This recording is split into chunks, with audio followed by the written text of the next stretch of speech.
ng hustisya. Lead each one of us to pursue the impeachment trial with fairness, political neutrality, and due process. To pursue the flood control scandal with the same zeal, effort, fairness, and political neutrality. To pursue corruption in all forms. Help us build a justice system that is ideal rather than one that is weaponized and is actually an instrument of oppression and tyranny. We may disagree on many things, but let us agree in asking for your love, grace, and mercy upon the nation. We may have different visions of a prosperous Philippines, of accountability, fairness, yet may we agree in the words you put in the framers of the Philippine Constitution, which is found in the preamble. We, the sovereign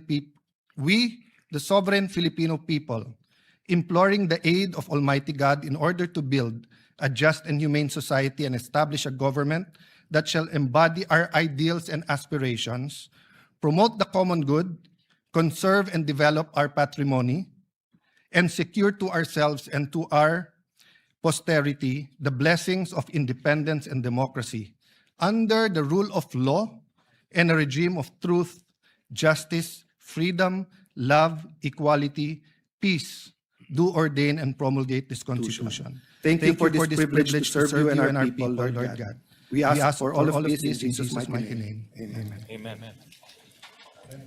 The clerk of court will now call the roll. Roll call of members.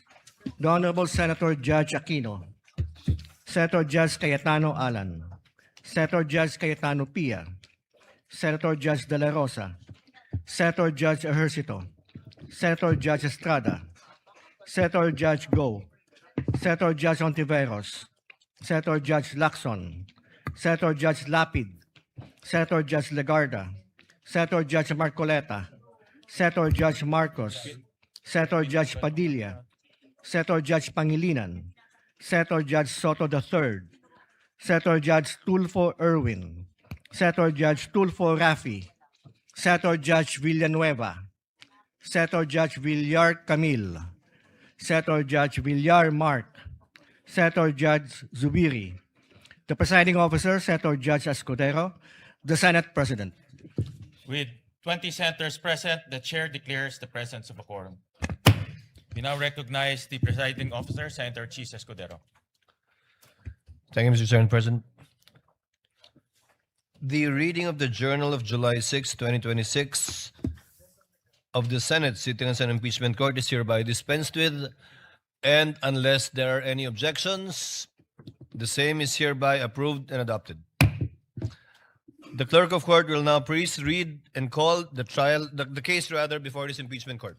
Case number 004-2026 in the matter of impeachment trial of Vice President Sara Duterte. Appearances. Good afternoon, Your Honors. Same appearance for the prosecution. We are ready, Your Honor. Noted. Appearances for the respondent. Good morning, Your Honor. Same appearances for the defense. Is the prosecution ready to call its first witness? Yes, Your Honor. However, the prosecution have few concerns which it wanted to raise before the Honorable Impeachment Court. So may I request, Your Honor, that the Honorable Counsel for the Prosecutor, Lorna P. Kapunan, be recognized, Your Honor. Before recognizing the counsel for the prosecutor, ma'am, upo muna kayo. Chair would like to recognize first Senator Judge Lacson. What is the pleasure of the Honorable Lacson? It's a point of inquiry, Mr. You may proceed, sir. Yes, Mr. Senate President, Mr. Presiding Officer, Your Honors. Just so it will be clear to our fellow Senator judges, as well as the panel of prosecutors, the defense team, and the public in general, yesterday after your election as presiding officer, you delivered your opening statement, portions of which I will either quote or paraphrase as follows. You stated, the Constitution states that conviction can only happen with the concurrence of 2/3 of all members of the Senate. And then you continued, with 24 members of the Senate, a literal interpretation of this means that conviction requires the affirmative vote of at least 16 senator judges. However, you also made it clear that, and I quote, "Those who disagree have the right to go about it through a legal challenge and sue the Supreme Court by virtue of its power of judicial review, render a different ruling on this question. The impeachment court shall faithfully abide by that ruling." Unquote. My point of inquiry, Mr. President, Mr. Presiding Officer, is this portion of your opening statement a matter of legal opinion on your part as presiding officer, or does it constitute a ruling by the impeachment court? If the response is, it is the latter, does this mean that this court, through the presiding officer, has raised the level of discourse to a justiciable issue or a dispute that the Supreme Court may have legal authority to settle and resolve? In case either one or both panels in front of us decide to exercise their right to challenge the said ruling, should they deem it as a grave abuse of discretion by this court? I submit, Your Honor. The response of the presiding officer is in the affirmative. In fact, the journal that we just approved contains a similar inquiry by Senator Judge Cayetano yesterday when he inquired if it was the position and ruling of the presiding officer, and the presiding officer answered in the affirmative. So to clarify, yes, I believe it may be considered already as a justiciable controversy, although it is not for us to dictate that but the courts, given that it is a ruling of the chair not objected to nor appealed by any member of this court, and therefore stands. Thank you for the clarification, Mr. Presiding Officer. Thank you, Senator Judge Lacson. Senator Judge Cayetano, what is your pleasure, sir? Sir President, Presiding Officer, may I just further clarify this You may statement? proceed, sir. Yes. I confirm that yesterday we heard the same thing, and when the transcripts come out, of course, then it will be available to everyone. Basically, yesterday I clarified whether that was the opinion of the elected presiding officer, and of course, without any offense to my brother and friend, Senator Escudero, we have a continuing objection. I asked him whether this was already a ruling of the court, because if it's the ruling of the court, then as a threshold issue, we will have no further questions. Section 22, Article 22 of our rule says that all orders, decisions may be acted upon without objection, or if objection is heard, the orders and decisions shall be voted on without debate by ayes and nays, which shall be entered in the record, subject, however, to operation of Rule 6, and Rule 6 speaks of whether the presiding officer will rule on relevance, admissibility, and giving any movant 2 minutes. So I may also correct that yesterday I was not allowed to, when I objected to Senator Lacson, I should have been given 10 minutes in accordance with Section 22. But I do admit that before that, in the point of order, Senate President Gatchalian was liberal in allowing us to explain. Anyway, everything has been explained yesterday as the constitutional issue of the presiding officer, and since you allowed us to submit in writing, we will do so. But just on this point of the threshold issue of 2/3 of all members, there is actually a pending case in the Supreme Court entitled Cayetano versus Aquino. That is myself and my seatmate, Senator Aquino. We talked, but we're not talking about the case. So actually, you're correct, Senator Lacson, that anyone can go on this issue itself. And I just like to make sure today and further clarify that there's no objections, that as of today, the stand of the impeachment court is that of all members means that as long as you're still a member, so meaning when are you not a member anymore? When you die, when you are removed by finality, and when you resign. No? Otherwise, you are still a member, so you are still counted. And it is in that spirit that we ask, and we're preparing the maybe a memoranda for all members to allow Senator Marcoleta and Senator Jinggoy, since they are going to have a vote. And if they are not allowed to vote, then that will be counted as a vote for acquittal. And that might be favorable to the defense rather than a part of giving a fair trial. So all I wanted to clarify today, Mr. President, is that we will continue to thresh out if there are any constitutional issues. But as of today, it is very clear that as a court, we have decided that 2/3 of 24, there are 24 members of the Senate today, 20 are present here today, but there are still 24 members, and 16 ang number of senators needed to convict on any of the articles, Mr. President, Mr. Presiding Officer. Thank you.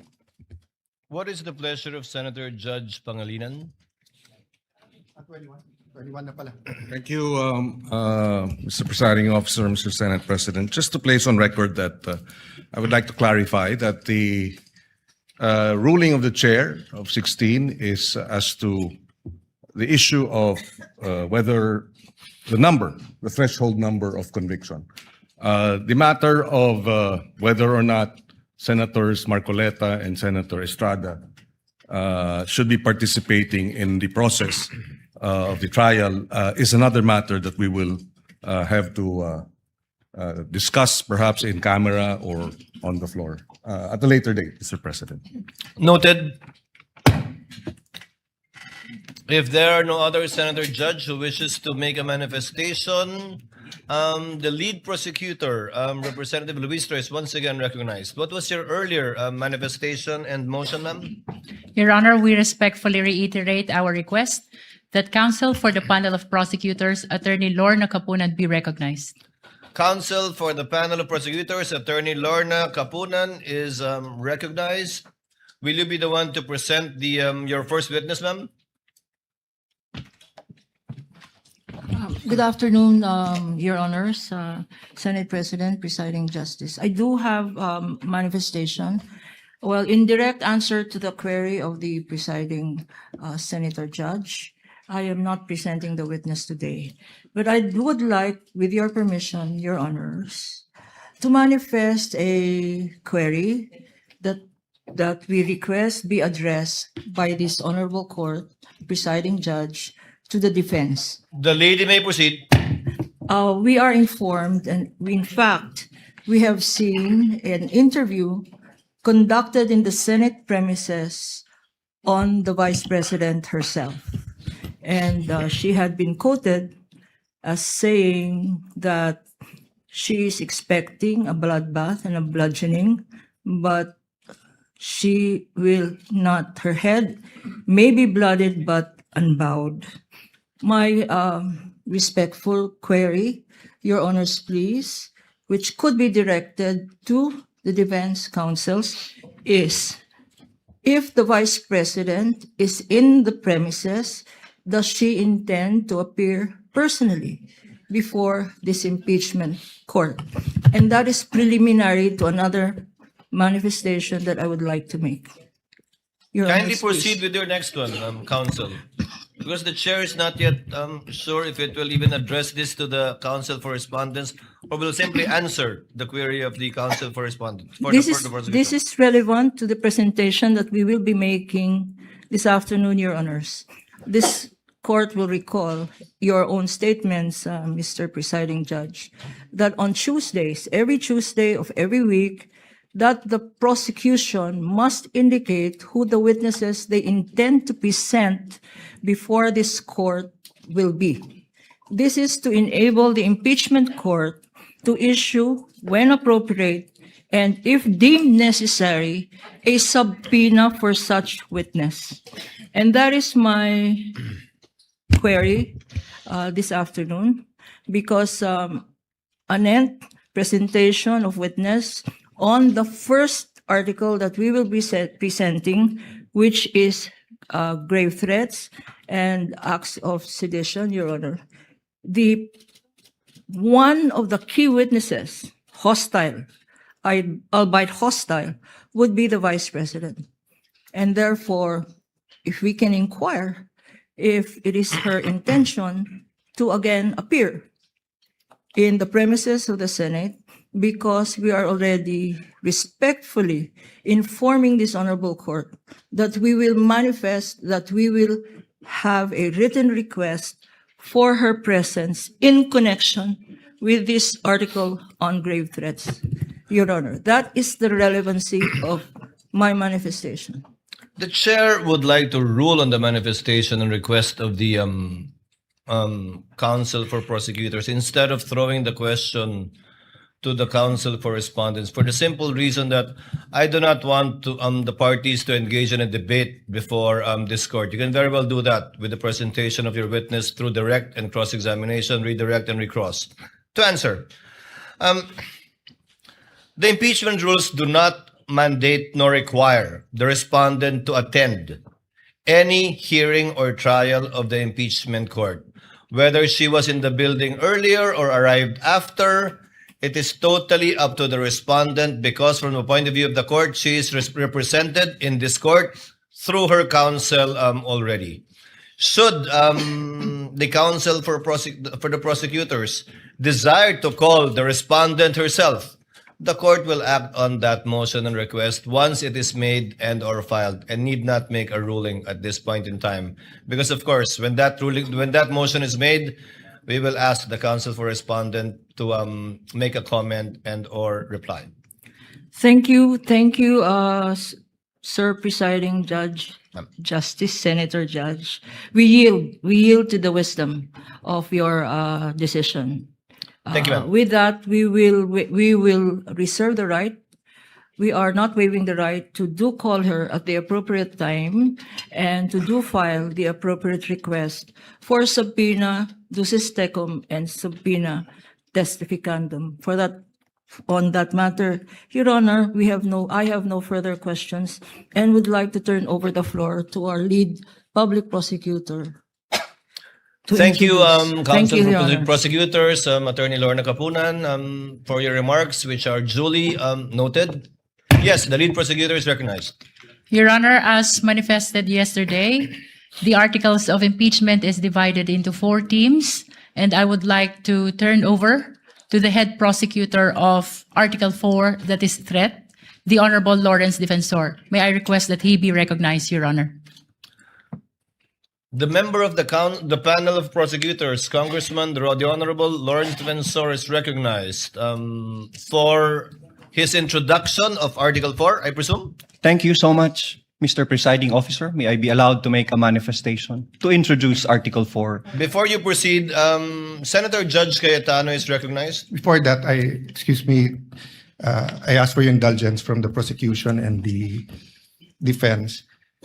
There are certain issues that we are more than willing to listen to the debate here. I'm speaking for myself, but I think for also other senator judges, and of course will give us much leeway. But there are certain issues that we also need time to study. So if we look at our rules of impeachment, suppletory kasi yung rules ng rules of court.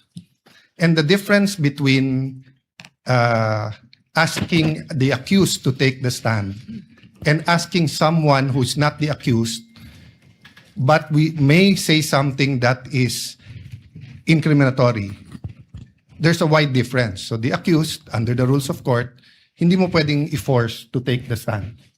Pero yung hindi accused, they have to take the stand and wait for the question, and then they can claim the right against self-incrimination. But it could be argued that this isn't exactly a criminal court and a criminal offense. It's an impeachment court.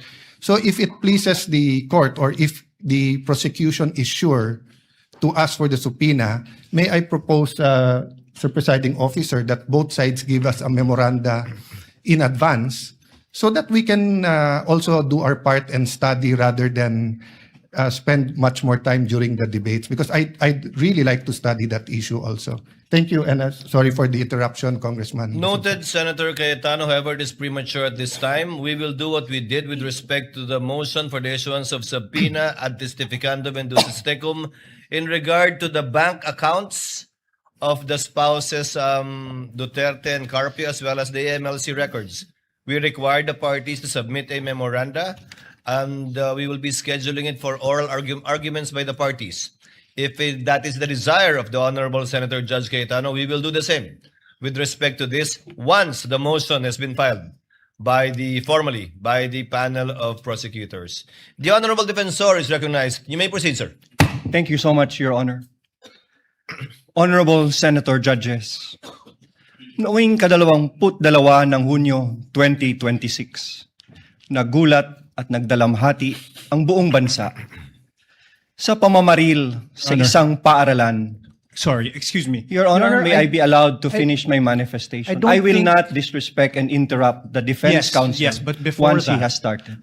this is no disrespect, sir. Counsel for respondent is recognized. Thank you, Your Honor. Your Honor, this is improper. The improper for trial.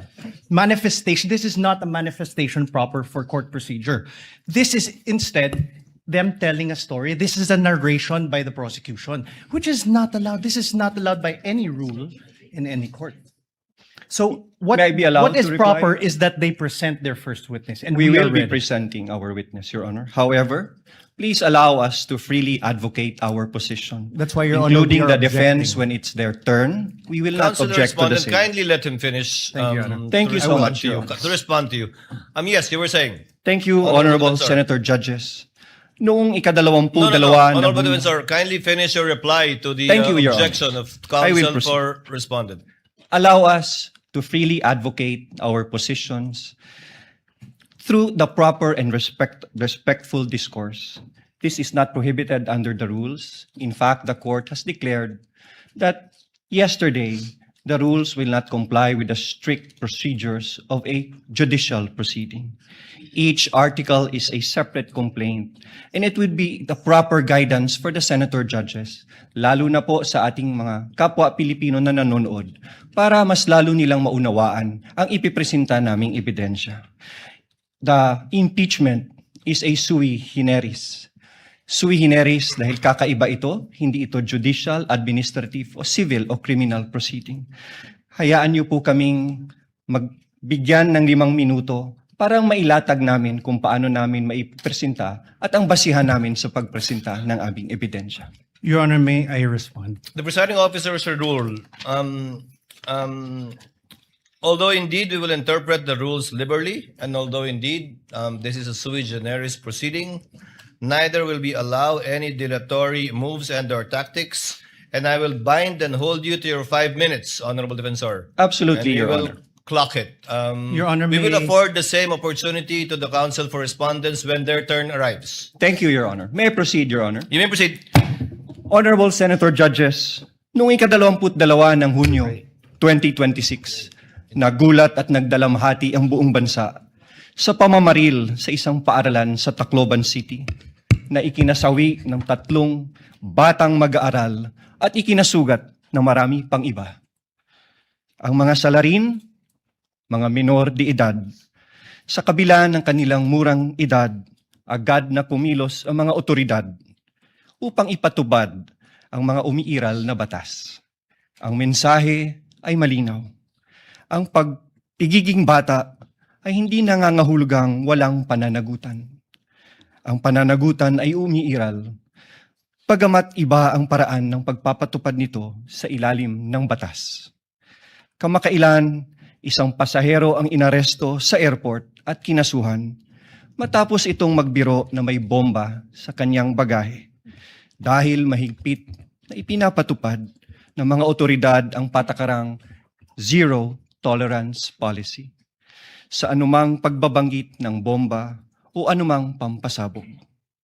Sa isang hiwalay na pangyayari noong Mayo 2020, isang public school teacher ang inaresto, pinusasan at kinasuhan ng NBI sa Zambales matapos magbiro na magbibigay ng pabuya sa sinumang papatay sa presidente ng Republika. Ano ang prinsipyo dito? Ang pananagutan ay pinapairal sa lahat, bata man o matanda, nasa laylayan man o nasa katungkulan. The prosecution comes before you today to present evidence for Article 4, establishing that Vice President Sara Duterte committed acts that betrayed the public trust, committed culpable violation of the Constitution, committed high crimes, in publicly admitting through a live broadcast that she contracted someone to assassinate the President, the First Lady, and the former House Speaker. We acknowledge the burden of this trial on the senator judges as well as the Filipino people. But it is a duty that we must discharge together, lest the public come to believe that threatening public officials and fostering a culture of impunity are conduct that may be tolerated or condoned, especially coming from the second highest official of the land. Ang mga kilos at salita ng Vice Presidente ay hindi dapat ituring na simpleng krimen sa ilalim ng batas, kundi tuwirang paglabag sa saligang batas. Kaya ang paglilitis na ito ay mahalagang mekanismong itinakda upang tiyakin na ang kapangyarihan ay laging may kaakibat na pananagutan. Accountability must apply to all or none at all. At the heart of this impeachment proceeding lies a fundamental question para sa ating lahat. Can we continue to entrust one of the highest constitutional offices to a public official who, on multiple occasions, purposely and willfully and repeatedly resorted to threats of violence against the very institutions that she swore to uphold and protect?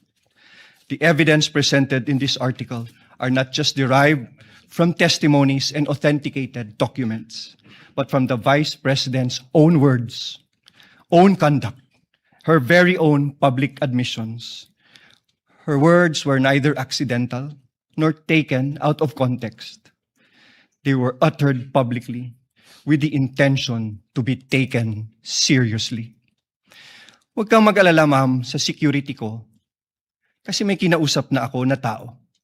At sinabi ko sa kanya na kapag pinatay ako, patayin mo si BBM, Your Honor. si Lisa Marcos, si Martin Romualdez. No joke. No joke.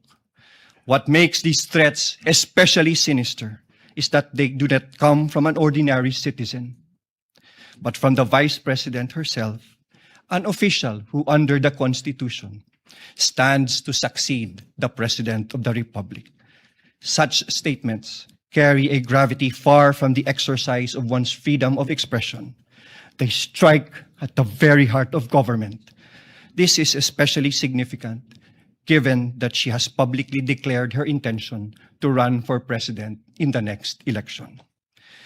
What values do we expect from those who occupy the highest office in the land? Delicadeza, palabra de honor, integrity, and loyalty to your oath of office. These are not outdated ideals. They are the foundations of honorable public office. Maraming salamat po, Your Honors. The remarks of the gentleman are duly noted. However, Chair would like to inform and instruct the senator judges that the statement and manifestation made by the Honorable Defensor should not in any way be taken as evidentiary because it was merely a manifestation cum introduction of the fourth article of impeachment. Any evidence to be presented proving the fourth article of impeachment should be done through a witness under oath, duly subscribed and subjected to direct and cross-examination. Call your first witness, Your sir. Honor, may I be allowed also to? Your Honor, we move to strike that opening statement. It's improper for trial. It is not evidentiary in nature. And it only provides conclusions of fact and law. Most of it is irrelevant. And fact of the matter is the prosecution should present evidence and not manifest in this improper manner. May I be recognized, Your Honor? No need. Motion is denied. Let it remain in the records and as instructed by the chair for the senator judges not to consider, deem whatever statements were given by the Honorable Defensor as evidentiary in any way, shape, size, or form. Again, counsel, call your first witness. Your Honor, may I request I- permission to Your Honor- recognize counsel for the panel of prosecutors, Attorney Virgil Ligutan, to conduct the examination of our first witness. Your He Honor, will may be under I- the direct Counsel suspension for and control respondent, what is your pleasure? of Your the Honor, panel may of I prosecutors. register my continuing objection to the opening statement by the prosecution. Well, I don't think he'll do it again, but nevertheless, so noted. Thank you, Your Thank Honor. you. Your Honor, may I request that Attorney Virgil Ligutan be recognized to conduct the examination of our first witness. Counsel for prosecutors, Attorney Virgil Likutan, so that we can have the records clear. Did I pronounce your name correctly, sir? Your Honors, magandang hapon. My full name is Attorney Armando Virgil Discartin Ligutan, Your Honor, please. And you've entered your appearance yesterday. Yes, counsel? Your Honor. Duly entered my appearance as one of the counsel for the prosecution. You may proceed, sir. Call your Thank first you witness. Thank you so much.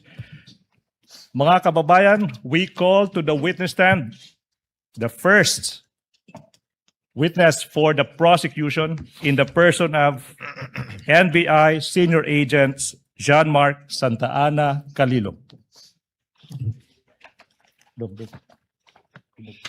Kindly bring the witness to the witness stand.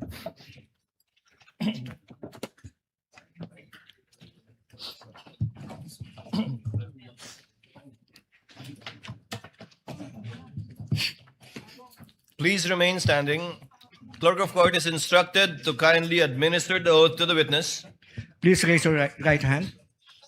You, John Mark Calilong, I, John Mark Calilong, do swear who swear that the evidence you shall give that evidence that I give in the case now pending is in the case now pending between the Philippines in the Philippines and Vice President Sara Duterte and Vice President Sara Duterte shall be the truth, shall be the truth, the whole truth, the whole truth, and nothing but the truth. and nothing but the So truth. help me God. So help me God. Your witness, counsel. Thank you so much, Your Honors.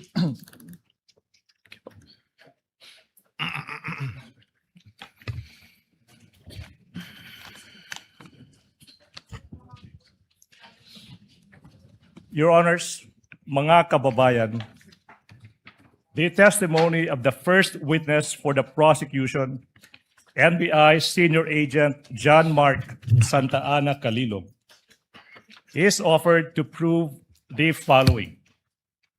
Number one, si Agent John Mark Calilong ay isang senior agent of the National Bureau of Investigation. Number two, he is well-trained and experienced in the field of digital forensic examination, having undergone extensive training in the field, making him competent in identifying, preserving, collecting, and authenticating digital evidence. Pangatlo, si Agent Calilong ay bahagi ng NBI Cybercrime Division Team na inatasang mag-imbestiga sa mga pahayag at pagbabanta ng Vice Presidente laban sa Pangulo ng Pilipinas, unang ginang at dating Speaker ng House of Representatives sa isang online media briefing noong Nobyembre 23, taong 2024, pang-apat. Partikular na sinabi sa publiko ng Vice Presidente na may kinontrata na siyang tao na papatay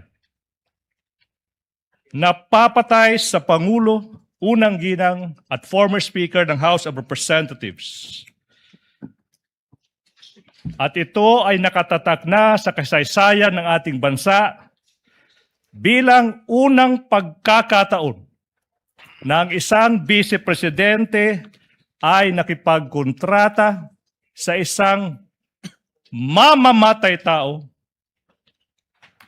upang patayin no less than the President of the Republic of the Philippines. Panglima, Your Honor, may I object? Is this a speech or an offer? Your Honor, please, with all due respect to counsel, for the prosecutor may proceed. it should not be a May I register my continuing There's objection? no proper ground. This is offer of testimony. Please hold your horses. Number 5, the public statements and threats of the Vice President were publicly live streamed and captured on video. Number 6, Agent Kalilong is a designated agent on case for the investigation. Number 7, as agents on case, Agent Kalilong personally conducted and participated in the cybercrime and open source investigation relating to the subject video and related digital recordings. Pangwalo, sa takbo ng open source investigation na pag-alaman ng NBI na ang Vice Presidente ay nagpahayag din ng iba pang kahawig na pananakot sa buhay ng Pangulo. Kasama na ang sinabi niya sa publiko na minsan naisip niyang pugutan ng ulo ang Pangulo ng Republika ng Pilipinas. Number 9, in the course of the investigation, Agent Kalilong duly identified, preserved, collected, and authenticated the subject video and other related digital recordings. And number 10, the last offer of testimony, Your Honors, Agent Kalilong will testify on such other matters as may be relevant, material, incidental to the issues involved in this impeachment proceeding, and will identify relevant and material documentary and object pieces of evidence. That is the offer of testimony of our first witness, Your Honor, please. Presiding officer will now hear the objection and or comments, if any, of the counsel for respondent to the offer Prior to made by counsel for the prosecution. Your Honor, may we move for the exclusion of Agent Kalilong for being not previously attached to the Saballa and Cabrera complaints, as well as exclusion on the ground that he was not included in the articles of impeachment transmitted to the Senate Impeachment Court. Can I respond to that, Your Honor, please? Counsel for prosecutor may do so. Mga kababayan, in this stage of the proceedings, the prosecution is about to present a witness, and the defense is invoking the fact that this witness is not listed as one of the witnesses in the Saballa complaint. The Saballa complaint already lived its natural life. Your Honor, this is the impeachment proceeding of the articles of impeachment filed by the House of Representatives. Saballa et al. Is done. That should not be a proper objection, Your Honor, please. As to the number 2, I think the good counsel mentioned that it is not part, this witness is not part of the articles of impeachment. Your Honor, please, I have been practicing for quite some time. I don't see that. Your Honor, may I allow to reply also? Can I finish? It's not a ground. And in fact, Your Honor, please, to settle the matter, this witness is listed in the pretrial order. The issue is settled. The issue is passé. No ground for objection. Let me proceed, Your Honor. Of course not, Your Honor. There were no rulings. Counsel in the for respondent is recognized Thank you, for Your a Honor. final rebuttal on this issue before the chair will issue a ruling. Your Honor, there were no rulings on the pretrial order on exclusion of witnesses. We have a current petition with the Supreme Court questioning the very actions of the prosecution to allow the presentation of evidence that were not attached to the Saballa or Cabrera impeachment complaints would allow the House of Representatives and the prosecution to circumvent the very procedural abuse condemned in Stonehill versus Jokno and allow the violation of the respondent's constitutional rights as held in Duterte in the House versus the House of Representatives. Your Honor, the prosecution says the Ceballos complaints have lived their and they died their natural deaths. However, Your Honor, this precisely does not cure what the prosecution did. This does not cure the violation of the rights of my client. If I may, Your Honor, please. The We move chair will forward- make its ruling. The motion to exclude by the counsel for respondent is hereby denied. Chair cites Enrile versus Sandigan Bayan, which states that the prosecutors may add or rely on evidence during pretrial, even if the evidence is not stated in the complaint or articles, because only a summary is required to be stated in the articles of impeachment, in this case, and or complaint, and not a complete list of the prosecution's evidence and or witnesses. The court in general will not shackle the prosecution by limiting it to the evidence mentioned in the information and or the articles, especially when it is mentioned in the pre-trial brief, not only order, but brief of the counsel for prosecutors. But in relation to this witness, even if you will do cross, you can register your continuing objection, counsel for respondent. We are registering it, Your Honor, please. So noted. Counsel for the prosecution may proceed. Thank you so much, Your Honor. John Mark Calilong. Your Honor, may I register my objections to the purposes? Your Honor, please, I think the purposes must be specified. What are your objections? Exactly, On what Your Honor. grounds? May I be You may allowed? comment on the offer of the testimony of this witness for the record. Your Honor, for the purpose number 3, this is a conclusion of fact and law. For the fourth purpose, it is also a conclusion of fact and law. And the 8th purpose, it is a conclusion of fact and law. Mr. President. Counsel for Mr. President. respondent.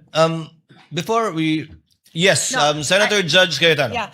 Pia. I would just like the defense, when you say item number 3, can you repeat what it is? Because I'm trying to follow exactly what your objection is. So either you say it or he repeats it so we can follow. I was about to do that actually. Thank you. Item number 3 in the offer of this witness is that the NBI agent being presented is part of its cybercrime unit that investigated this matter. That's what you're referring to as a conclusion of law, counsel? Sorry, Perhaps number 4. number 4, Your Honor. Yes, not number 3. So number 4 and what else? Number 8, Your Honor. Number 8 on other threats other than the video mentioned in the press briefing. Yes. Yes, Your Honor. Correct, Your Would Honor. that be all? Yes, Your Honor. We will So not we reply. noted. We will not reply to that, Your Honor, please. Yes, please. May I continue, Your Honor, please? You may continue to Mark. present your first witness, counsel. Thank you so much, Mr. Calilong. Reminder, nakikinig yung taong bayan, pakilakasan ng boses. Okay? Apo. Okay. Mr. Witness, maaari bang sabihin mo ano yung pangalan, edad, at other personal circumstances? I am Senior Agent John Mark Calilong, a Filipino citizen, 31 years old, with office address at NBI Philinvest Cyber Zone Bay City, Macapagal Boulevard, Pasay City, sir. And Mr. Witness, reminder, you may answer in Filipino or Tagalog or Filipino or English, okay? Yes. Mr. Witness, what is your occupation, if any? Currently, nasa National Bureau of Investigation po ako. I'm an agent since 2021 and was recently assigned at Cyber Investigation and Assessment Center in April 2026. Okay, you said that you have been an agent of the NBI since 2021, pero you were recently assigned to the Cybercrime Investigation and Assessment Center of the NBI. Now, ano ba yung position mo before you were assigned to the Cybercrime Investigation and Assessment Center, kung meron man? In 2022, I was assigned at Digital Forensic Laboratory Division and in 2024 in Cybercrime Division, sir. Okay, now, you said that you were assigned to the Digital Forensics Laboratory Division in 2022. Now, yung tanong, ano ba yung mga naging primary duties and functions mo bilang ahente ng division na yan? In digital forensic, my primary duties is to identify, preserve, collect, analyze, and present digital evidence in court, sir. Now, preliminary question, have you undergone any training as an agent of that digital forensics laboratory division? Yes, sir. Now, kung alam mo, ano ba yung naging trainings in that division? I have undergone computer hacking forensic investigation training, mobile forensics, computer forensics, and photo and video authentication training, sir. Okay, so the last part of your answer, Mr. Witness, you mentioned that you were trained, na sinasabi mo, into photo and video authentication. Now, specifically now, ano ba yung naging trainings in that regard? Photo and video authentication, kung meron man. I was trained for 2 weeks intensive training in July 2022 by MaxCore Intervention, sir, in digital forensic. Now, sabi mo, ano nga ba yun? 2 weeks of intensive training. Yung tanong, Mr. Witness, specifically, what happened in that you said 2 weeks of intensive training? I was trained to perform digital forensics examination, sir. Now, Mr. Witness, you tell the public, what is the objective, if any? What is the objective, if any, if you know, of that digital forensic examination that you said you were trained to do? To present digital evidence, sir, admissible in court na ginawa ko na po multiple times. Multiple times. You appeared in court multiple times. Specifically, how many times? At least 30 times, sir. And for how long have you been practicing digital forensic examination? 2 years, sir. For 2 years. Now, let's go back, Mr. Witness. You mentioned that you were an agent of the NBI Cybercrime Division in 2024.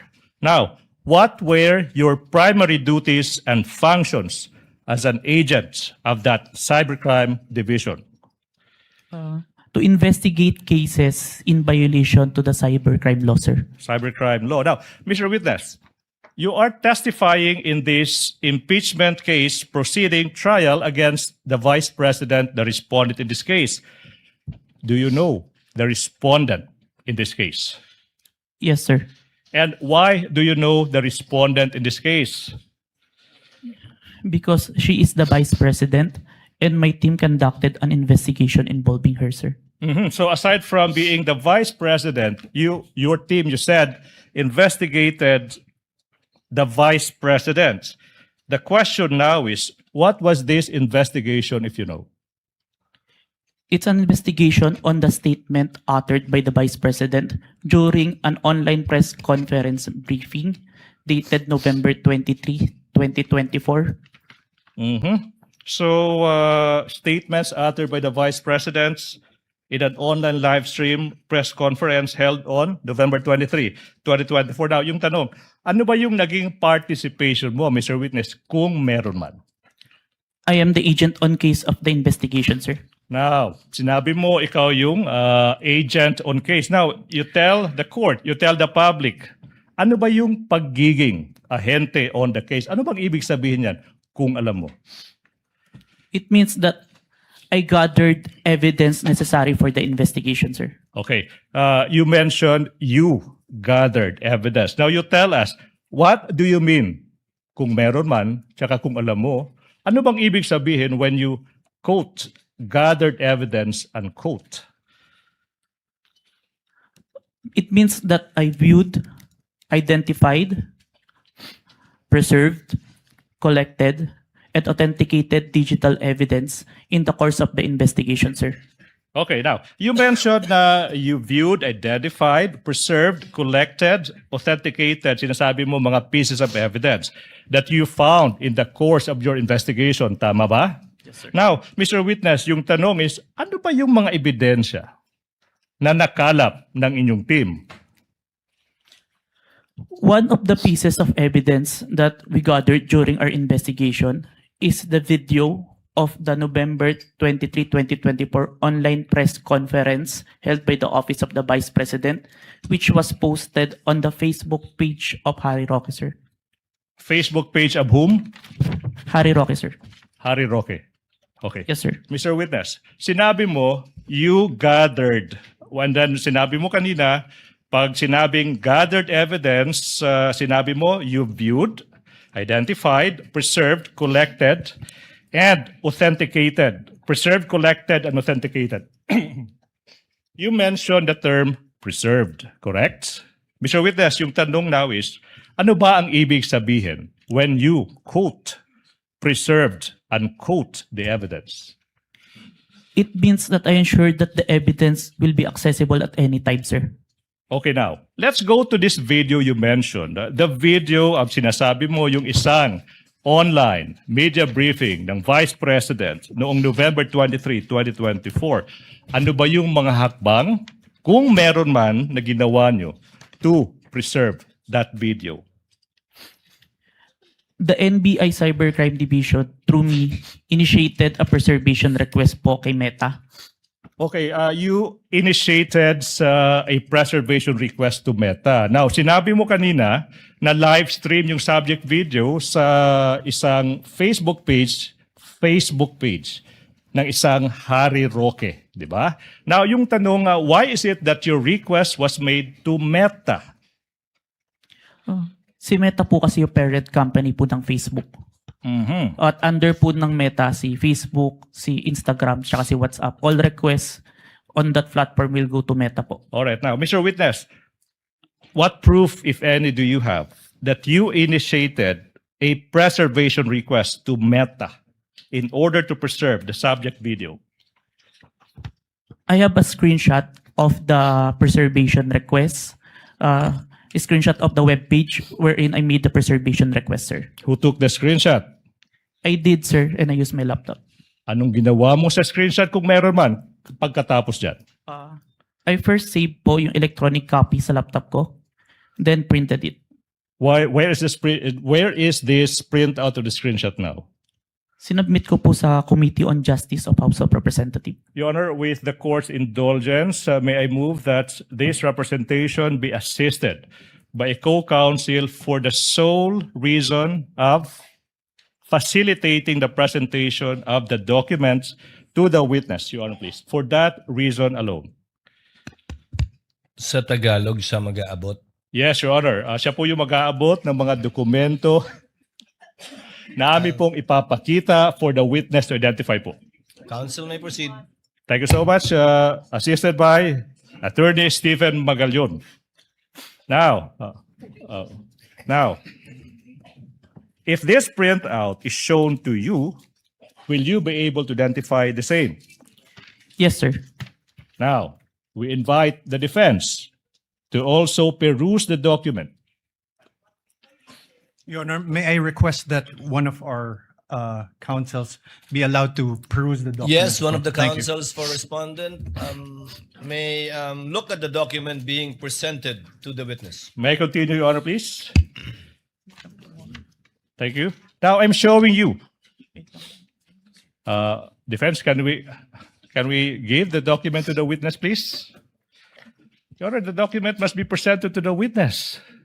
Your Honor, Give them some time to look at it. But is this one of the documents pre-marked? Yes, Your Honor, please. For the record, can you state the pre-marking of this document just so that we can catch up? Much obliged, Your Honor, please. That would be P dash Roman numeral 4 dash 7 for the prosecution, Your Honor, please. Noted. Your Honor, may I manifest for the record that this is not a certified true copy? Oh. Noted. Your Honor, can I respond to that, Your Honor, please? This is an electronic copy. The rules on electronic evidence says a printed version of an electronic copy is an original. Your Honor, please. Your Honor, Counsel for the prosecutor, counsel for respondent did not object. He just simply made an observation regarding the document. So you may proceed as soon as the document is returned to the witness. Thank you so much, Your Honor, please. What relation? Mr. Witness, are we ready? What relation, if any, does this document have with the printout of the screenshot that you mentioned? This is the copy of the printout that was submitted to the Committee on Justice, sir.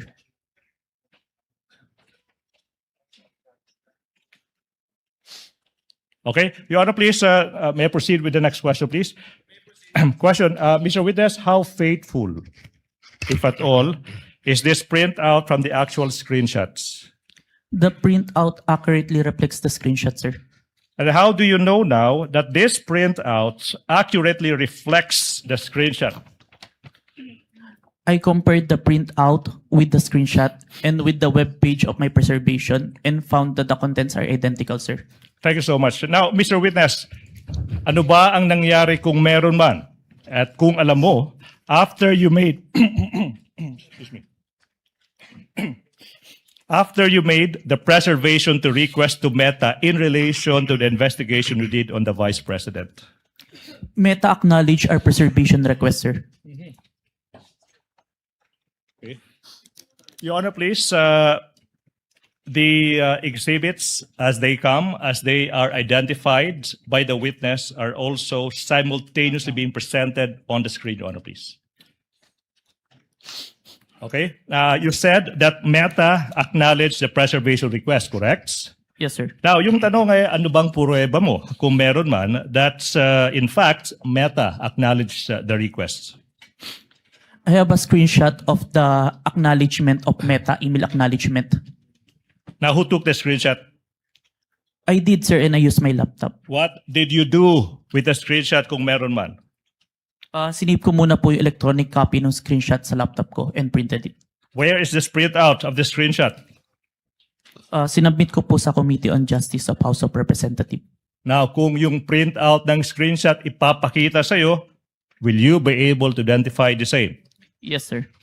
Now, we are now in the process of showing you yung isang printout ng isang screenshot ng isang tugon o reply ng Meta, Your Honor, that is previously marked as Exhibit P Roman numeral 4-8 for the prosecution. Your Honor, may I have time to peruse? Kindly show the document to one of the counsels for the respondent.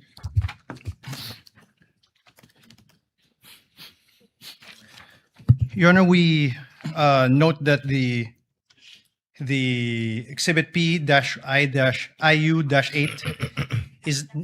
is not an original or certified true copy, and we object to the introduction of this and the identification of this. What does counsel for the prosecution say? Again, I reiterate, if it is a printout of an electronic document, the rules are clear, that is an original, Your Honor. Your Honor, if you look at it, there's on the bottom left-hand portion, there is a mark, certified true copy. This certified true copy would not have appeared in any correspondence with no reply at records.facebook.com. So it is not a printout. It's not an original. Would not reflect what accurately was printed out or appeared on the screen. 2 What points. does counsel for the prosecutor say? 2 points, Your Honor, please. Settled now, 2019, assuming that the counsel is correct. Photocopy now is considered as an original, Your Honor, please. And number 2, Your Honor, please. With all due respect, presentation of evidence, objection to the admissibility of object and documentary evidence happens when the documents are formally offered in evidence. We are just in the process, Your Honor, please, of presenting this evidence. So therefore, the defense may object thereto when we formally offer the exhibits, Your Honor, please, and that's not happening yet. Your Honor, As a last point, counsel for respondent, Thank you, Your before the Honor. chair makes a ruling. Your Honor, true that photocopies are now considered originals. However, the photocopy must be an accurate and exact reproduction of that original or that printout. This, Your Honor, may I read it for the record? In the bottom left-hand copy, it says, certified true copy, NBI-cybercrime, signed Safira T, date 4/10/26. Is counsel for the prosecution telling us now that this marking came from Meta, the email of Meta, of Facebook? Again, if Kindly I- respond, counsel, before the chair makes a ruling. I'm interested to hear your response as well. I'm so sorry. Could you repeat the question, please? It was rhetorical, Your Honor. He need not answer. He was basically questioning the fact that if it indeed came from Meta and is a computer printout, why the need for someone to certify it as a true copy? I do recall, Your Honor, please, that was submitted to the Committee on Justice. Along the way, there was a need to certify that, Your Honor, please. But be that as it may, certification of a printout of an electronic document is not even necessary, Your Honor, please. The objection of the counsel for respondent is overruled. With the counsel may proceed. Thank you so much, He Your Honor, may please. raise his objection at the proper time when formal offer is made of documentary evidence, and any correction may be made thereafter, or rather before that, by the counsel for the prosecutors. All right. Please proceed. Thank you so much. Mr. Witness, you mentioned that Meta, you said, acknowledged the preservation requests. Sorry,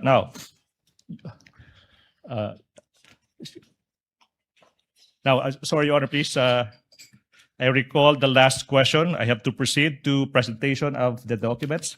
Now, Mr. Witness, if this printout of the screenshot of Meta's reply is shown to you, will you be able to identify the same? Yes, sir. Now, what relation, if any, does that document have with the printout that you mentioned earlier?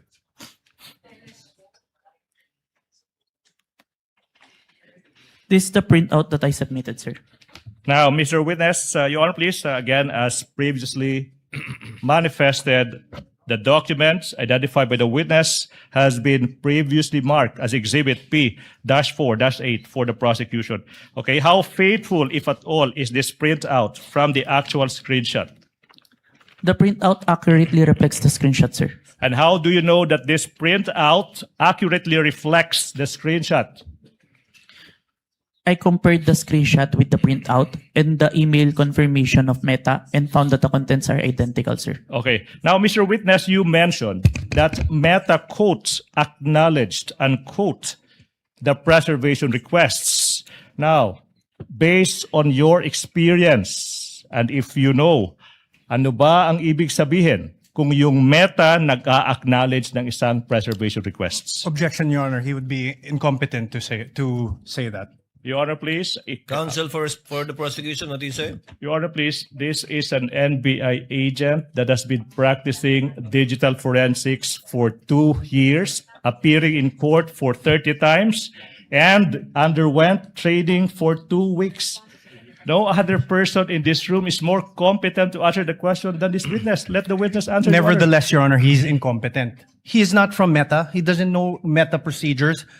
The mere fact that he's an NBA agent doesn't make him competent. Can I reply to that, Your Honor, please? Overruled. Chair will allow it. If the witness knows, he may reply. If he does not know, he should so admit also. Witness may answer. It means that Meta have taken necessary action to preserve the evidence, sir, and assign a case number on it. So took reasonable steps to preserve and assigned a case number. Now, yung question now is, after receiving this acknowledgement from Meta, ano ba yung ginawa mo kung meron man, in relation to the investigation you conducted on the statements of the Vice President? I further preserve the video and authenticate the same, sir. All right, so you said you... With the permission of the counsel for the prosecutors, Mr. Witness, what do you mean by Meta assigned a case number to it? What does that exactly mean? It means that yun po, they have taken reasonable action. Yung case number po is for monitoring namin kasi multiple multiple requests po from different investigation. Yung case number na yun for specific request po. So pag may request kayo sa Metang i-preserve ang isang digital footprint o data, lalagyan nila ng case number? Yes po. Lahat ngayon na magre-request na i-preserve yon, ilalagay sa ilalim ng case number na yan yung mga request? Hindi po. Per request po yung case number. So each request will have a separate case number from Meta. Yes, Your Honor. And the case number for this one would be what?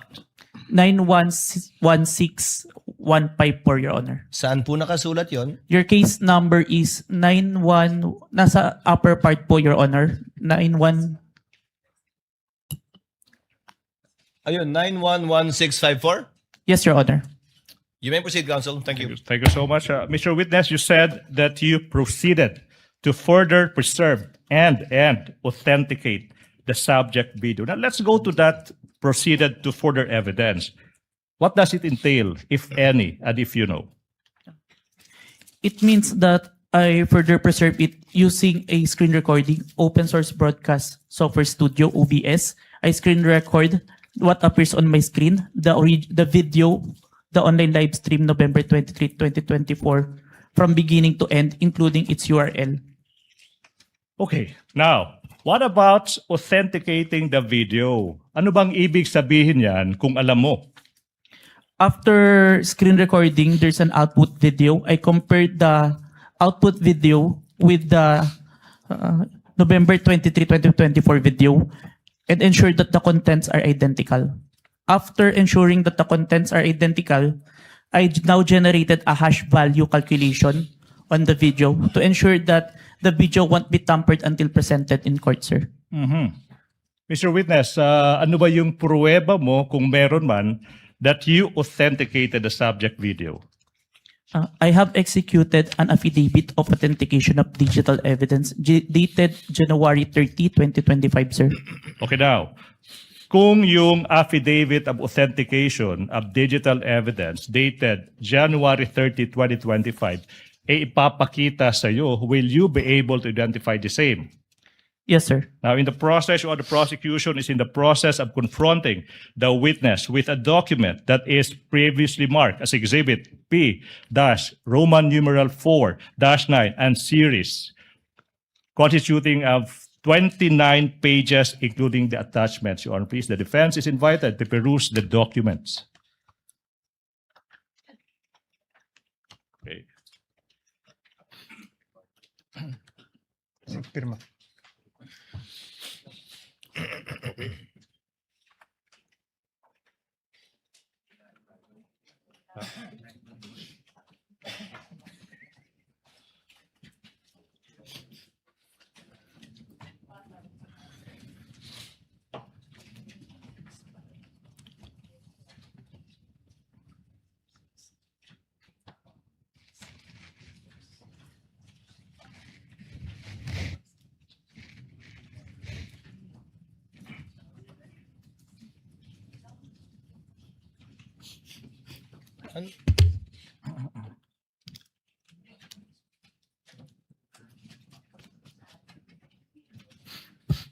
Hindi yan naka.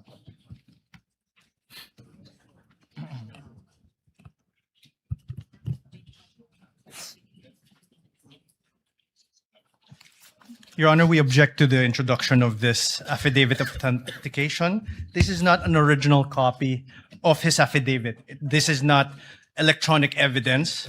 And if you look at the affidavit, even the appendages, which supposedly consist of USBs and CD, there's no USB, there's no CD, and even the signatures are not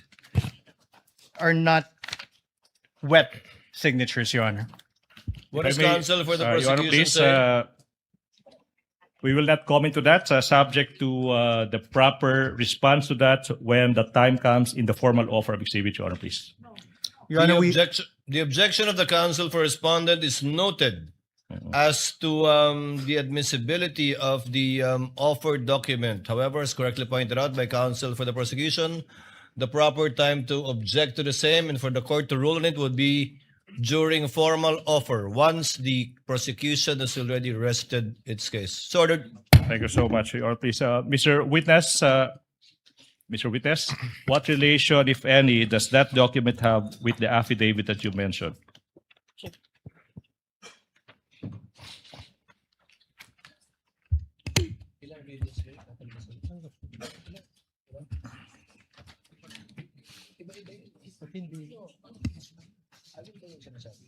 Saan yun?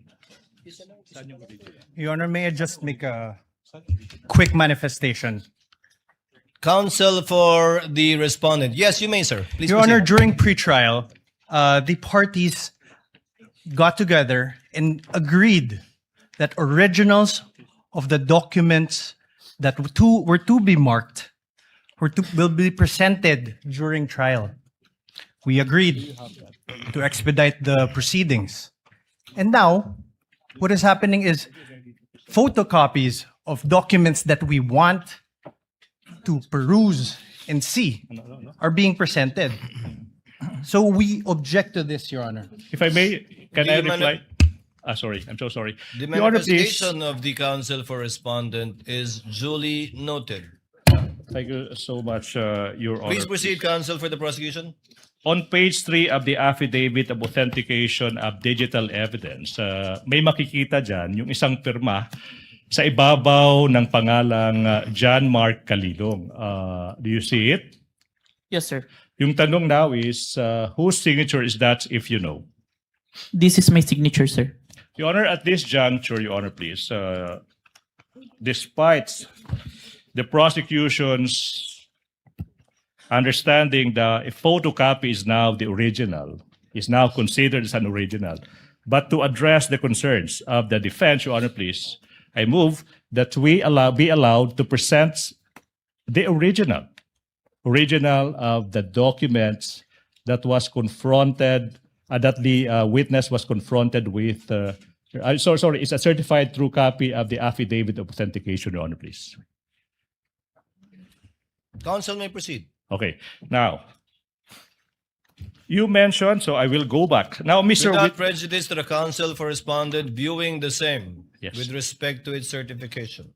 Affidavit of authentication of digital evidence dated January 30, 2025. Now, so that it's a certified true copy, correct? Now, we are confronting you now with a certified true copy of the same document. After perusing the same, you have to tell us what relation, if any, do the documents before you have with the documents, affidavit of authentication of digital evidence that you mentioned.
Your Honor,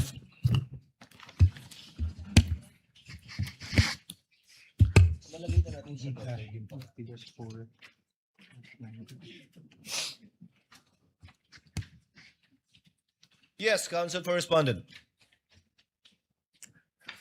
we'll finish perusing, Your Honor.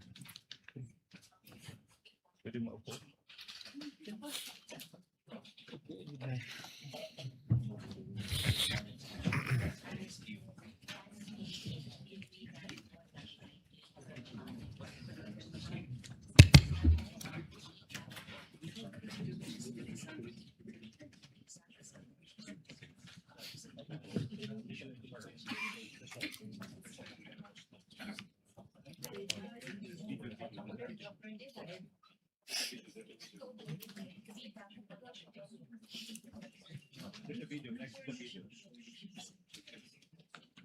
91 na yun.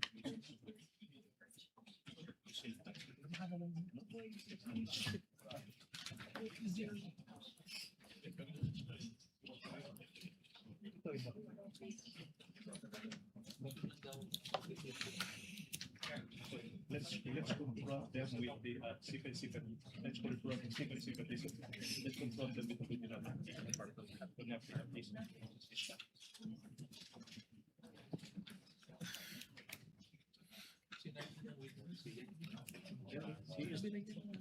Yeah.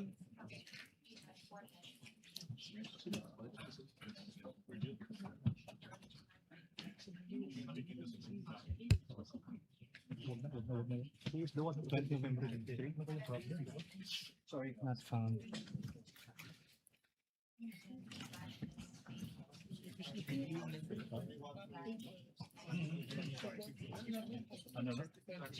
Yeah, I will. That's it. Yes. Oh. Yeah. Huh? Yeah, I know. Stephen, can I ask somebody else? Can you help? Can you also help?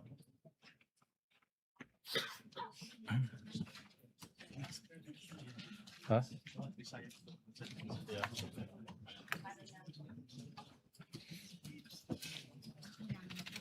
Your Honor, for... Yes, counsel for the respondent. Thank you, Your Honor. You may proceed, sir, for your comments. Sir, for Your Honor, for P-I, P-4-9H.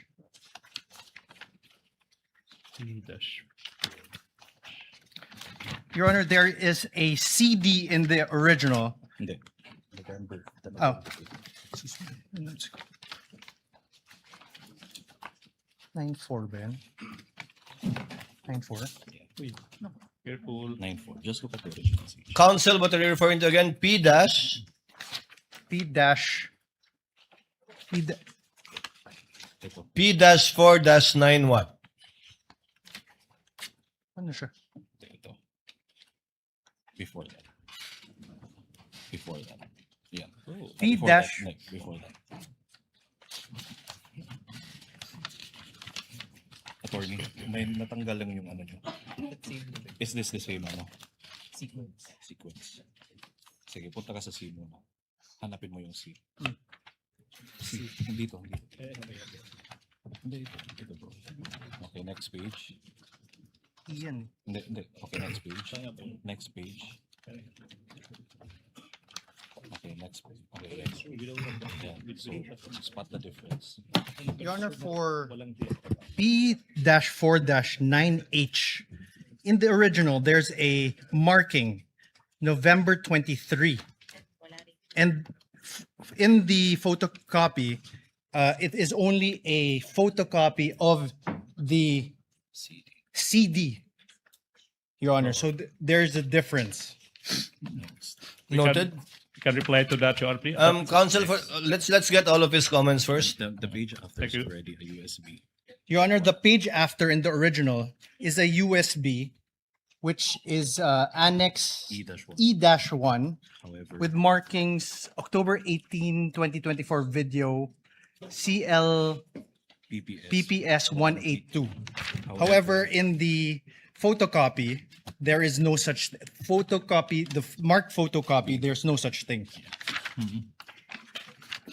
so the order is no longer the same moving The, forward. so the order is no longer the same moving forward, Your Honor.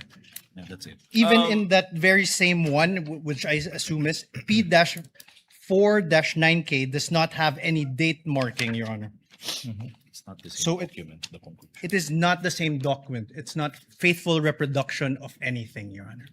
The photocopy is not a faithful reproduction of the certified true copy. That's what you're stating. Yes, Your Honor. What does the counsel for the prosecution say? Your Honor, counter manifestation that the documents that the defense are perusing have been identified by the very person who authenticated and who executed that exhibit. So, Your Honor, please, we move that the comments of the defense be noted, Your Honor, please. Your Honor, that's irrelevant. What we're saying is that this is not the copy mark. It is not the same as the original, which he says it's the same thing which is identified. What he's saying is off tangent. What he identified earlier, which is the marked copy, which is the copy marked during pre-trial, is not the same document as they are passing on as an original. Your Honor, this is the Counsel issue for here. respondent, that is a proper subject matter too for your cross to point, if at all, the distinction and difference between the two copies, which counsel for the prosecution can use as a subject matter for his redirect. Thank you, Your Honor. Because you can confront the witness with respect to the certified true copy that is different from what he identified earlier, impugning, Your if at all, his credibility as a witness in this case. Thank you so much, Your So Honor. we note the comments and observations of the counsel for the respondent. I got lost, so it's being reviewed and has not yet been given to the witness, right? Your Honor, may I just register our continuing objection? So noted and so registered. Thank you so much. Can we proceed?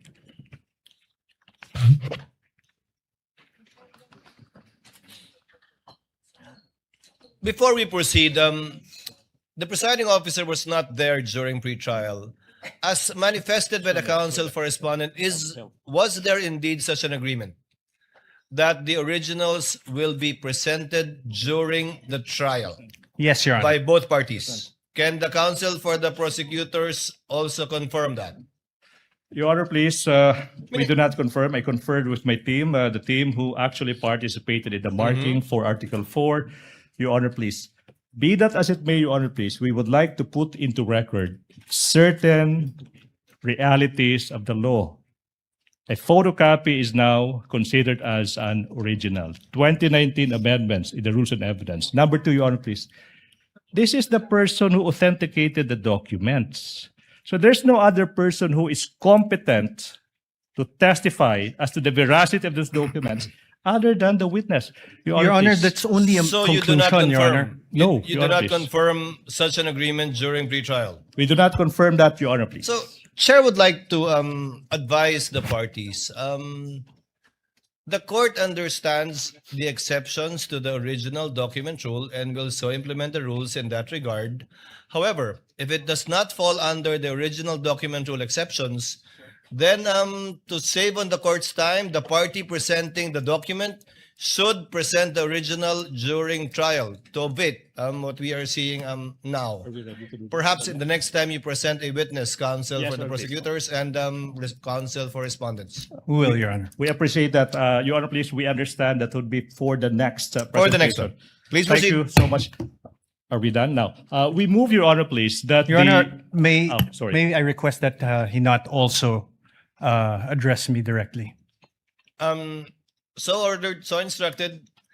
Kindly address all of your queries and statements to the presiding officer and use the third person when referring to your fellow counsel for the other party. Much obliged, Your Honor, please. We move, Your Honor, please, that the marking in the affidavit of authentication of digital evidence that was previously identified by the witness, a photocopy, the markings of the same be transposed, Your Honor, please, to the documents that this witness is being confronted with at present, Your Honor, please. We object to this, Your Honor. This is precisely our earlier objection.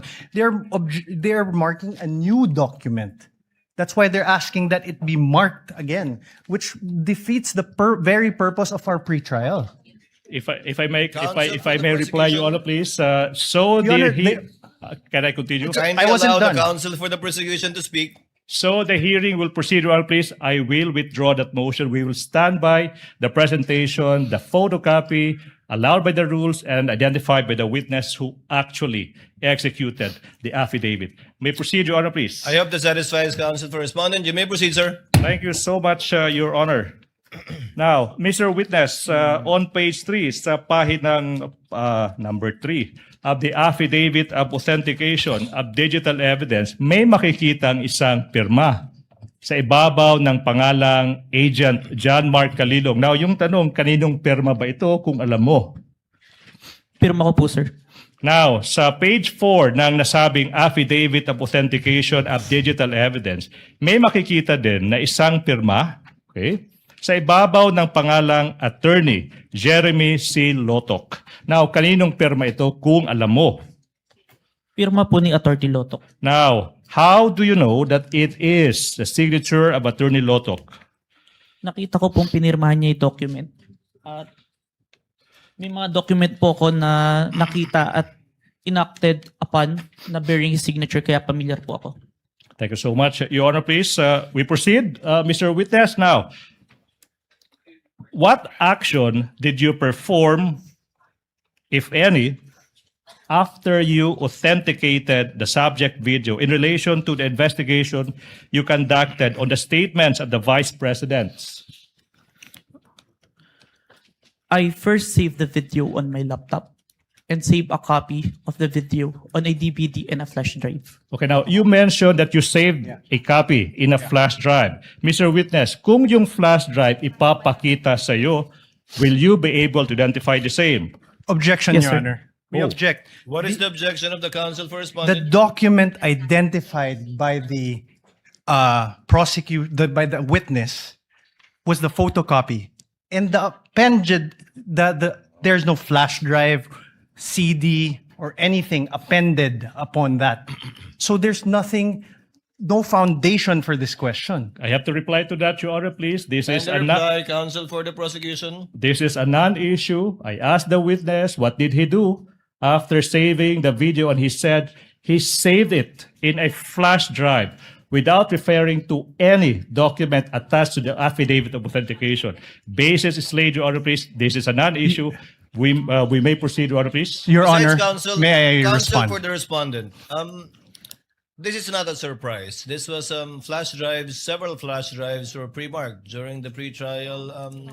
Your Honor, may I conference. reply first before? I believe 7 on the part of the prosecution and several on the part of the respondent too. But you may proceed, sir. Your Please. Honor, that is not my objection. My objection is the very basis upon which the witness introduced this flash drive was the affidavit. The affidavit.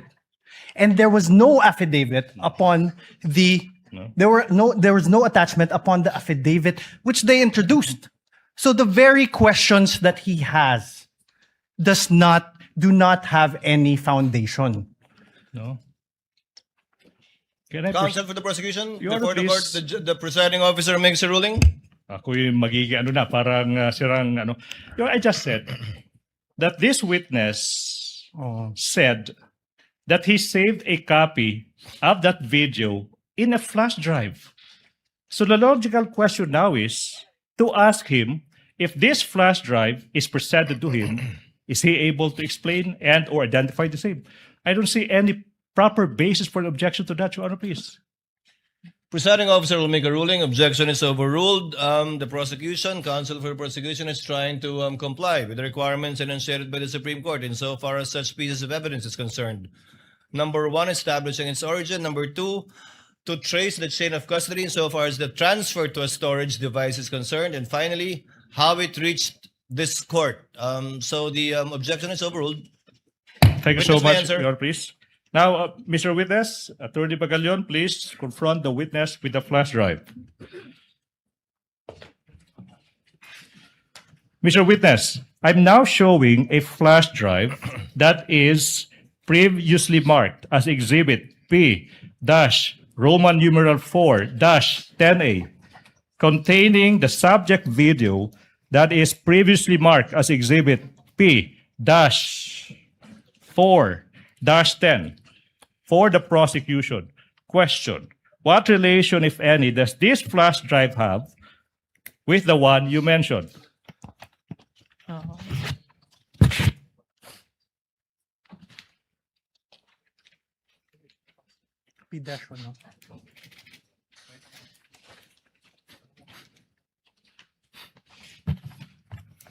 May I know if this was appended upon any Counsel document? for respondent is recognized. Thank you, Your Honor. Your Honor, may I know if this was appended upon any document?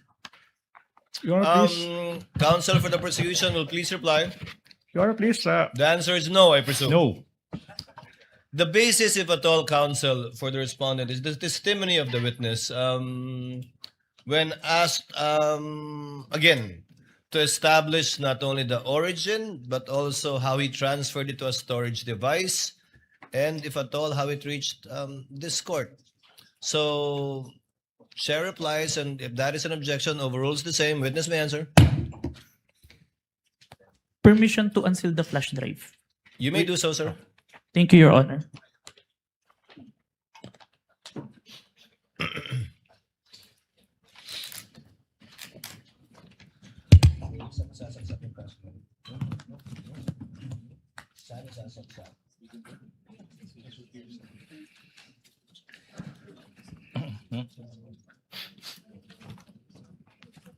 Your Honor, the witness manifestation is now in the process of unsealing the object evidence.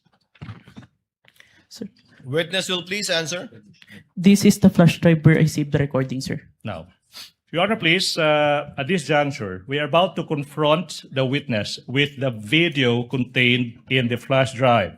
Your Honor. And Kindly let the counsel for the prosecution finish. Yes, Your Honor. thank you so much. And in the interest of time, Your Honor, please, we move that we allow Attorney Magallon to transport himself to the technical booth to facilitate, Your Honor, please, the playing of the video Counsel when the for- time comes. Counsel for respondent. Your Honor, may we know how long the video is? We will arrive to that, Your Honor, please. No, I'm also curious. How long All right, is now. this for us to know? How long is this particular video? Namely, Exhibit P, Roman numeral number 4, 10A. Your How Honor, many please. minutes or seconds would this be? Exactly, the video is 2 hours and 26 minutes and 10 seconds. But wait, Your Honor, please. We will aid the court in this regard. We will not be showing the entire 2-hour video, Your Honor, please. We will be presenting the relevant portions of the video, Your Honor, please, sanctioned by the rules and subject to the defense doing whatever they want with the remainder of the video, Your Honor, please. Your Honor, So, what will you play exactly, counsel? Your How Honor, many please. minutes or seconds? We counted, it's 2 minutes and exactly 18 seconds, Your Honor, please. 2 minutes and 18 seconds of a 2-hour, 26-minute and 10-second video, Your Honor, please. Your What does Honor, counsel for respondent say? we object. Based on Your Honor, based on the rules, part of a video documentary must be presented, Your Honor. Come again? I'm sorry, counsel? Yeah. Hold on, Your Honor. I'm sorry, counsel? I did not get what you Hold said. on, Your Honor. Your Honor, under Rule 132, when part of a transaction, writing, or record given in evidence, the remainder must be shown. When part of an act, declaration, conversation, writing, or record is given in evidence by one party, the whole of the same subject may be inquired into. And when a detached act, declaration, conversation, writing, or record is given in evidence, any other act, declaration, conversation, or record necessary to its understanding must be given into evidence. Your Honor, we request that the entire video be played. Your Honor, can I respond to that, Your Honor, please? Can I respond to that? What does the counsel for the prosecution say before the chair makes a ruling? Your Honor, please, we don't want to put the defense on the spot, but that is a misreading of the rules. Your Honor, please, counsel cited Rule 132, Section 17. With all respect to the defense, that doesn't serve your interest. It serves the interest of the prosecution. May I explain? Reason. If we read Section 17 of Rule 132, it says, when part of transaction, writing, or record given in evidence, the remainder is admissible. When parts of an act, declaration, conversation, writing, or record, when part is given by one party, and in this case, that is the prosecution, the whole of the same may be inquired into by the other side. Meaning, it's simple. This rule, Section 17, Rule 132, allows exactly the prosecution to present a 2-minute portion of a 2-hour video subject to the defense, the presentation of the remainder of the same. Be that as it may, Your Honor, please, the rules are clear. Number 2, we invoke, Your Honor, please, the ruling that it is for the prosecution to decide what to present, when to present, how to present, and whether to present at all. Be that as it may, Your Honor, please, the defense will not be prejudiced exactly because when the time comes for the defense to present their evidence, they can present the remainder of that 2-hour video. What we are saying, Your Honor, please, for the interest of time, for the prosecution's presentation of evidence, we deem that's only a 2-minute portion of that 2-hour video is relevant at this point in time, Your Honor, please. We move for a ruling. Your Honor, if I may respond. As the last response, Your Honor, counsel for the respondent. the prosecution cannot be allowed to present a truncated part of a whole 2-hour, 26-minute video. That will not provide the context necessary for the understanding of what occurred during that night on November 23, and also not allow the proper identification by this witness. Your Honor, sorry, I will not even reply to that, Your Honor, please. Chair would like to ask, who did the edit from the how many hours? 2 hours. No. Your Honor, please, if I may, can I From the reply to that? total, who did the edit? Was the witness the one who did the edit, or was it already the prosecution? Your Honor, there's no editing done. There's meaning no editing done. Who got that shorter portion? No, Your Honor, please. What we are presenting are portions of the entire 2-hour video. And this witness, I think, will be able to identify the specific timestamps of that preserved, not edited portion. If I may repeat, Your Honor, please, we are not presenting any edited portions, but only snippets, portions of that 2-hour video. And this witness, I suppose, will be able to identify which specific portions that he would like the court to view at this point. So when it is shown, the witness will testify and attest to the portion of the entire video that it was found insofar as the timestamp is concerned. Yes, Your Honor, please. But as evidence at the proper time, you will be offering this entire Yes. 2-hour or so video. Yes, Your Honor, please. And simply highlighting Yes. the 2 or so minutes. Would that be correct? That's a very keen observation. Agree 100%, Your Honor, please. Your Honor, the prosecution cannot be allowed to do this because the entire video will show the context upon which the utterances were made. That is a matter for the counsel for respondent to do and present during their time, because I believe the counsel for respondent also identified and marked, if I'm not mistaken, the same video for over 2.5 hours. It can do so during its time to present its evidence in chief. Thank you so much. The objection is overruled.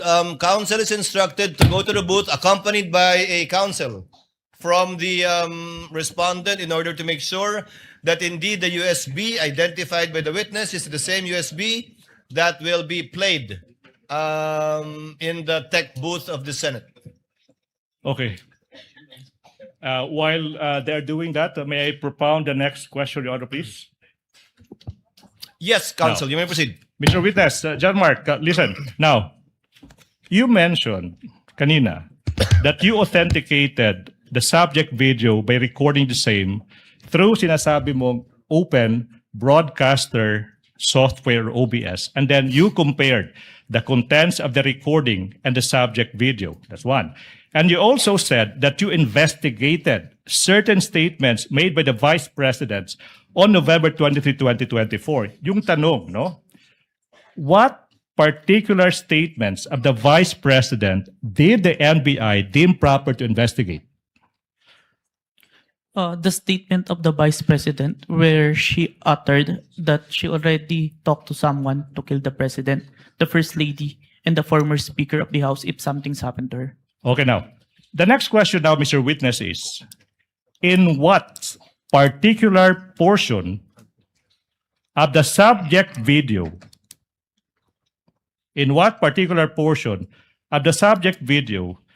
did the respondent utter that she already contracted a person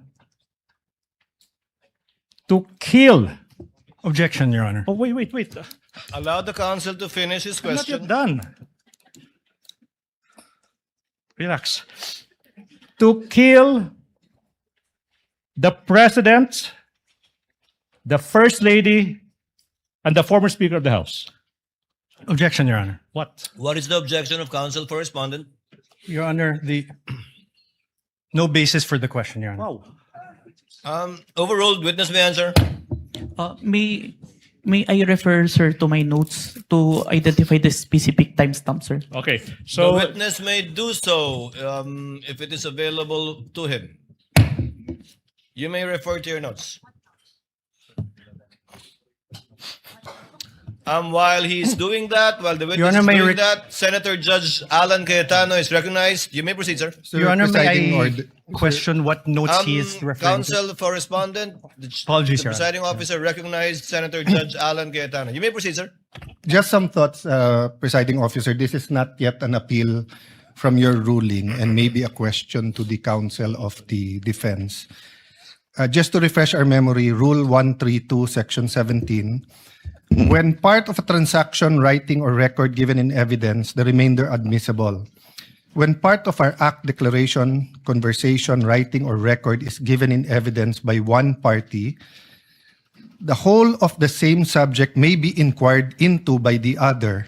And when a detached act, declaration, conversation, writing, or record is given in evidence, any act, declaration, conversation, writing, or record necessary to its understanding may also be given in evidence. So I'm not appealing yet. I see the logic of the ruling of the presiding officer. Ito lang po ang tanong ko. Is the defense going to ask later on for the showing of the whole video? Because if they are, why don't we just watch the whole of it? Because we're going to have to assess the context. If it was really a threat, what did she say before or after?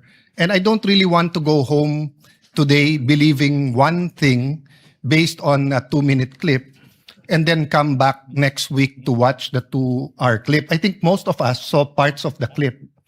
Of course, I don't also feel like watching the 2-hour, I don't even watch 2.5-hour movies, much less this. But I'm just putting this at the feet of the presiding officer and my colleagues na kung gagawin din naman natin eventually yung 2.5 hours, mas gusto ba natin putulin muna ngayon at may iniisip tayo and then later on the 2 hours? Or can the two parties agree of the 2.5 hours, which one yung may context? So I'm not criticizing the prosecution's motion. I see what you mean.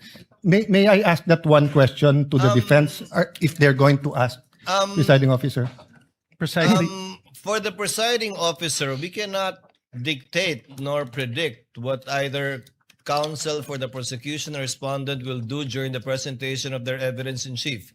Even if they say yes to us now, Yes. actually they have every right to change their mind and Yes, I agree, Your Honor, not but do so that's- anymore. But if they do answer now that they want it shown, may we consider, I mean, if I'm the only one who wants to see it as a whole, then I will submit to everyone else. But if everyone else is saying we will eventually watch the whole of it, we might as well get it over and see the context of the whole video. Unless the two parties can agree that they only want to look at 30 minutes or 1 hour. I don't know what context they're talking about.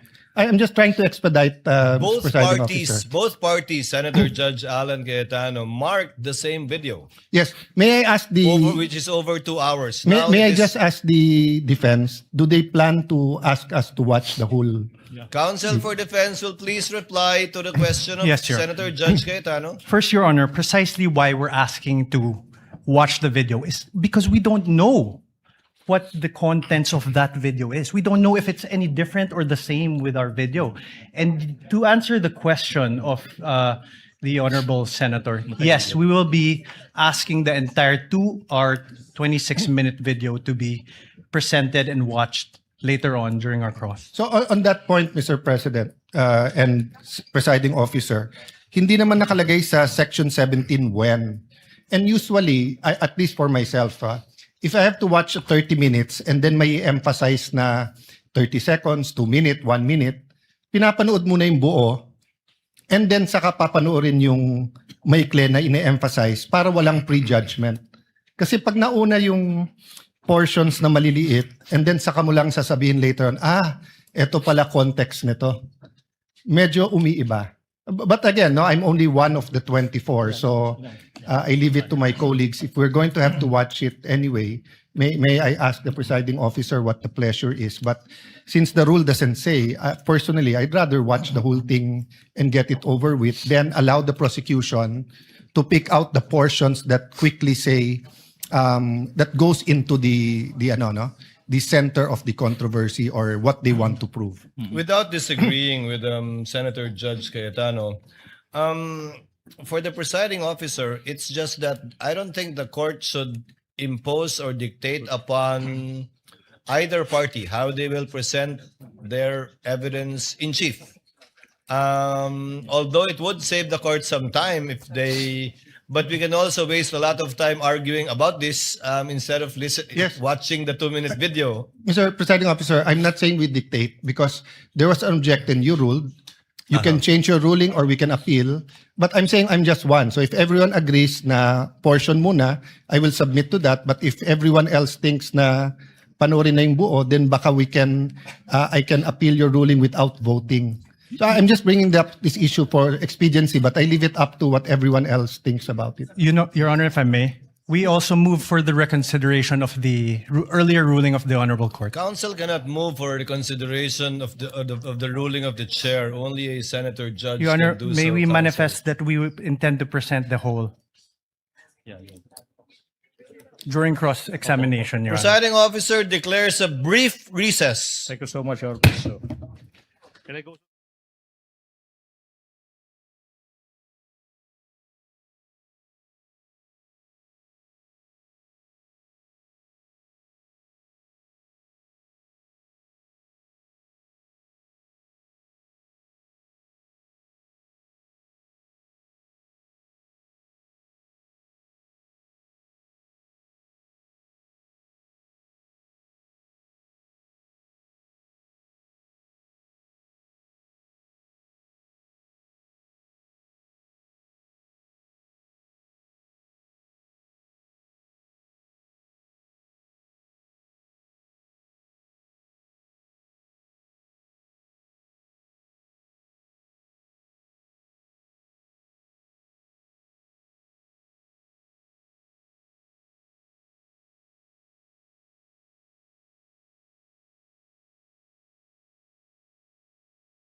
During the break, the presiding officer had a discussion with the senator judges, including Senator Cayetano. The presiding officer would therefore like to make of record the following. Number one, should the counsel for the respondent rather, decide as it has manifested to present the entire video, this court shall allow it during the time for the respondent to present its evidence in chief. We will not interfere with how each party or either party presents their case, with a caveat that a portion of an entire video being presented is not only to save on time, but also to be able to support the allegations from the point of view of the prosecution insofar as their articles of impeachment is concerned. No need to say that the counsel for the respondent will also present the evidence that they deem best that will prove the innocence of the respondent in this case. Senator Judge Cayetano? The mic, please, of Senator Judge Cayetano.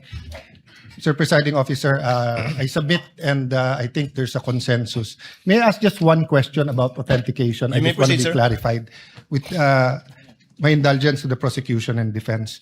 Just to the witness, please correct me kasi hindi ako techie talaga dyan. So sabi mo, pag ino-authenticate mo, you get the video tapos may hash. Yes, Your Honor. So you get the hash tapos you download the video. Tama po ba? No, Your Honor. The video was screen recorded, Your Honor. Okay, so screen recorded, then yung hash na nakuha mo. Yung hash value po is kinalculate from the recorded po. Okay, then you have to compare that with the original one, right? Yes, Your Honor. So the original one, yung hash niyan, nasa Facebook. Tama ba? Yung hash po, hindi po kinalculate yung hash from the Facebook. Kasi ang purpose po ng hash value is to calculate po yung value ng mismong video na ni-record ko. Dahil hindi po siya yung for authentication purpose, but for the integrity of the video that I screen recorded na if matampered siya during the time na sinubmit siya until presented in court, makikita po na iba po yung hash value. So is there a possibility na iba yung hash ng Facebook for the same video sa hash nung sayo? Magkaiba po talaga yun. Magkaiba. But how do you know it's, when you authenticated, how do you know it's the same video? I manually compared, Your Honor. Manually compared. Yes, Your Honor. But we don't know that unless we also manually compare. Yes, Your Honor. Yeah. Thank you. I just want to clarify that and think about it more. Noted and entered into the records. What is the pleasure of Senator Judge Villanueva? Mr. Presiding Officer, in relation to what Senator Judge Alan Cayetano mentioned, may I just be allowed to ask a clarificatory question in relation to that particular matter? Senator Judge Villanueva may do so. He Thank has you. 2 minutes. Thank you. Mr. Witness, I was listening attentively earlier and you made mention that the live stream video was recorded using Open Broadcaster Software or OBS. Just for the benefit of the court, could you briefly explain what OBS is and how it was used in the course of your investigation? It's open source na software na pwede pong i-access ng kahit sino. So it's generally available to the Yes public? po. And ang purpose po niya is may two functions siya, is live stream and screen recording po. And stream recording? Screen recording, Your Honor. Could you explain the capabilities nitong OBS as well as any considerations that investigators take into account pag ginagamit po itong recordings generated through this particular software as part of your investigation? Yung OBS po, capable po siya i-screen record kung ano po yung nakikita sa screen. After po nun, makakapag-generate po siya ng output. Yung output po na yun, yung minamanually compared ko with the live stream video, Your Honor. To authenticate? Yes po. Thank you. Thank you, Mr. Presiding Officer. Thank you, Sir Witness. Thank you, Your Honor. Noted and entered into the records. What is the pleasure of Senator Judge Rafi Tulfo? Thank you.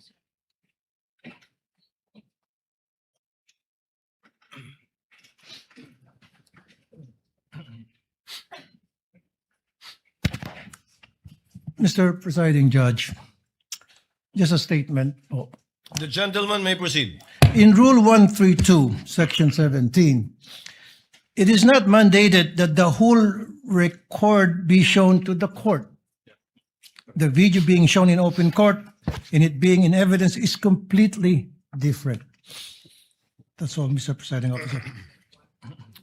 Noted and entered into the records. What is the pleasure of Senator Judge Pangilinan? Yes, Mr. President, just one or two quick questions to The the... gentleman may Witness. proceed. Witness Yes. will please answer the questions of Senator Judge Pangilinan. He has 2 minutes. Yes, Mr. Kalilong, ikaw nabanggit mo kanina na nag-training ka, no? Yes, Your Honor. Hindi lang 2 linggong training lamang ang nakuha mo, tama ba 'yon? 2 linggo on the start, pero during the tinitrain po ako ng chief ko. During the So process. continuing training. Yes po, kasi nagpe-present po ako sa At court. saan yung training? Na sinabi mong 2 linggo, nabanggit mo ba? Sa office namin siya ginawa, pero ang nag-handle is MaxCore po. Ano yung Max for? MaxCore Interventures. Ano nga yun? Provider po namin ng forensic softwares. At kumpanya siya Yes po. ng computer Ng mga pang-forensic po. forensic. Okay, Yes, thank Your you. Honor. Thank you. No other Counsel for questions? prosecutor will please proceed. Your Honor, may I be allowed to speak in Cebuano a bit? Mahimo ba kita magpadayon? In Tagalog, it means in English. Can we proceed? Counsel may proceed. Thank you so much, Mr. Witness. Now, in what particular portion of the subject video did the respondent utter that she already contracted a person to kill the president, the first lady, and the former speaker of the House of Representatives? Are you done? Objection? Objection, Your Honor. Wow. Kindly state the objection, counsel for response. Your Honor, the question is misleading. There was no mention anywhere before that the video mentioned that the killing of the president. To kill. Yeah, there's no mention in any testimony earlier. There's no mention that video. Your Honor, again, with all respect, the records will bear me out. Bases have been more than complied with. This witness mentioned many times over that the subject of the investigation is the statement of the Vice President that she already contracted a person to kill the President, the First Lady, and the former Speaker. There's no basis for the objection, Your Honor, please. Your Honor, may I ask for a readback? He was the only party who said that, Your Honor, not Kindly the... use the third party in referring to opposing counsel. Yes, Your Honor. If I may, Your Honor. May I ask, Your Honor, for a... Let the counsel for defense finish his statement. May I ask, Your Honor, for a reading of the transcript, as the witness, to my recollection, never mentioned that the Vice President did those things. All right. If I may, Your Honor, please. Counsel, kindly lay the basis. Yes, Your Honor, please. Now, Mr. Witness, you said that your office, the NBI, conducted an investigation for a statement made by the Vice President noong Nobyembre 23, taong 2024. Naalala mo yun? Objection, Your Honor. Oh. Your Honor, please. What is the basis of the objection? Your Honor, it's leading. Your Honor, please. If I may, Your Honor, please. Do you remember? Leading, Your Honor. If I may, Your Honor, please, I'm just giving in to what the defense wants. The record will bear me out. This witness mentioned so many times over that he investigated the statement of the Vice President uttering that she already contracted a person. The whole nation is listening. The chair will Your make Honor, a ruling. so The many objection- words leading. The chair will make a ruling. The objection is overruled. Earlier, chair noted, I have it in my notes, that the question was propounded by counsel with respect to the 11/23/24 incident that was the subject matter of a digital forensic examination by the witness pertaining to the former Vice President. That was the instance, if the counsel will recall. that counsel for the prosecutors asked the witness if he knew who the Vice President was. So the objection is overruled. Witness may answer. Your Honor, may I state for the record, my objection is on the part of the question where he said that the Vice President hired someone to kill the President, the First Lady, and the Speaker of the House, not on the identification of the Vice President. Noted. Court already made a ruling. Witness will answer. Mr. Witness, naalala mo ba yung tanong? Can you repeat the question, Okay, sir? now. Kindly repeat the question, counsel. In what particular portion of the subject video in that online media conference of the Vice President did she utter that she already contracted a person to kill the President, the First Lady, the former Speaker? In what portion? Objection, Your Honor. What Sir, is the objection? Your Honor, this honorable court already ruled on this question. The discussion later on was on the leading question made by the prosecutor. If you recall, Your Honor, this honorable court said, prosecutor, please lay the foundation, the basis for your question. Your Honor, please, if I make a response. The presiding officer will ask the witness. Mr. Witness, out of the 2 or more so hours of video that you downloaded, do you know if at all the timestamp that pertains to any statements made by the Vice President pertaining to any of the allegations in the articles of impeachment, particularly Article 4, the subject matter of this case, in relation to alleged threats made by her in that video? Yes, Your Honor, but may I refer to my investigator's note, Your Honor? You may do so. Senator Cayetano is recognized. Mr. Presiding Officer, Alan Cayetano. Sorry. may I know from the records, is this the first time that the witness mentioned that the Vice President uttered threats against the President, the former Speaker, and the First Lady? Your Honor, if I may, there was because if no it's mention at all. No, yes. Sorry, apologies. No, because if it's the first time, precisely the rule says that you cannot allow leading questions. Whether it's from the judges, whether it's from the presiding officer, or from the defense, or the... So meaning, you lay the basis. Simply, you ask him, ano yung laman ng video? Pag binanggit na niya, na may ganito sa laman ng video, then you can ask him na directly what part. So, all of us want to expedite it, but let's follow the rules. So that's why I'm asking, has this witness this afternoon, I missed a portion because I have a headache and I had to eat before I drink medicine, but I was watching sa TV. But hindi ko pa narinig na sinabi niya to. Kasi kung hindi pa niya sinabi, Mr. Presiding Officer, can we just follow the rules and just lay the basis, ask him kung ano laman ng video, let him testify, tapos pag binanggit niya, then you can ask him, hindi na siya leading. But we shouldn't really ask leading questions because we'll violate the rules. So excuse me, but I'll just be very particular when it comes to the rules, and it's not against any group. Senator Judge Cayetano, it will take some time before we can quote unquote appeal to the records. I'm trying to have them get it. But in lieu of that, that's why the chair tried to intervene.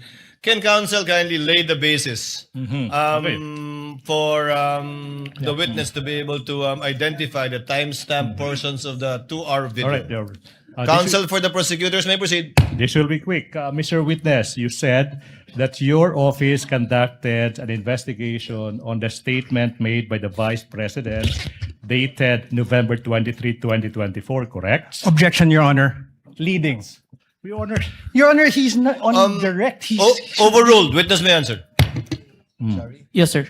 Now, tanong, ano ba exactly yung sinabi ng Vice President nung araw na yan, November 23, 2024? Objection, Your Honor. Well, I'm not yet done. Well, Your Honor, the pauses of the prosecution are very confusing. Kindly let the counsel for the prosecutors finish his question Precisely, before Your you Honor. object. May I Counsel ask for the also prosecutor may proceed. may I ask, instead of this, Your Honor, may I ask that the Honorable Court direct the witness to allow me to object before answering. Because No. precisely the questioning of the prosecutor Okay, what? is there are many pauses, which it's confusing if he's done or not. Counsel, witness even on occasion forgot what the question was because he did not respond to the question of the prosecutor. Yes, Your Honor. So I just Court will make sure of that. Thank you, Your Honor. So kindly finish your question if Yes, you want so- to state it again, counsel for the prosecutors. Maybe it's the tone. No? I'll be quick. What particular statements of the Vice President on that day did you investigate? Objection, Your Oh. Honor. Vague. Take it, counsel for respondent. A bit of patience. Let the counsel Yes. finish. I don't think he's finished. The question is done. What particular statement on that day did you investigate? How is that leading? Objection, Your Honor. Vague. Okay, Your Not Honor- leading. Your Honor, please. Can I I didn't address say to that, leading. Your Honor, please? Can I? What was Whether- counsel? What's the basis of the objection? Vague. All right. I will It's a indulge. 2 hour Your Honor, please. 36 I will 26 indulge, minute Your Honor, video, Your please. Honor. I will indulge. I will add these two phrases. It will never be. It will never be that. Now, Mr. Witness, what statements did the Vice President utter on that day, if any? Your Honor, Whoa. same objection. There's a Your Honor, 2 hour 26 minute. What? Let the does he witness mean? answer. Counsel, this 2 hour and so minute video was done on the same day. Yes. Correct, Your Honor, but the question must be given with particularity. If the witness knows, witness may answer. Answer. Witness will please answer.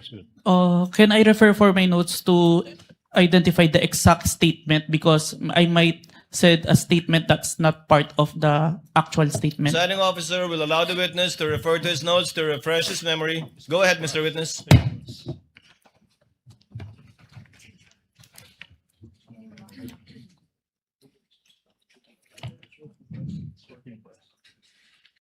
The specific statement, quote and quote, yes, huwag kang mag-alala ma'am sa security ko kasi may kinausap na ako na tao. Sinabi ko sa kanya, kapag pinatay ako, patayin mo si BBM, si Lisa Araneta at si Martin Romualdez. No joke, no joke. Nagbilin na ako ma'am. Pag namatay ako, sabi ko, huwag kang tumigil hanggat di mo sila mapatay. Hanggat di mo sila mapatay sila. And then he said yes. Please proceed, counsel. Thank you. Now, in what particular portion of that video recording that you authenticated of that online media briefing on November 23, 2024, did the Vice President utter those words? If I may, sir, I think we should include the question first. It starts at 1 hour and 15 minutes to 1 hour 17 minutes.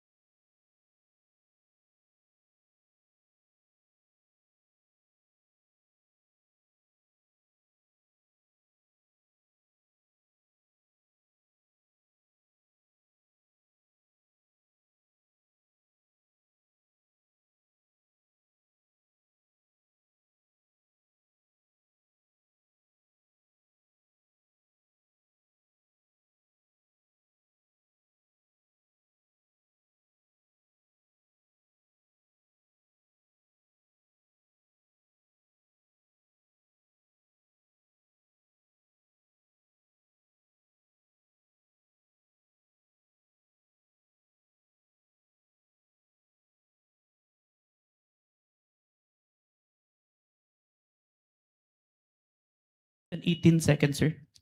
Your Honor, so the witness manifested as an answer to the question in what portion he said, timestamps 1 hour, 15 minutes, 0 second to 1 hour, 17 minutes, 18 seconds. And we computed, Your Honor, please, it's a 2-minute, 18-second portion of that video. At this juncture, Your Honor, please, bases have been laid. The nation can finally see it. The court will do. We move that's 2-minute and 18-second portion of that video be presented at this juncture, Your Honor, please. The Secretariat is instructed to play the USB given to the tech behind that was observed and witnessed by both counsels for the parties. Sorted. Kindly play the video. Vice President, thank you so much nga po pala sa dala niyong hopya nung hearing na pumunta kayo for PRRD. Kami yung nasa likod niyo po, yung tinawag nilang bastos kasi po malaki. Congresswoman. Kindly pause it. Kindly pause it. Ganyan ba talaga?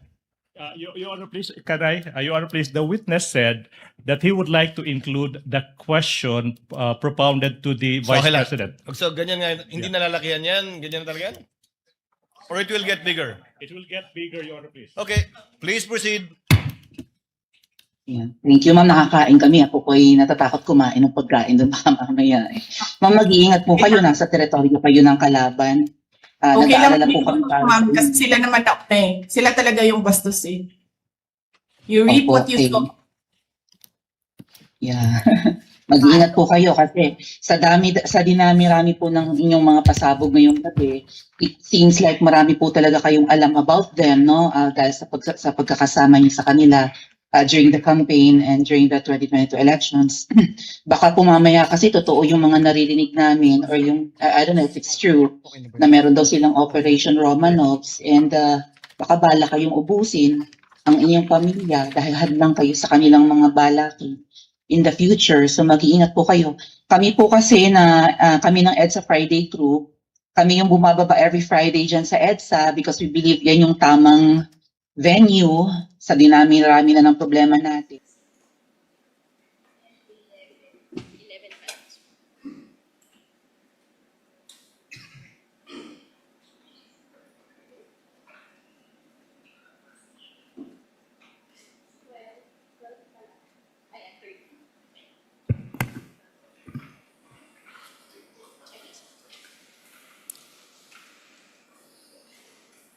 The Sergeant-at-Arms is directed to make the proclamation.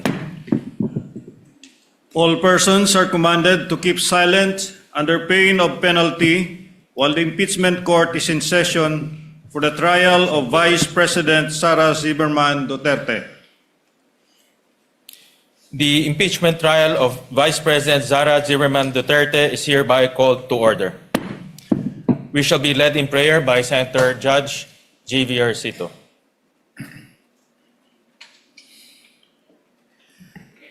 Ama namin makapangyarihan, lumalapit kami sa iyo nang may pakumbaba.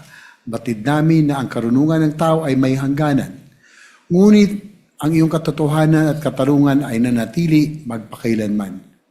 Sa pagtupad namin ng aming tungkulin bilang mga senator judges, hinihiling namin ang iyong gabay sa lahat ng aming gagawin.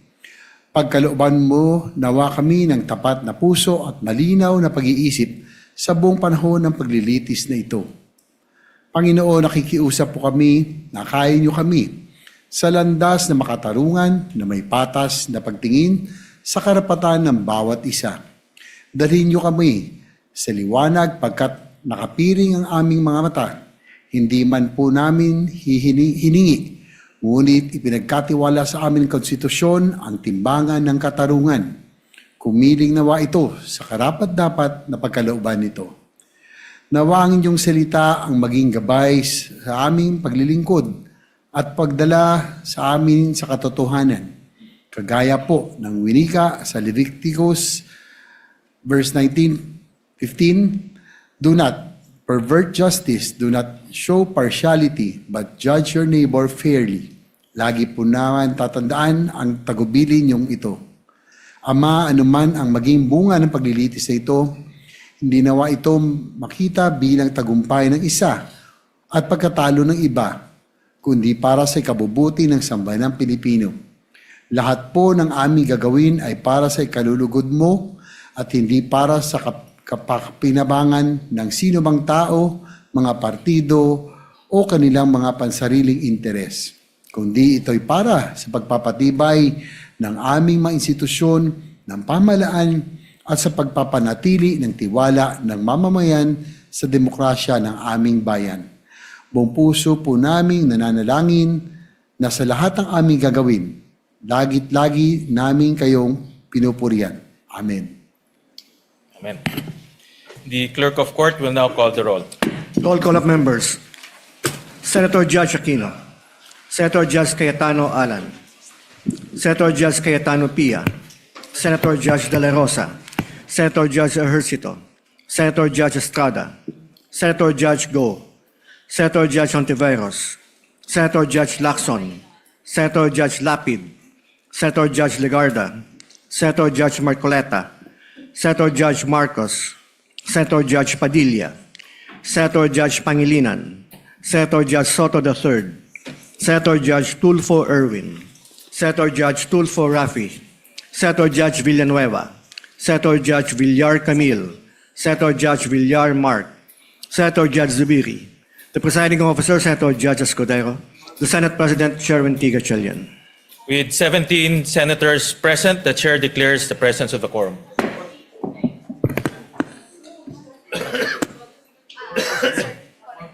We note the presence of Senator Judge Bongo. We have 18, and Senator Judge Amy Marcos. We have 19 senators present. We have 18 senators present for the record.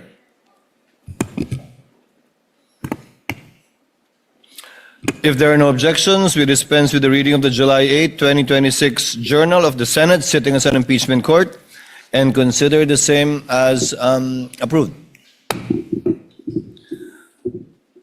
The clerk will please call the case before the impeachment court. Case number 004-2026 in the matter of the impeachment trial of Vice President Sara Duterte. Appearances? Good afternoon, Your Honor. Same appearance for the prosecution. We are ready, Your Honor. Noted. Appearances for the counsel for the respondent? Good afternoon, Your Honor. Same appearance for the respondent accused. Noted. Prosecution, call your next witness. Your Honors, before we... Senator Rafi Tulfo is seeking recognition. What is the pleasure of Senator Judge Rafi Tulfo? Thank you, Presiding Judge Escudero. Short inquiry lang po for the defense, particularly kay Attorney Mark Biduan. Attorney Binuan. During the last hearing, when you delivered a manifestation in reply to the prosecution's statement regarding the fourth article of impeachment, you said, and I quote, "The truth of the matter is this, she and her family were threatened, and while her response was unconventional, it was justified. What triggered her response was a question about Operation Romanov, which is the plot to eliminate VP Sara and her family." End of quote. Now, Attorney Binluan, this Operation Romanov that you mentioned, are you referring to the Operation Romanov mentioned by the blogger Princess Maui during the online press conference of VP Sara? Yes, Your Honor. Okay. So the question was raised during the press con by this Princess Maui, but I did not see her name sa list of defense witnesses in the pre-trial order. So will you be presenting her as your witness? Your Honor, at this point, it will depend on what will be established by the prosecution. The defense reserved its right to call or not call any witness depending on the course of the trial. Oh, I see. Okay. So, in other words, will you also be presenting any other witness to prove this threat or this Operation Romanov? Yes, Your Honor, that will be part of our evidence in chief. May this court know now kung sino-sino itong mga witnesses na inyo i-present? Of course, Your Honor. We are not at liberty to disclose that at this time. Again, it will depend on the course of the trial. Your Honors, Presiding Judge, the first time I've heard about this Romanov is during the Maisog Leaders Forum in Davao City. That was on January 28, 2024. Correct me if I'm wrong. It was mentioned by Mayor Baste Duterte.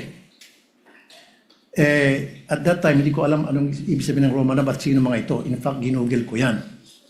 Sino itong family Romanov? So napag-alaman ko, apparently, they were the ruling family in Russia that was murdered by the Bolsheviks in the night of July 16, 1918. Malapit-lapit na sa anniversary, 108th anniversary. Kasi ano ba tayo ngayon, July 30. Anyway, may relasyon ba ito sa binanggit ni Baste sa sinabi ni Princess Maui at yung binanggit mo? Magkakarelasyon ba yung tatlo? Your Honor, I have no personal knowledge of what Mayor Baste said, so I cannot comment on that, Your Honor. So hindi mo napanood yun? Hindi... No, Your Honor. Okay. And last question. What did you mean when you said that BP Sara's response was unconventional? Your Honor, it was a description, Your Honor, of the statements that she made during that press call. Kaya nga, why do you consider it, why is it unconventional? Your Honor, the basic meaning of the word is, it will explain itself, Your Honor. Okay. That's all, Presiding Judge and Noted President. and entered into the records. Yes, what is the pleasure of the Honorable Defensor, one of the members of the panel of prosecutors? You may proceed, sir. Thank you, Your Honors. Your Honors, before we proceed with the examination of our second witness, Your Honors, the prosecution is in receipt of a letter dated July 10, 2026 from NBI Director Melvin A. Matibag requesting that his testimony be scheduled or calendared at the earliest setting, considering that the National Bureau of Investigation, Your Honors, has been invited by the Federal Bureau of Investigation in coordination with the Royal Thai Police for a regional summit on scam center compounds and transnational organized crime. In that regard, Your Honor, the prosecution would like to request that the scheduled testimony of NBI Director Melvin Matibag be scheduled tomorrow after the testimony of our second witness, Attorney Jeremy A. Lotto. After the testimony of your second witness. Yes, Your Honors. But the supposed witness scheduled for tomorrow is Attorney Zulaika Lopez per the gentleman's manifestation in the last hearing. That's correct, Your Honor. After we have dispensed with the testimony of NBI Director Matibag, we can proceed with the schedule of witnesses as provided in the list to the senator judges last week, Your Honors. To include Captain Bello, if I'm not Yes, mistaken. we can proceed with Attorney Lopez and Captain Bello as manifested last week, Your Honors. What is the pleasure of Senator Judge Cayetano, Alan? Mr. Presiding Officer, if no one objects, I will not object to having Director Matibag yesterday, but maybe as a caution to government officials, my good friend, Congressman Defensor, I read over the weekend that Director Matibag is writing because he is to be in a convention meeting the FBI next week. So actually, we're going to be here 30 weeks. We have put aside many, many important things.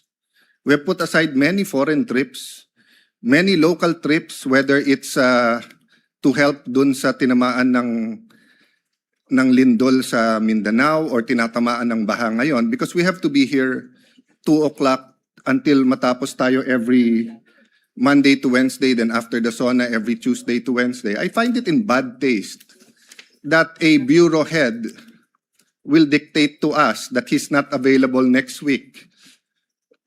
I was Secretary of Foreign Affairs. That's why you have undersecretaries.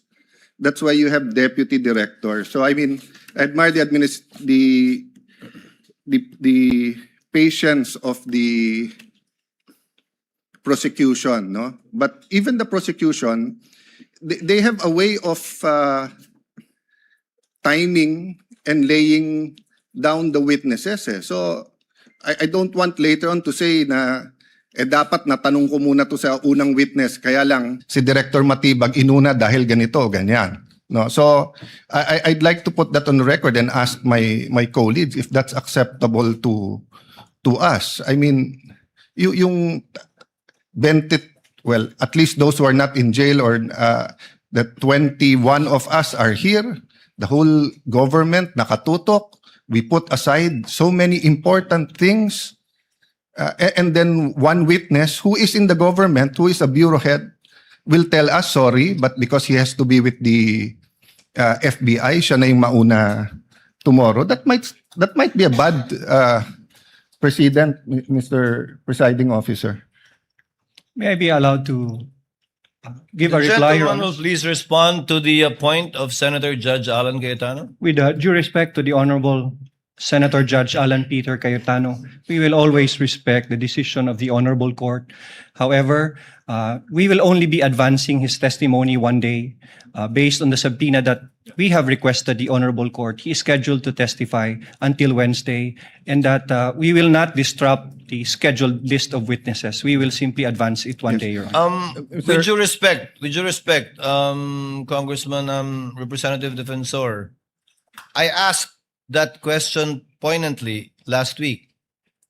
If Matibag will be one of your witnesses for this week, and you said no. In fact, you corrected Attorney Ligutan when he mentioned Director Matibag as one of your witnesses, and instead gave me a list of Lotok,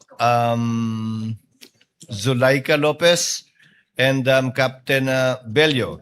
Matibag was not included. In fact, I don't think we issued a subpoena for Director Matibag for this week, given your manifestation after you took over, given that you have, as you said, control and supervision over the counsel for the prosecutors. So he's not in your list this week. He's not being advanced for a day, sir. May I respond, Your Honors? Please so. Your Please Honors, do so, that's sir. correct. I gave a list of witnesses scheduled for Monday, Tuesday, and Wednesday. However, Your Honor, to add, I also added that since NBI Director Matibag has been requested for a subpoena to testify within the week, I also added in my statement that we will inform the Honorable Court which day we can present the Honorable Matibag, and I was expecting him to be presented on one Wednesday after the testimony of Captain Belinda Bello, Your Honors. I confirm that, but the situation is, given the one witness per day rule that we supposedly have under the rules of court, no subpoena has yet been issued to Director Matibag to appear this week. Can the clerk of court kindly confirm that for us on the record? No subpoena has been issued for NBI Director Matibag. May I For this week, respond? May I respond, Your Honor? Senator Judge Alan Cayetano is recognized. Actually, my statement and my question to the court is not really addressed to the prosecution. You will have to do the best you can to represent, what you're fighting for. No, so I commend you for adjusting. But my recollection is because I'm also waiting for his testimony, and my recollection last week he said that we will not see him this week. And I think 11 days, no? 11 days ang That's correct, Your Honor. sa article na to. So we're on day 4. So kung hindi siya pwedeng next week, that's day 7, 8, 9. Again, I don't want to dictate sa prosecution or ano, but to suddenly say na tomorrow na siya, when I'm preparing for our oral argument tomorrow and the other witnesses, is a little bit, it's a small inconvenience for today. But I hope it doesn't become a rule, especially for a bureau head. I mean, if no one else objects, but if someone objects, I don't think it's really a good rule. Rules are important. I'll have to keep, you say technicalities. No, rules are important. So even yung notice, we agreed on, presiding officer, 3-day ba? 5-day notice. 5 days for witnesses not mentioned in the pretrial order. And then 3 days kapag 3 days, given the fact that we will be announcing the witnesses for the following Yes. week on the last day. Yeah, anyway, I said my piece, but I hope we will not be able to move faster if we have to accommodate the witnesses, especially if they're in government. May I add something, Your Honors, Before we... the Honorable Defensor, presiding officer would like to hear from the counsel for the respondents. Attorney Vinlon, what say you? Yes, Your Honor. We would have to oppose on the basis of the following. Number one, it will be in violation, Your Honor, of the impeachment court's directive that was given last week, insofar as the identities of the witnesses and as well as the order of the presentation. Number two, Your Honor, it will be, again, as mentioned by Senator Judge Cayetano, a violation of the 5-day notice rule. Since while he was subpoenaed the week before, Your Honor, we are learning that he will be presented this week. So the 5-day notice will not be observed. Number three, the prosecution cannot compel also the defense and this impeachment court to present witnesses according to their schedule, considering also that these witnesses have already been identified and determined. Of course, it will be a violation of the basic tenets of fair play, and to join again the manifestation of Senator Judge Cayetano, it will set a bad precedent insofar as surprise witnesses will be allowed at any point in the proceedings. Number 5 would be, it will also violate our right to cross-examine intelligently. We have done our best to prepare for their witnesses. However, these last-minute changes really affect the preparation involved, Your Honor, and insofar as laying down the case that we want to establish. And finally, if there are violations of these preceding rights, there will be a violation of procedural due process, which of course can give way to another ground to further delay the proceedings. Moreover, Your Honor, we would, if the prosecution would also allow, can we also get a copy, Your Honor, of that invitation? And maybe inquire of the prosecution if at the particular travel authority has already been made. Because, Your Honor, we received information as well that the FBI had already conducted a summit, a regional summit of some sort, but it was conducted in other words, last month, Your Honor, also in Bangkok, Thailand. So we would have to, again, manifest, and we would have to study, Your Honor, the invitation and counter-check and do the proper verification as well. So that if it is indeed viable, then we would understand, Your Honor, why it has to be attended to by Director Matibag, Your Honor. Senate President Gatchalian is recognized. You may proceed, sir. Thank you, Mr. Presiding Officer. Sinusuportahan ko po yung statement ni Senator Judge Alan Cayetano dahil hindi lang naman po yung counsels ng prosecution at defense na naghahanda, pati mo mga senator judges naghahanda rin. At sa totoo lang ho, itong weekend, marami rin sa ating mga senator judges ay pinag-aaralan kung ano yung kanilang maitatanong sa mga testigong ihaharap po ngayong linggo. Marami po ay pinag-aralan po yung mga ebidensyang in-upload na ho para po sa ating mga senator judges. At hindi ho to konting ebidensya, pinag-uusapan ho natin dito. Libo-libong mga papel at libo-libong mga ebidensya. Kaya kung bigla pong may isisingit na testigo, hindi ho rin makakahanda po yung ating mga senator judges sa kanilang pagtatanong at hindi rin ho nila mababasa yung mga dokumento at ebidensya na nakakabit ho doon sa testigong iharap. Kaya napakahirap naman po na naghahanda ho tayo pero biglang may mga ganitong suppression na hindi ho natin paghahandaan at hindi naman ho yan magiging maayos at patas para po sa ating mga senator judges. Maraming salamat po. For the record, Chair would like to confirm the statement of the Honorable Defensor. I will quote, Presiding Officer, quote, so Director Matibag is not yet going to be presented next week. Representative Defensor, not yet, Your Honor. We will manifest on Monday. If we can consider him for the Wednesday session, depending on how the trial goes and how long the testimonies will take for both parties.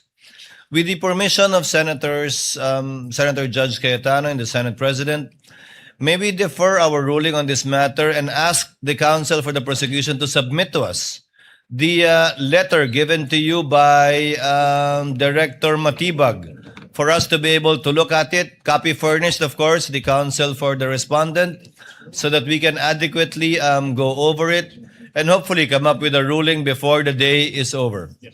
We submit, would Your that be Honor. possible? We will submit the letter. The Honorable Thank you, Court. Your Honor. So we shall do it that way. Kindly furnish a copy to the counsel for the respondents as well for their review. Yes, Your Honor. Given Your Honor, counsel for respondent, Attorney Vinluen's Your Honor, manifestation if the travel authority is also available, if we can ask If for a the- travel authority, if it's already issued. yes, of course. Kindly furnish us that as well. Your Honors, we will submit in good faith whatever the prosecution has received from Director Matibag, Your Honor. As well as Kindly communicate with him if possible, if he already has a travel authority for the same. so that we could evaluate it based on what you have. We Yes, cannot Your Honor. evaluate it based on what you don't have, so we will presume if you don't have it, it's not yet there. Your Honor, Yes, one last Attorney addition. Considering that there's a, if and when they provide the travel authority, I understand, Your Honor, that one of the requirements is also the official invitation from the foreign body. So if they can also provide that, Your Honor, Well- so that we can do a full review of this matter. Attorney Binloan, it's not really for the full review of the counsel for the prosecution, but rather for this court's evaluation, whether or not to allow the motion of the counsel panel of prosecutors. But everything that will be submitted to us, you will be furnished with a copy. We will so that you submit can argue your way through this motion before we decide on it. So ordered. Counsel for the panel of prosecutors, kindly call your next witness. Your Honors, I respectfully request that the counsel for the panel of House Prosecutors, Attorney Virgil Ligutan, be recognized for the presentation of our second witness. Attorney Ligutan, counsel for the prosecutors, is recognized to present the prosecution's second witness. You may proceed, sir. Mayong hapon sa atong tanan, the second witness for the prosecution is no other than Attorney Jeremy C. Lotok, Your Honor, please. We call to the witness stand Attorney Lotok. Kindly situate Attorney Lotok to the witness stand.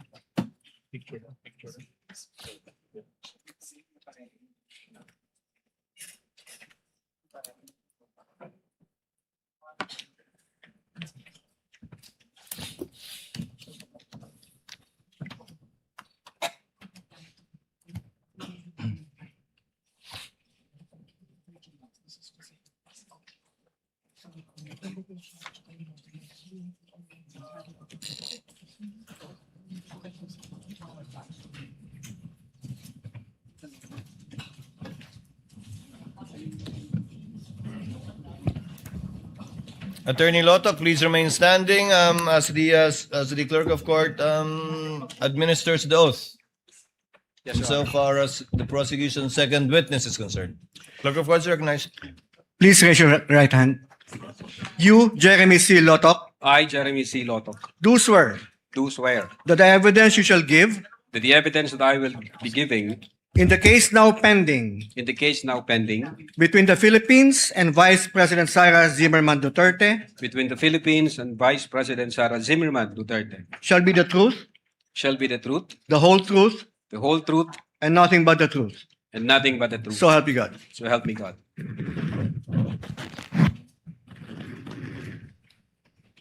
Your witness, counsel for the prosecutors. Attorney Lotok, you may sit down. Thank you, sir.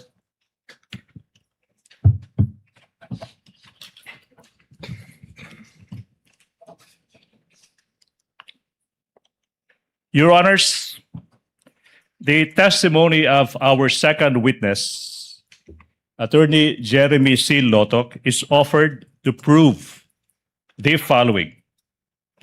Number one, Jeremy Lotok is a lawyer by profession, and he was the chief of the Cybercrime Division of the National Bureau of Investigation, or NBI, in 2024.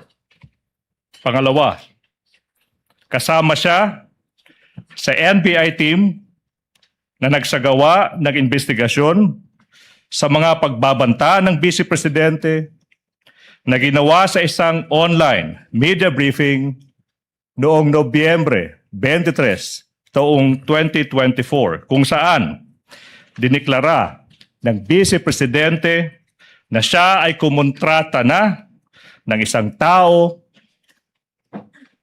para patayin ang Pangulo ng Republika ng Pilipinas, ang unang ginang at ang dating Speaker ng House of Representatives.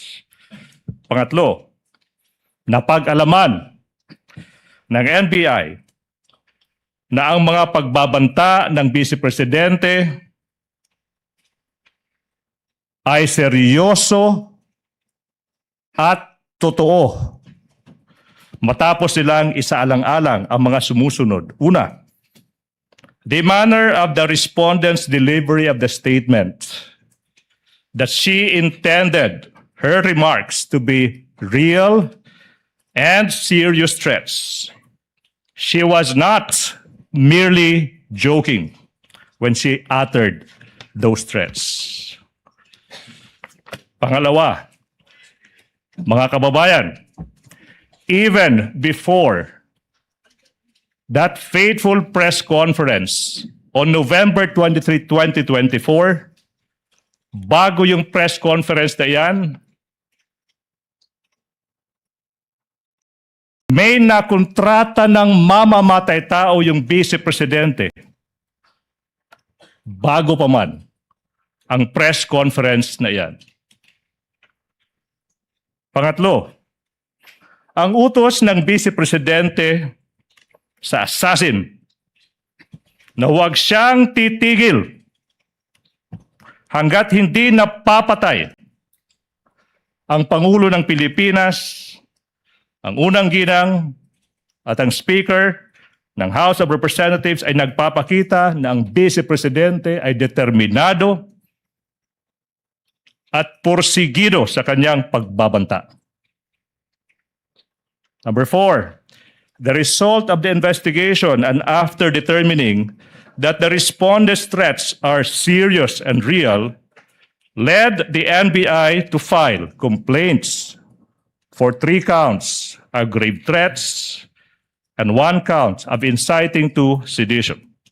Number 5, this witness, Attorney Lotok, will identify and authenticate the affidavit of investigation, the annexes, as well as a couple of videos in relation to the NBI's investigation. And number 6 offer, he will also testify on such other matters as are relevant and material to the impeachment of the Vice President. Ready for comment, Your Honor, please. Counsel for the respondent, Attorney Binluan. Subject of cross, Your Honor.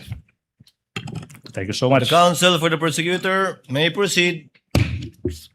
Daghang salamat, Mr. Presiding Officer, Honorable Judges.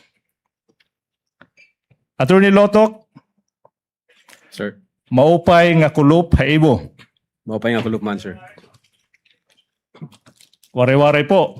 We are both waray-waray. At the same time, si Wano, Attorney Lotok, pwede bang mas malapit pa sa microphone para marinig ng sambayanan lahat ng isasagot ko mo sa mga tanong ko? Okay? Yes, sir. Now, Mr. Lotok, kindly state your name, edad, and other personal circumstances. I am Attorney Jeremy C. Lotok, 50 years of age, and currently the Regional Director of the NBI Bangsamoro Autonomous Region in Muslim Mindanao, sir. Sinabi mo ikaw ay isang abogado, Attorney Lotok, di ba? Opo. Now, yung tanong, kailan ka naging membro ng ating Philippine Bar? I was admitted to the Philippine Bar and took my lawyer's oath in 2013, sir. 2013. Now, Mr. Lotok, ano ba yung current position mo, occupation mo, kung meron man? The Regional Director of the NBI Bangsamoro Autonomous Region in Muslim Mindanao, sir. Ikaw ay isang NBI Regional Director for BARM. Now, yung tanong is, how long have you been with the NBI? I've been in the NBI for the past 12 years, sir. 12 years. No? Tanong is, I think, based on my counting, that would be since 2014. Tama po ba? Opo, Your Honor. Now, kailan ka ba na-designate as the NBI Regional Director ng BARM? I was designated in January this year as Regional Director of the NBI BARM, sir. January 2026. Now, prior to your designation as the NBI Regional Director for BARM, ano ba yung previous position mo within NBI? I was the Regional Director for Region 4B or Mimaropa, sir. I think July 2025. July 2025 you became. Okay, now, prior to your designation as NBI Regional Director for Mimaropa, what was your previous position kung meron man? I was the Chief of the NBI Cybercrime Division, Your Honor. Chief ng NBI Cybercrime Division. Now, kailan ka? Kailan ka na-designate as Chief ng NBI Cybercrime Division? I was designated in February 2023, sir. 2023. No? Now, sinabi mo ikaw ay naging chief ng NBI Cybercrime Division. Now, yung tanong, Mr. Attorney Lotok, is what were your primary duties and functions bilang hepe ng NBI Cybercrime Division? Primary duties, among others, to plan, direct, supervise the investigation of cybercrime cases pursuant to Republic Act 10175 and other relevant laws. And part of my duties and responsibilities is to investigate high-profile cases pursuant to Republic Act 10867, specifically crimes committed by, through and with the use of information and communication technology, sir. Now, Mr. Witness, of course, you are aware na ikaw ay tumitestigo sa impeachment trial ng respondent. Now, yung tanong is, kilala mo ba yung respondent sa kasong ito? Yes, Your Honor. Okay, yung tanong now is, why do you know her? She is the incumbent Vice President of the Philippines, and she is the subject of the investigation by the NBI Cybercrime Division, Your Honor. So, nasabi mo, she is the subject of an investigation ng NBI Cybercrime Division. Now, yung tanong, Attorney Lotok, is, kailan ba? Kailan nagsimula yung investigation ng NBI Cybercrime Division on the respondent? November 23, 2024, sir. November 23, 2024. Yung tanong now, Attorney Lotok, is why? Why did the Cybercrime Division commence an investigation on the Vice President? We were directed by the then Director Judge IBB Santiago to conduct an investigation with regard to a certain video involving an online press conference held on November 23, 2024, where the Vice President uttered that she had already contracted a person to kill the President, Lisa Marcos, and the former Speaker of the House, sir.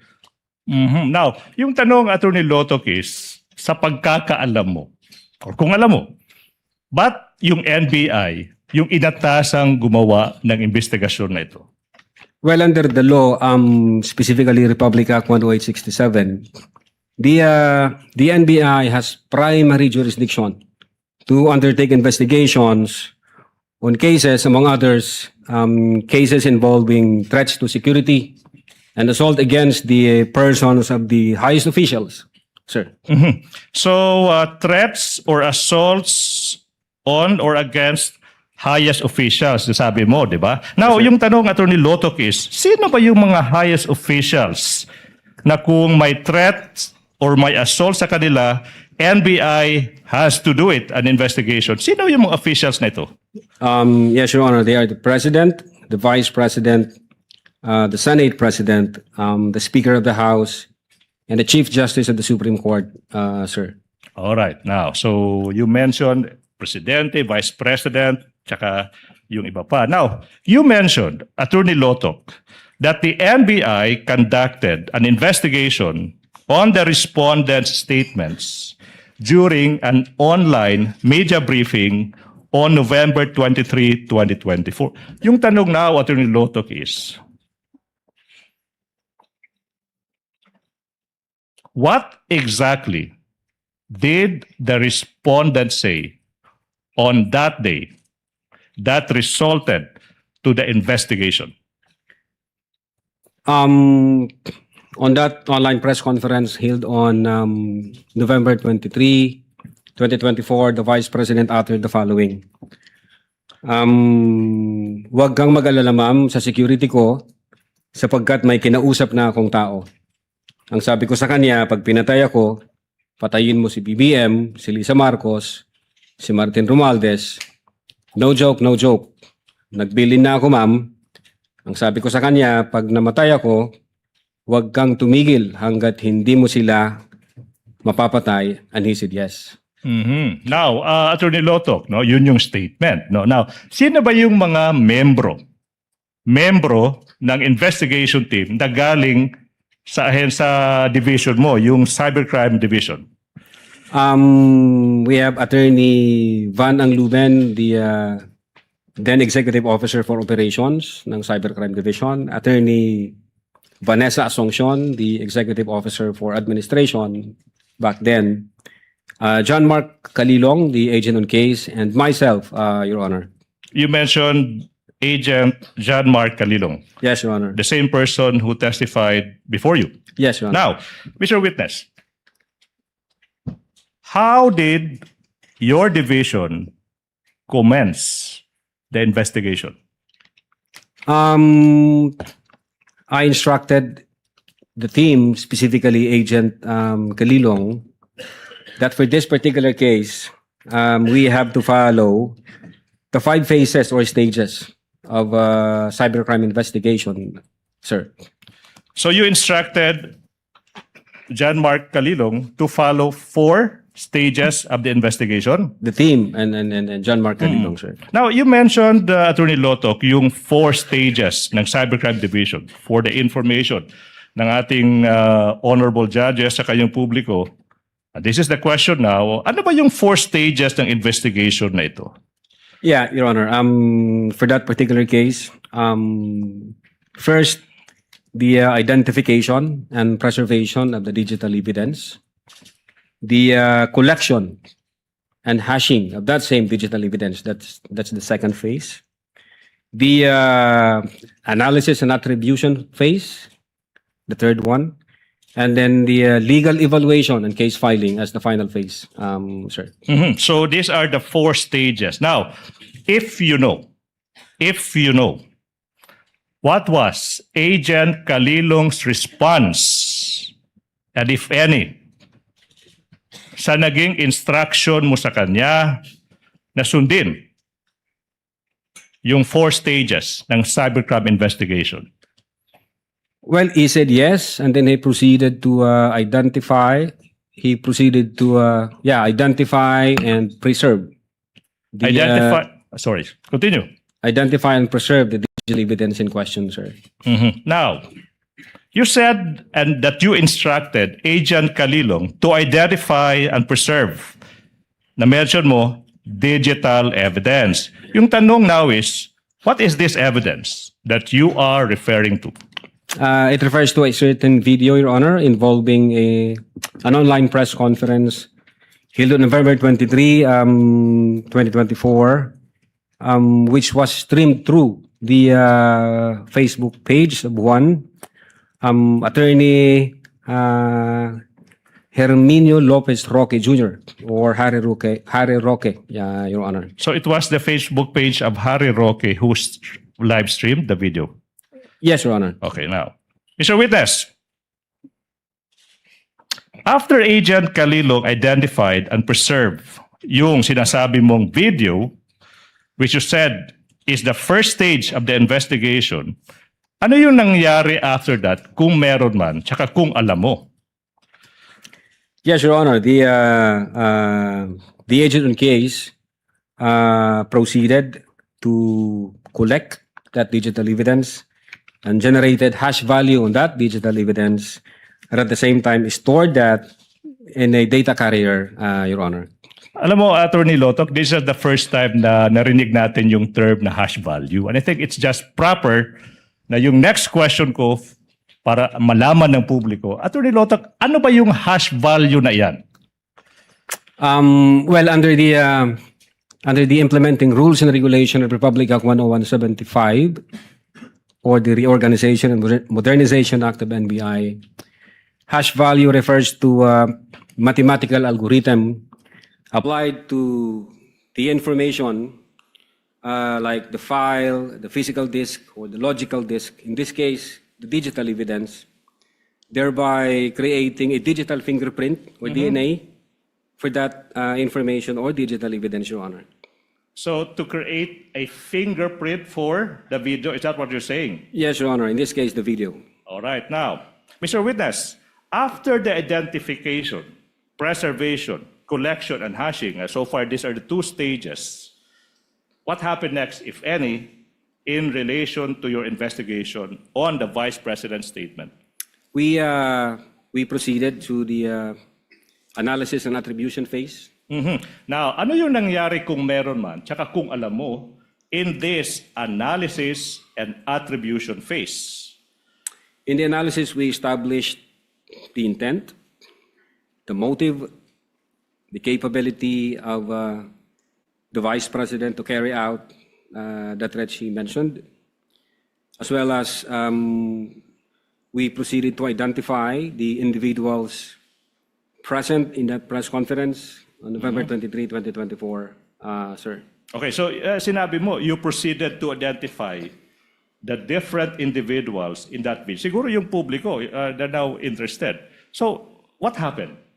What happened pagkatapos yung mag-proceed sa pag-identify sino ba yung nasa video na yan?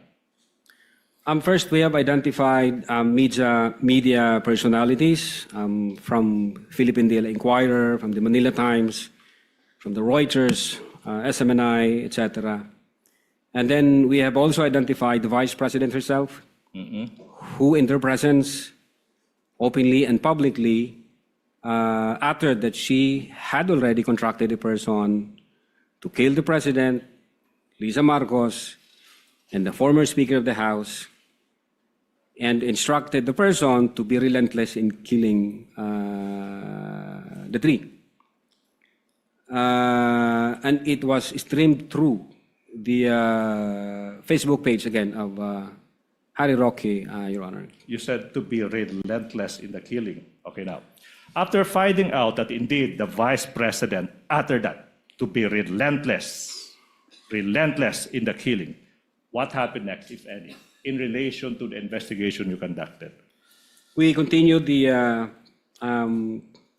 open source investigation to determine if there were utterances made by the Vice President in previous dates, Your Honor.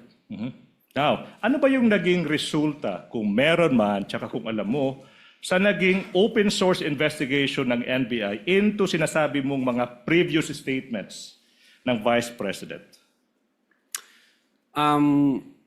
We have found a press conference dated October 18, 2024, streamed through the official Facebook page of the Office of the Vice President.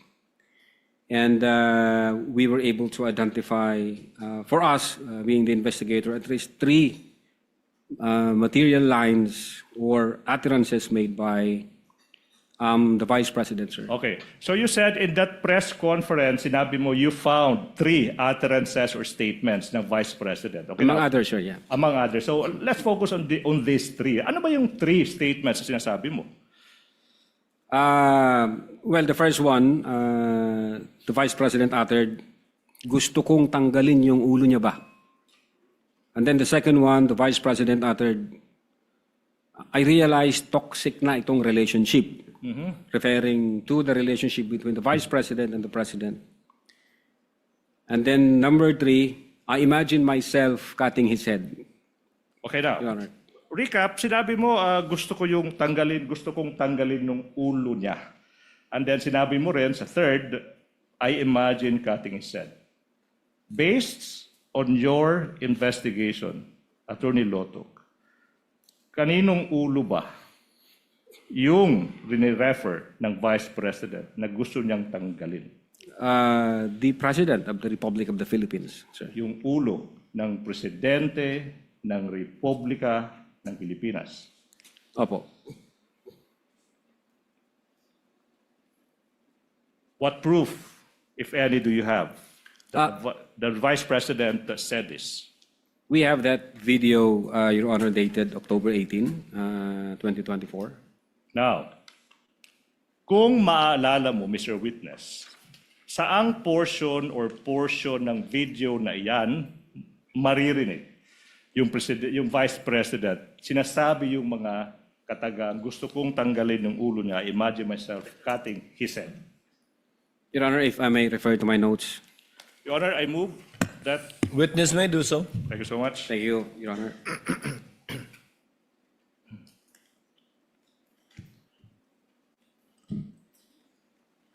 Your Honor. Yes, counsel for respondent may observe as the witness peruses his notes. Your Honor, may we also be allowed to do the same through Similar Attorney order Stephen with Magallanes? respect to the counsel for the prosecutor.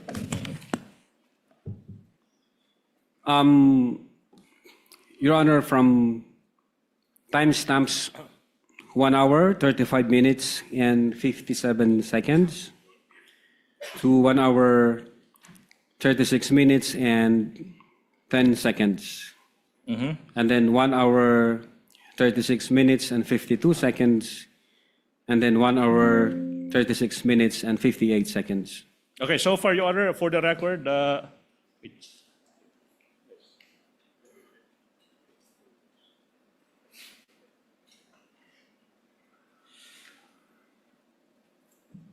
okay, Your Honor, please, sorry. The gentleman mentioned 2 timestamps. So question, if those portions, okay, are shown to you, will you be able to identify the same? Yes, Your Honor. Your Honor, at this juncture, Your Honor, please, the video has already been identified, marked and identified by our previous witness, and it is marked as Exhibit P-Roman numeral 4-11 for the prosecution. We move that these 2 portions with individual timestamps as mentioned be shown to this witness for his identification, Your Honor, please. Where is the USB, counsel? Your Honor, we move that we be allowed to unseal the marked exhibit, Your Honor, please, that was presented last time, Your Honor, please. It's with us. It's with the prosecution. Kindly unseal the document in the presence of the counsel for respondent.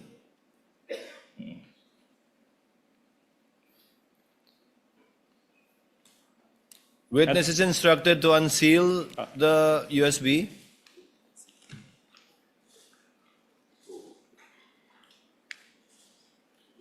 This has been previously marked. So after the unsealing, counsel for the prosecutor and for the respondent are instructed to kindly accompany each other to the tech booth to make sure it is the same, one and the same USB that will be played.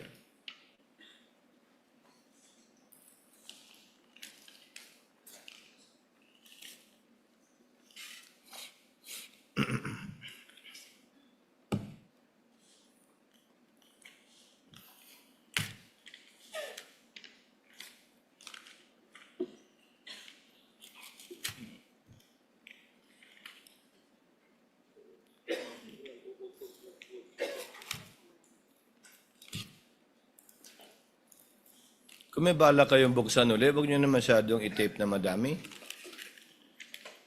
Para hindi masyadong matagal pag i-unseal.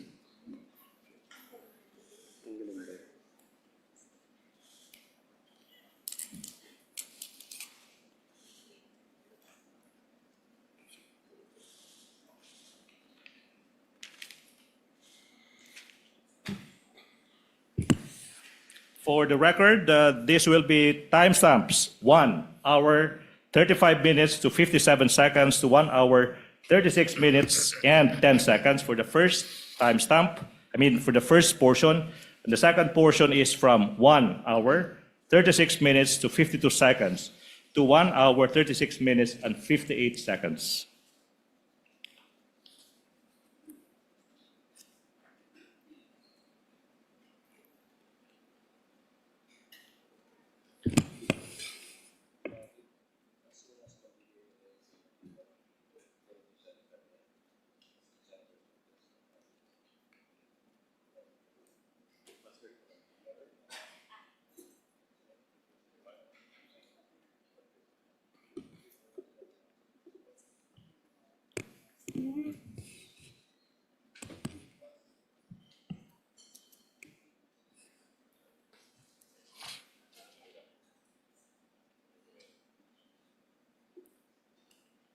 Ayaw.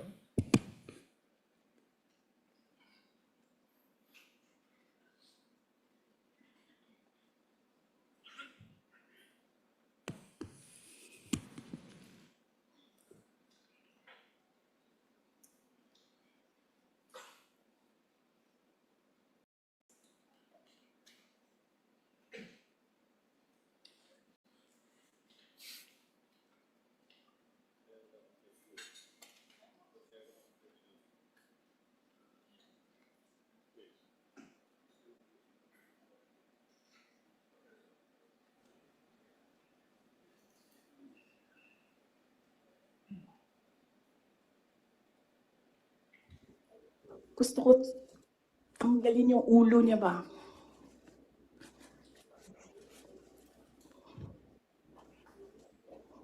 I realized toxic na yung relationship.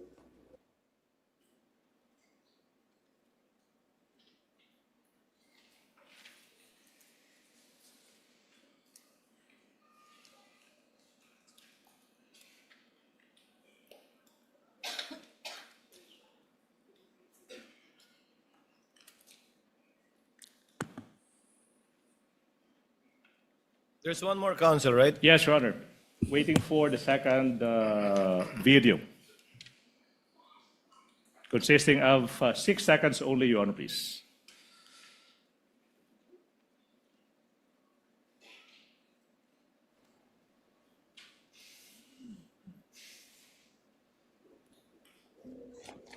Imagined myself cutting his head.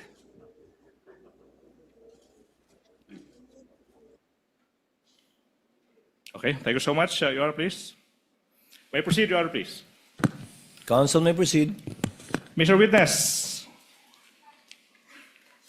what relation, if any, do those videos have, portions of the videos have, with the video you mentioned earlier? That's the same video I mentioned, Your Honor. Okay, thank you so much. Let's proceed. Attorney Lotok now. After you discovered these previous statements by the Vice President, what happened next, if any, in relation to the investigation you conducted on the Vice President's statements on November 23, 2024? Yes, Your Honor. We have also discovered reactions from the recipients, specifically from the President himself, the Speaker of the House, relevant government agencies tasked to secure the life of the President and the national security, Okay. Your Honor. Thank you so much. You know, Mr. Witness, let's focus on the President kasi it's his head eh. Ulo ng Presidente yung gustong tanggalin ng Vice President. Let's focus on the President. Now, what did he say again in particular? If I may refer to my notes, sir. Your Honor, You may do so. Thank you, Your Honor.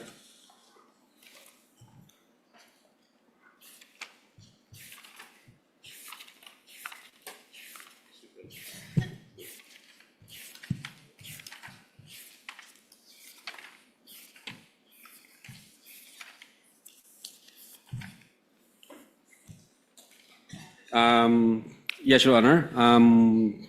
Among others, quote, nakakabahala ang mga pahayag na narinig natin itong mga nakaraang araw. Nandyan ang walang pakundangang pagbumura at ang pagbabanta ng planong ipapatay ang ilan sa atin. Kung ganun na lang kadali ang pagplano sa pagpatay ng isang presidente, paano pa kaya ang mga pangkaraniwan na mamamayan? Yang ganyang kriminal na pagtatangka ay hindi dapat pinalalampas. Yan ay aking papalagan. Unquote. now, thank you so much. Okay. Attorney Lotok, you said that the former Speaker of the House of Representatives also gave yung tugon niya sa naging mga pagbabanta ng Vice Presidente laban sa buhay niya. Could you just summarize exactly ano ba yung tugon ng former Speaker ng House of Representatives? Yes, Your Honor, if I remember it right, I think the Speaker issued a statement during the plenary session November 25, 2024, which was published in the ANC Digital. And among others, the former Speaker stated that the utterances were dangerous, unprecedented, isa itong banta sa demokrasya at sa seguridad ng bansa. Alright, now, Mr. Witness, Attorney Lotok, sinabi mo rin na may mga ahensya ng gobyerno na nagbigay din ng kanilang tugon sa mga pagbabanta ng Vice Presidente. If you may, anong mga ahensya na ito? Yes, Your Honor. For one, the Presidential Communications Office, the Philippine National Police, the National Security Council, and the Armed Forces of the Philippines. Okay. Let's focus on muna sa Presidential Communications Office. Na ano ba yung statement ng Presidential Communications Office kung alam mo? If I remember it right, the PCO classified the threat as an active threat As an active threat. and directed the Presidential Security Command to, I think, investigate the matter. As an active threat. It was the Executive Secretary who directed the Presidential Security Command, so based on that statement. Okay. Now, sinabi mo rin yung Philippine National Police. Yung tanong is kung maalala mo, ano ba yung sinabi ng PNP in response sa naging mga pagbabanta ng Vice Presidente sa buhay ng Presidente sa kayong dalawa pa? Your Honor, if I may refer to my notes. Your Honor? You may do so, Your Honor. You may do so, Mr. Witness. Thank you, Your Honor.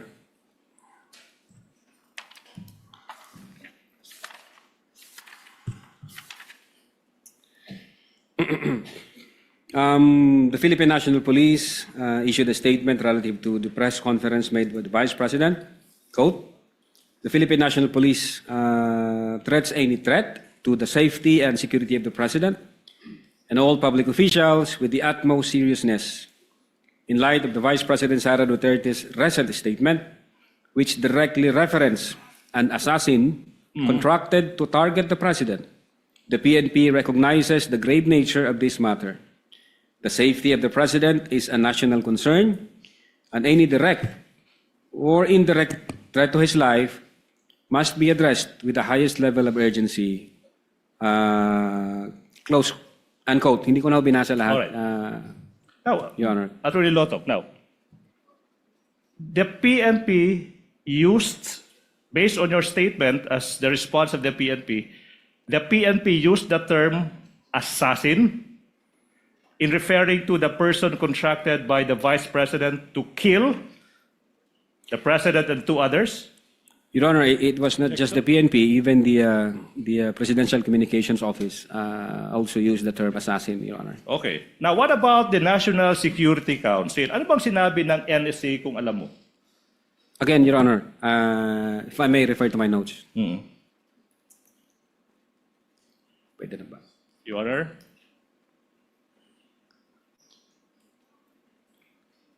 Your Honor? May the witness be allowed to refer to his notes once more? You may do so, Mr. Witness. Thank you, Your Honor.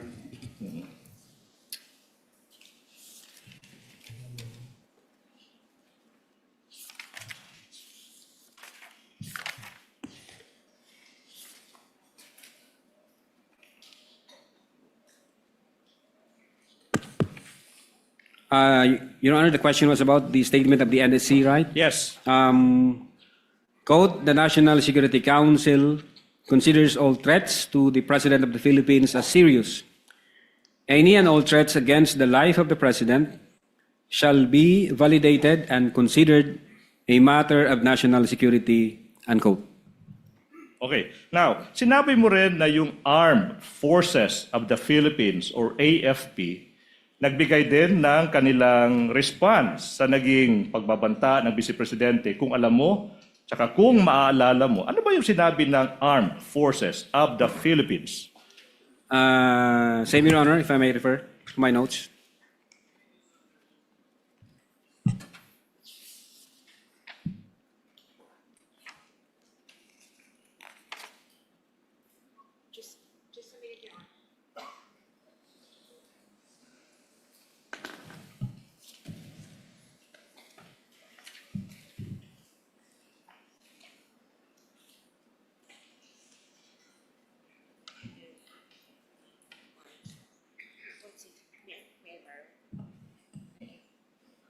For the record, we're borrowing.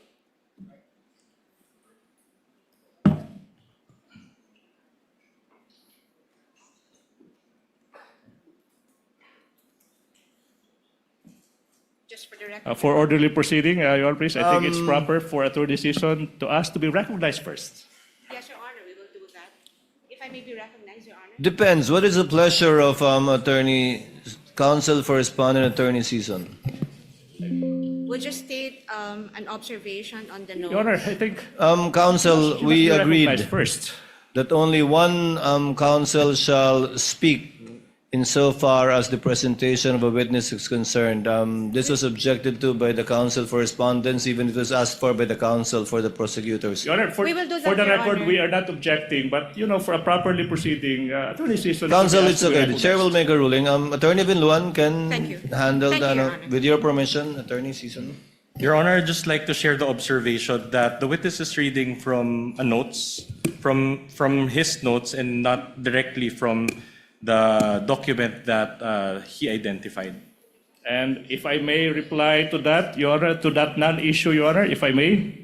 Yes, Your Honor. Your Honor, there's nothing. Yes, counsel for the prosecutors. Your Honor, wala po sa rules na kailangan na yung tugon ng isang witness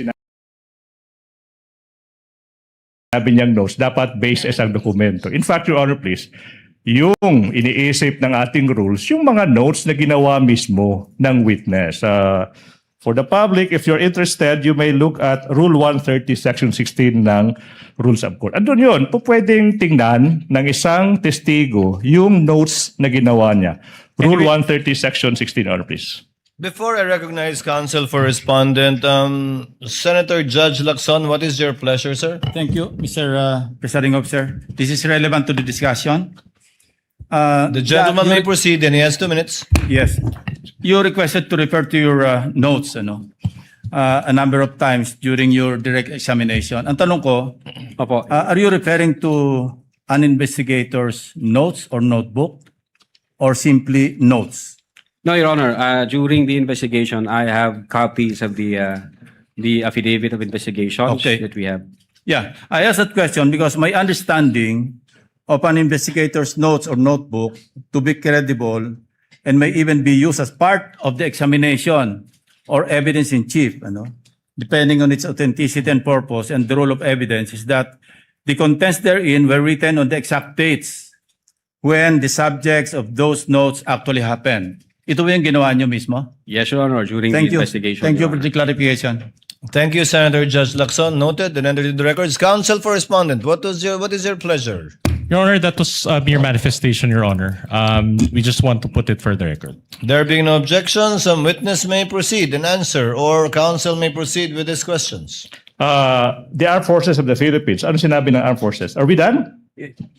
Not yet. Okay, so let's go back. Yeah, if I may, Your Honor. Yes. Witness may continue to answer. Thank you, Your Honor. On November 23, 2024, General Romeo S. Browner, Chief of Staff of the Armed Forces of the Philippines, issued the following statements.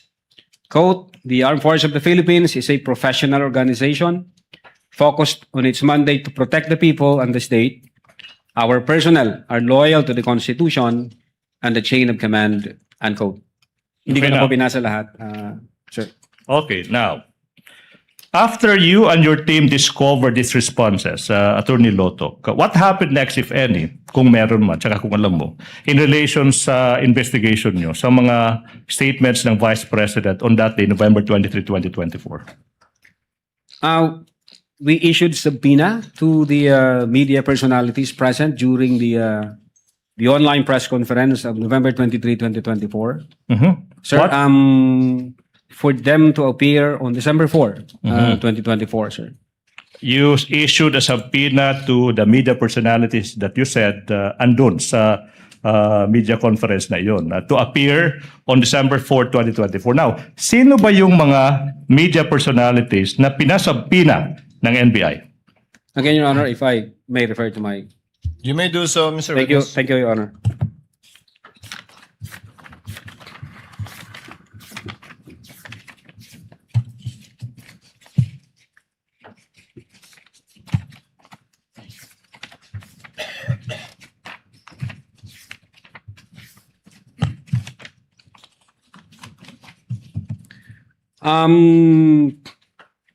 First to the late Dempsey Saiden Reyes of the Philippine Daily Inquirer, and then to Redhor Marky J. Mendoza of the Manila Times, Bons Magsambol of Rappler, Ana Rosario Malindo Uy of the Manila Times, Jason Rubrico of the SMNI, and Mikael Flores of the Reuters, Your Honor.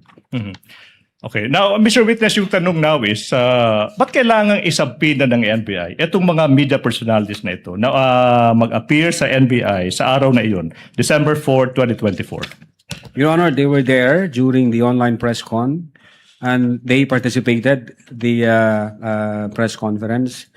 So, ang tingin namin meron silang personal knowledge kasi nandun sila at nag-participate po sila. Kaya we deemed it proper to issue subpoena on them. Your Honor.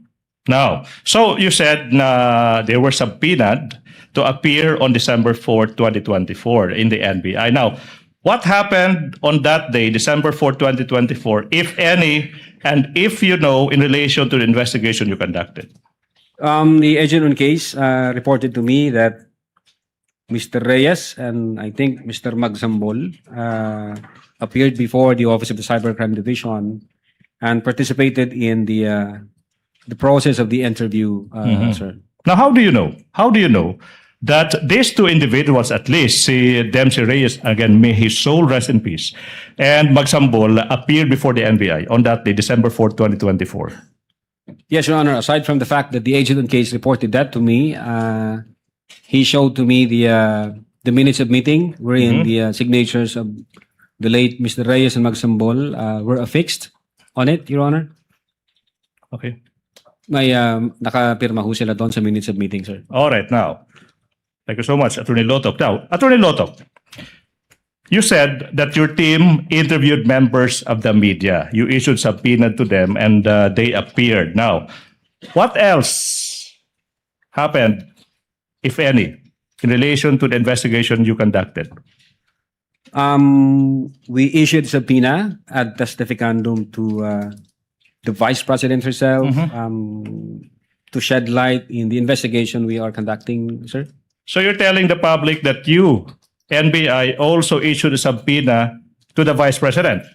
Yes, As Your Honor. answered, Your Honor. Okay, now, proceed, Your Honor. Now, what proof, if any, do you have that, in fact, the NBI issued a subpoena addressed to the Vice President?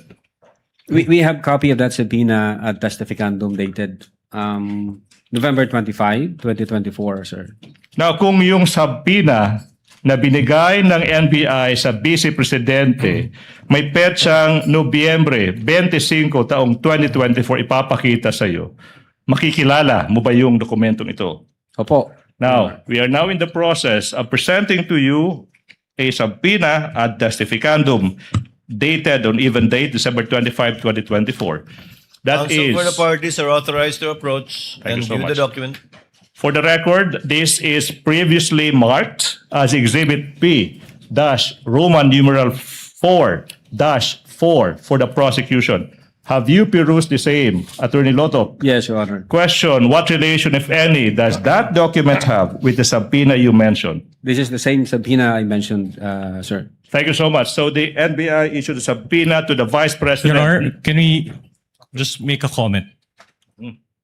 Counsel for the respondents recognized. We have. Your Honor, may we just put on record that Exhibit P-4-4 is a photocopy and it was not, the original or the certified copy thereof was not produced. We are ready to produce that, and that's the next step we are supposed to do. Your Honor, Noted. Please proceed. We have a copy of the certified true copy. We invite the defense to check the same for comparison, Your Honor, please.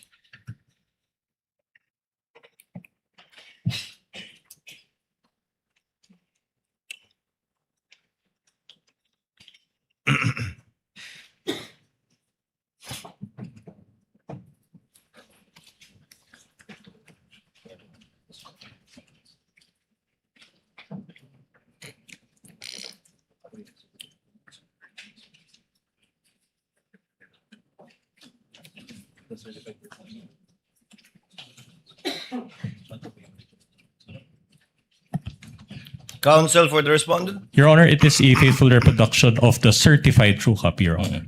Noted for the records. May proceed, Counsel Your for the Honor. prosecutors may proceed. Now, Mr. Witness, we would like to know, how did the Vice President respond, if any, if at all, and if you know, to the NBI's subpoena issued to her? Well, the Vice President did not appear, Your Honor. Instead, she sent her lawyer, Attorney Paul Lawrence Lim, if I'm not mistaken. Okay, she did not appear. Yes, Your Honor. answered. Okay, now, question.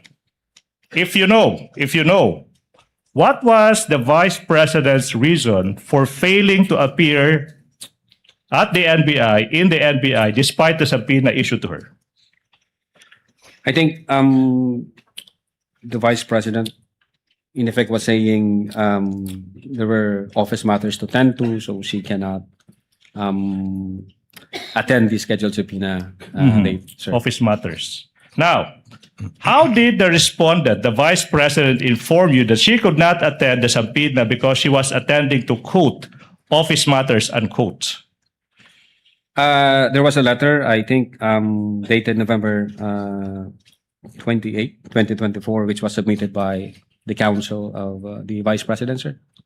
So the letter, December 20, 2024. Now, kung yung kopya ng letter na yan ipapakita sa iyo, ma-identify mo ba yung letter na ito? Opo, Now, Your Honor. we're in the process of showing you a copy of the letter dated November 28, 2024. Counsel for the prosecutor may approach, as well as counsel for the respondent.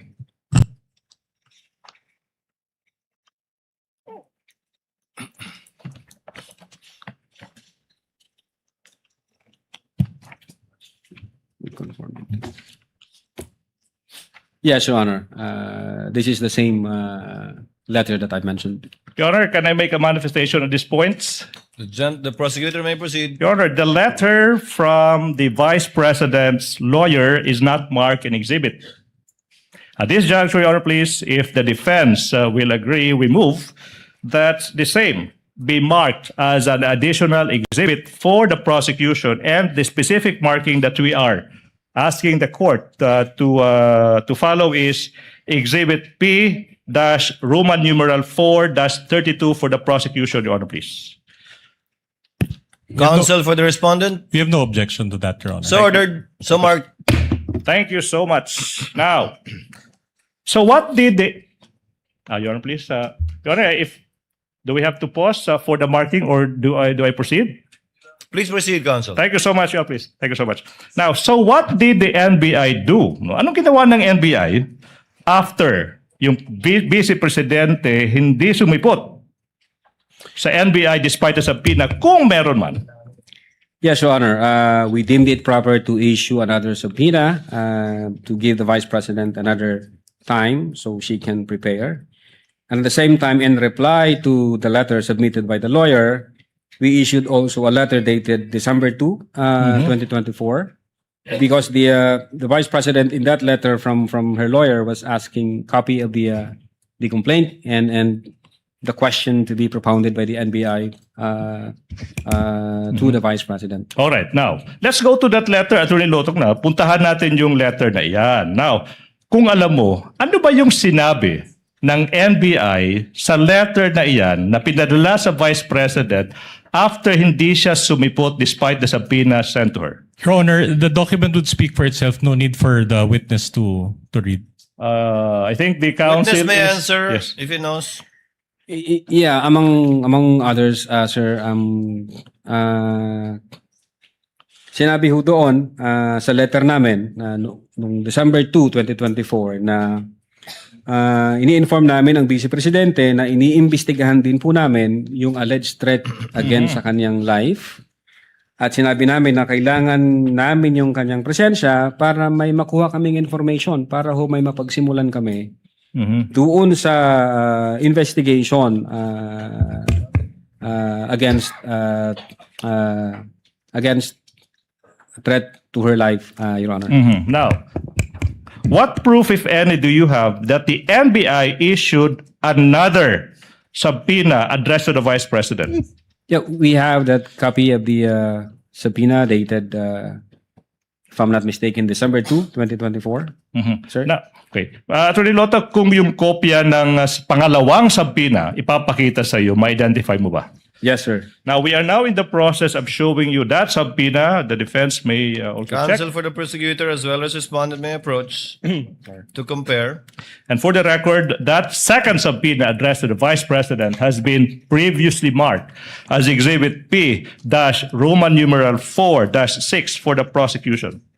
That's the same subpoena I mentioned, sir. Okay, so that's the same subpoena. Do we have any observation from the defense? Counsel for respondent.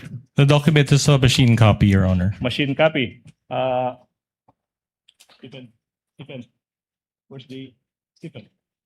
Your Honor, we move that the certified true copy in our possession be compared with the photocopy identified by the witness, Your Honor, please.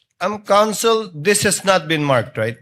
This has been marked this time, Your Honor, please. The second subpoena. This has been marked already. Yes, Your Honor.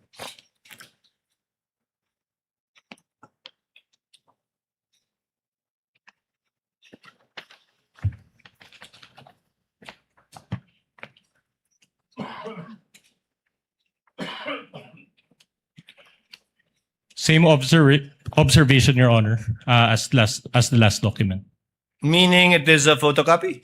It is the same as the photocopy of the copies are the same, but it is not the original, just a photocopy of the original, Your Honor. That was certified. Wait, so I do not get it, Counsel. Your Honor, the other document that the prosecution is showing is a certified copy, Your Honor.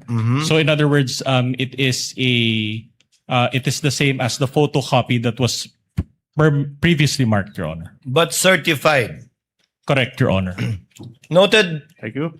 You may proceed. Now, you also mentioned, Attorney Lotok, yung isang letter, this time, it's dated December 2, 2024. Now, kung yung letter na iyan ipapakita sa'yo, ma-identify mo ba ito? Yes, sir.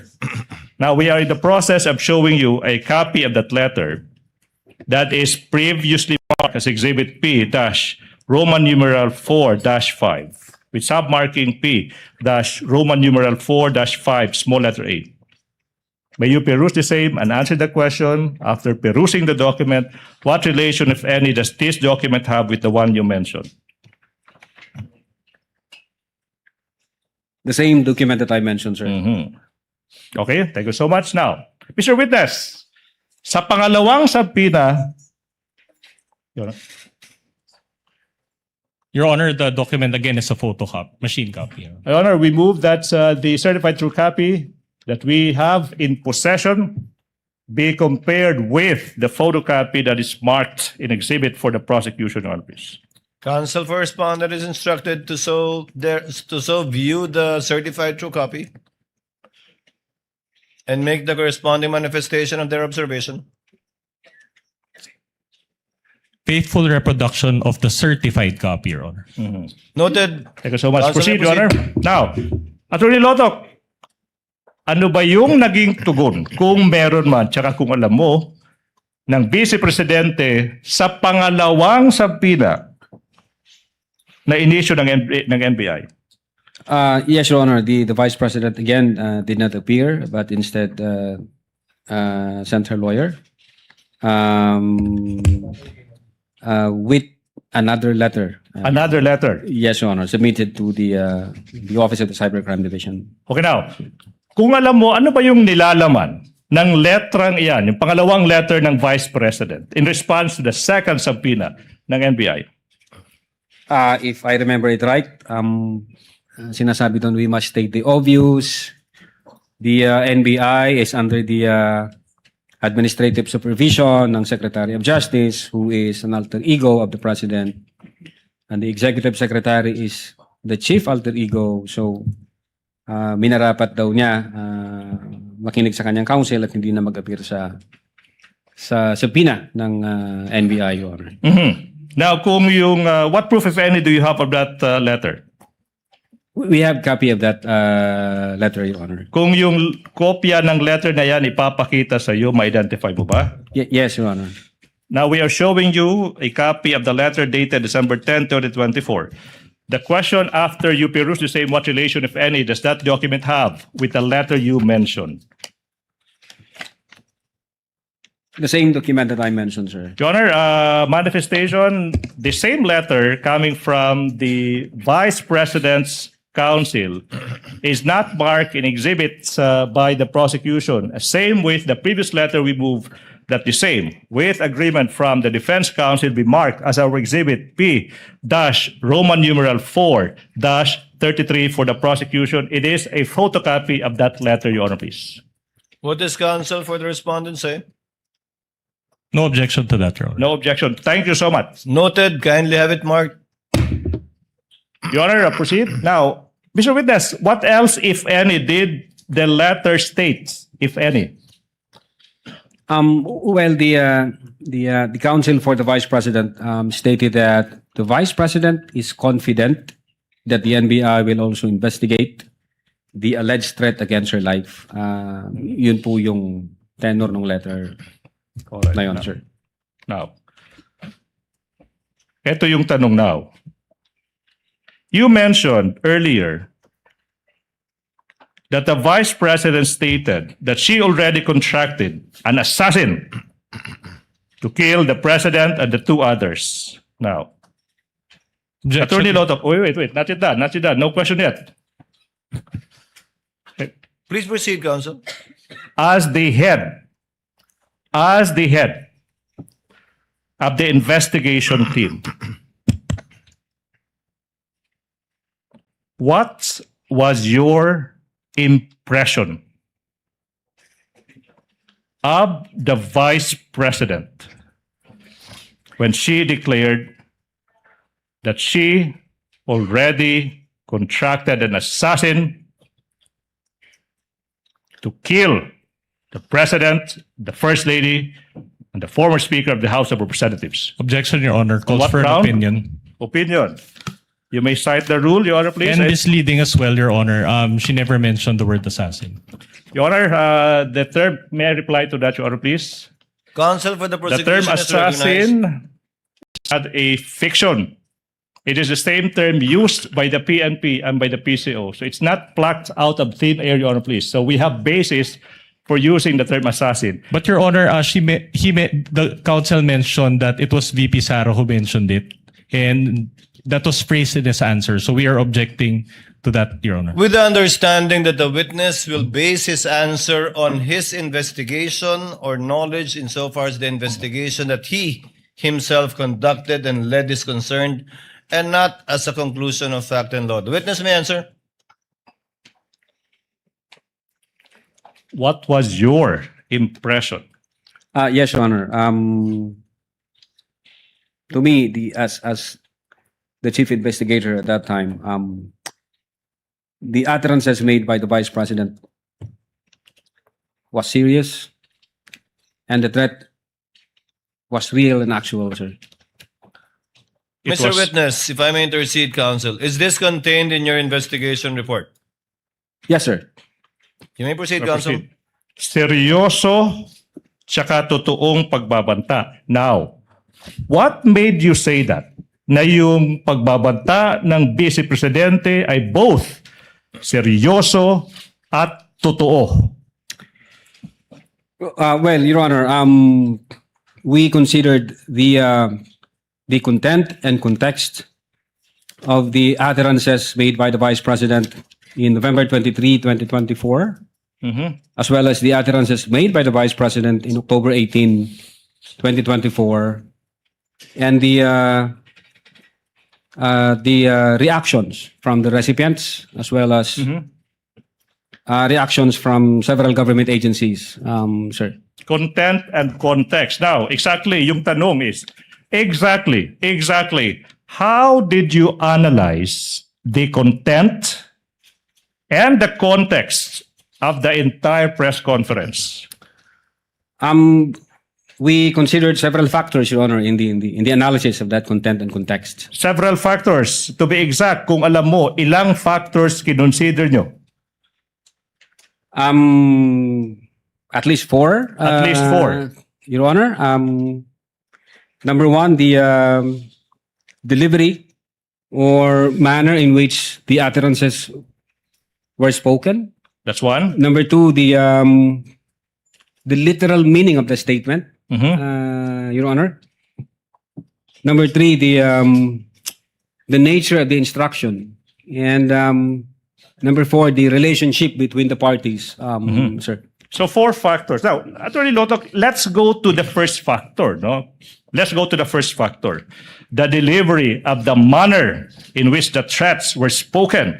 What made you say that the respondent was both serious and real when she uttered those threats? Objection, Your Honor, calls for an opinion. Your Honor, Your Honor, if I may. Based on his investigation, counsel, he may testify as to that. Witness may answer.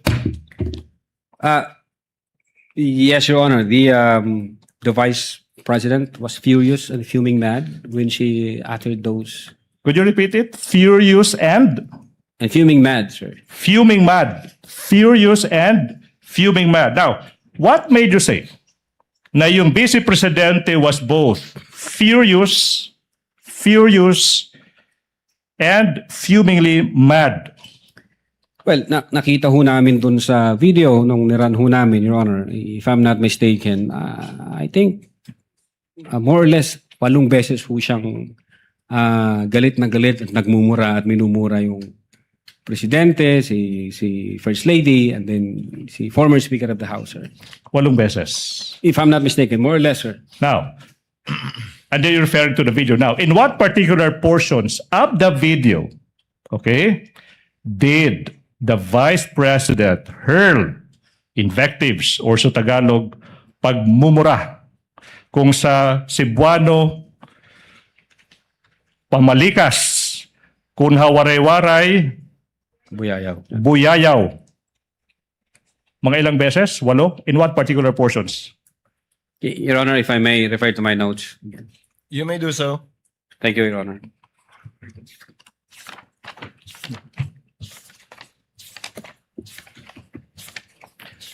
In the interest of time, Your Honor, please, while the counsels are doing that, I move that the previously marked and identified Exhibit P Roman numeral 4-10, which is the flash drive containing the video of that press conference, be unsealed in the presence of counsels from both sides. You may proceed. And then you may now answer, Mr. Witness, anong mga timestamps ba ito? Yeah, Your Honor, from timestamp 53 minutes to 27 seconds, and 53 minutes to 39 seconds. So 53 minutes, 27 seconds to 53 minutes, 39 seconds. The second timestamp, if you may. 54 minutes to 03 seconds, and 54 minutes to 08 seconds. 54 minutes, 03 seconds to 54 minutes, 08 seconds. That's the second timestamp. What about the next timestamp, if you know? 55 minutes to 42 seconds, and 56 minutes to 07 seconds. 55 minutes, 42 seconds to 56 minutes, 06 seconds. What about the fourth timestamp, if you know? 58 minutes to 38 seconds, up to 58 minutes to 47 seconds. 58 minutes, 38 seconds to 58 minutes to 47 seconds. What about the fifth timestamp, if you know? 1 hour, 02 minutes and 25 seconds. 1 hour, 02 minutes and 32 seconds, sir. 1 hour, 02 minutes to 25 seconds to 1 hour, 02 minutes, 32 seconds. What about the next, the sixth timestamp, if you know? 1 hour, 05 minutes and 08 seconds, up to 1 hour, 05 minutes and 31 seconds. 1 hour, 05 minutes, 08 seconds to 1 hour, 05 minutes, 31 seconds. What about the last timestamp, Mr. Witness? 1 hour, 08 minutes and 43 seconds. And then 1 hour, 08 minutes and 54 seconds, Your Honor. 1 hour, 08 minutes, 43 seconds to 1 hour, 08 minutes, 54 seconds. Your Honor, we move that those 7 timestamps identified by the witness be shown in sequence, Your Honor, please. So ordered. Your counsel for the prosecutors will kindly give the flash drive to be unsealed by the witness, as witnessed by counsel for the respondents. Thereafter, for counsel of the parties to kindly accompany each other to the tech booth so that the USB may be played with respect to the specified timestamps of the witness.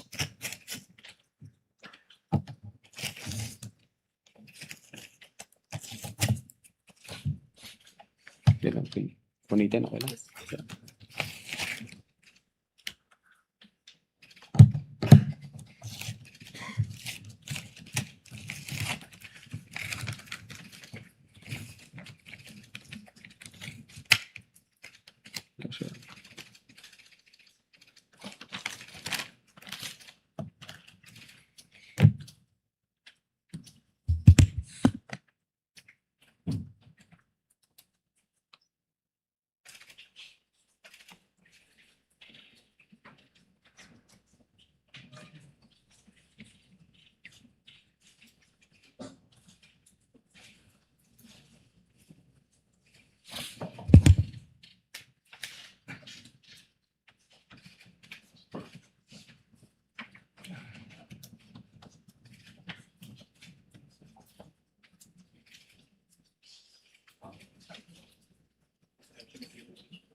Sado.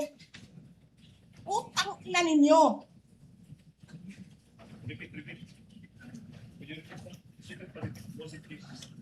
Sino ang corrupt? Yung mga congressman na yan na nag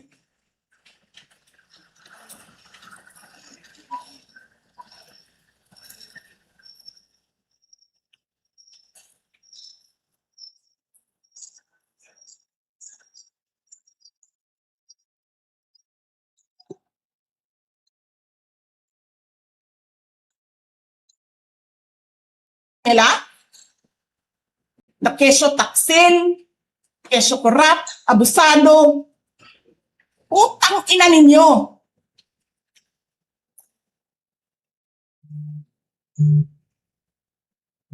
Sino ang corrupt?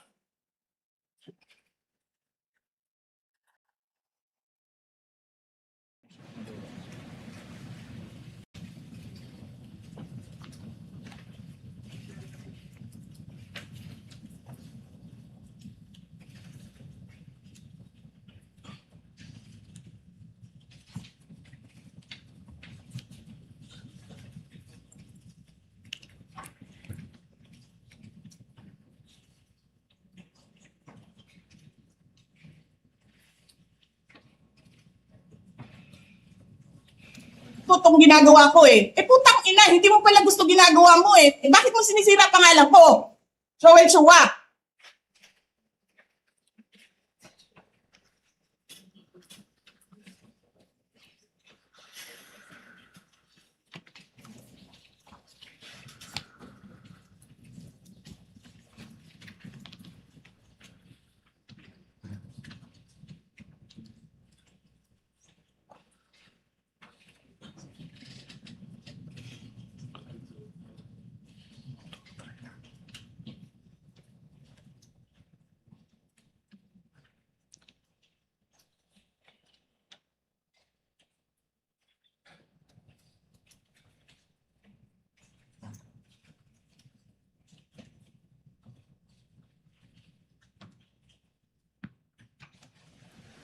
He did not know what he was talking about.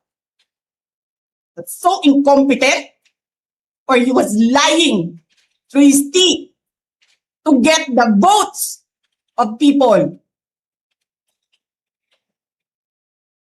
Utang ina ninyong lahat. Martin Romualdez, Lisa Marcos, Bongbong Marcos.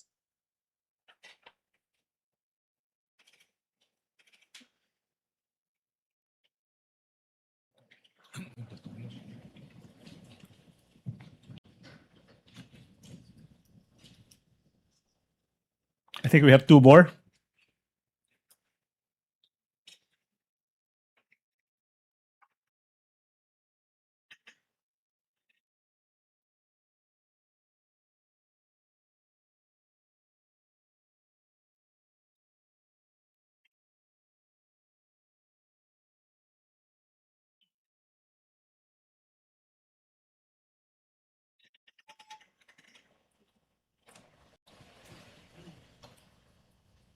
Tapos kami yung nagsisinungaling? Nagpipigil ako eh. Kasi gusto ko lang magtrabaho. Gusto ko lang tapusin nyo na yung show ninyo dyan sa House of Representatives para makabalik na kami.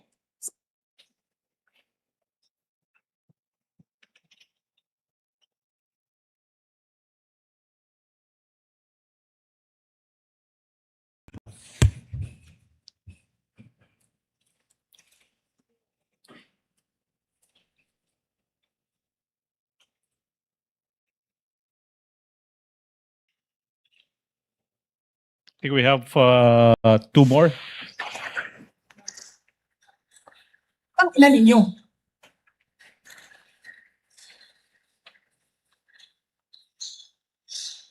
I think that will be the last. Your Honor, that will be the last. Counsel, that's the 7 timestamps? Let me confirm. Attorney Magallon. Okay, we have one more. We have two more, Your Honor, please. I was told we have two more timestamps, Your Honor, please. Two more. Thank you.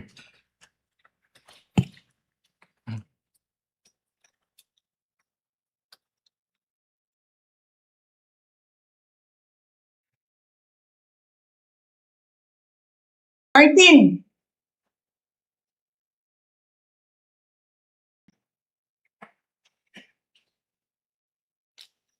Nangangampanya tayo. Nakasakay tayo sa eroplano. Magkatabi tayo.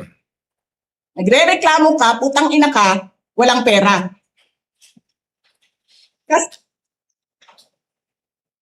And the last one.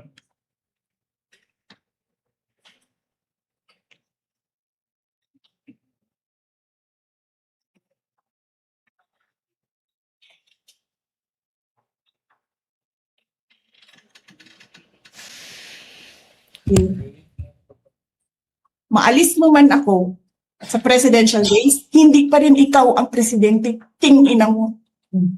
Walang buboto sa'yo. Please lang. Okay. Thank you. Wala. So, Your Honor, those were the 7 timestamps, portions of the video where the Vice President hurled invectives and profanities. Now, the question is, may I proceed, Your Honor? Counsel, to clarify, Yeah, opo. that the Vice President hurled invectives, period. Not necessarily against the 3 officials mentioned. Most of them were against the 3 officials, Your Honor, please. I only counted or heard 1 or 2. Out of the 7, I heard Representative Chua, but he's not one of the subject matters of this case. But just for the record, does the witness confirm that? Out of the 7 timestamps, there are approximately 2 or 3 that mentioned either all 3 or 1 of the top officials. Would that be correct, Mr. Witness? I think more than that, sir, if you can see the Make your voice context. louder. If I'm not mistaken, I think 5 times referring to either Martin Romualdez or Liza Marcos or the president. The rest were either congressmen or a particular congressman. If I'm not mistaken, sir. Yeah. Counsel, you may proceed. Now, Mr. Witness, etong mga 7 timestamps kung saan nagmumura yung Vice Presidente. Why is this a factor in classifying her threats as serious and real? Yes, Your Honor. It's very much factor. Because we want to establish the intent of the Vice President, and that intent is crucial in our investigation. We want to determine whether those utterances made by the Vice President were just a product of a temporary fit of anger? Was it just spur of the moment? Or were they really serious, actual, and real threat? So what was your conclusion? Your Honor. So what was your conclusion? Was it serious, real? Yeah, Your Honor. Okay. Serious and real. Let's go to factor number 2. So 2 out of 4 factors. Now, sinabi mo yung literal meaning ng mga utterances ng Vice President. Yung literal meaning, why is this a factor in your conclusion na seryoso at totoo yung pagbabanta ng Vice Presidente? Yes, Your Honor. Klaro po dun sa utterances ng Vice Presidente. Even before the online press conference held on November 23, 2024, the Vice President had already contracted a person to kill the President, Lisa Marcos, and the former Speaker, Your Honor. Siguro, so the public will understand. I want you to answer in Tagalog. No? Ba't mahalaga sa inyo, sa investigasyon nyo, na yung pagkukontrata ng tao na papatay sa Pangulo at sa dalawa pa, nangyari ito bago pa man yung press conference? Ba't mahalaga sa investigasyon mo yan? Yes, Your Honor. Mahalaga ho yan para sa amin. Basically, it's indicative of intent that the utterances was deliberately made up by the Vice President. And it really shows serious, actual, and real threat, Your Honor. All right, now, Attorney Lotoc, let's go to the third factor. Yung third factor is now sinasabi mo, yung nature ng instruction. Now, could you tell the public and the court, ano bang ibig sabihin ng factor number 3, nature of the instruction? Yes, Your Honor. In those utterances, the Vice President said, wag kang tumigil hanggat hindi mo sila mapapatay. It shows persistence on the part of the Vice President, that she was determined to carry out those utterances. And from the point of view of law enforcement agency like the NBI, it's alarming for us, sir. It is alarming from the point of view of law enforcement agents. Now, in Tagalog, if you may, ba't mo nasabing nakaka-alarma yung sinabi ng Vice Presidente na yung instruction na huwag kang titigil hanggat hindi mo napapatay ang Pangulo, ang unang ginang, at ang former Speaker ng House of Representatives? Ba't mahalaga? Ba't alarming yan? Well, Your Honor, pwede hong mag-take advantage yung ibang grupo dyan, ibang individual. God forbid may mangyari sa Vice Presidente for one reason or the other. Mati-trigger ho ngayon yung instruction, and then papatayin ngayon yung, God forbid again, ang Presidente, Lisa Marcos, ang former Speaker. And in fact, even yung triggering na phase na yon, pwedeng mag-take advantage doon yung ibang grupo, thinking na pag in-assassinate natin ang tatlo, ang sisisihin ang Vice Presidente. So marami hong angulo, Your Honor, para ho sa amin sa law enforcement.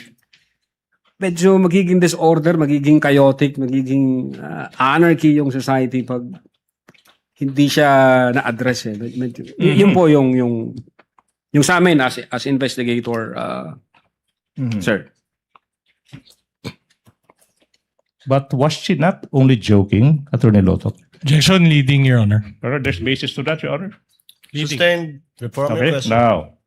now, let's go to, let's proceed, Mr. Witness. So far, you mentioned, ito yung mga factor, no? Manner, literal meaning, nature of the instruction. Ano pa yung fourth factor kung alam mo?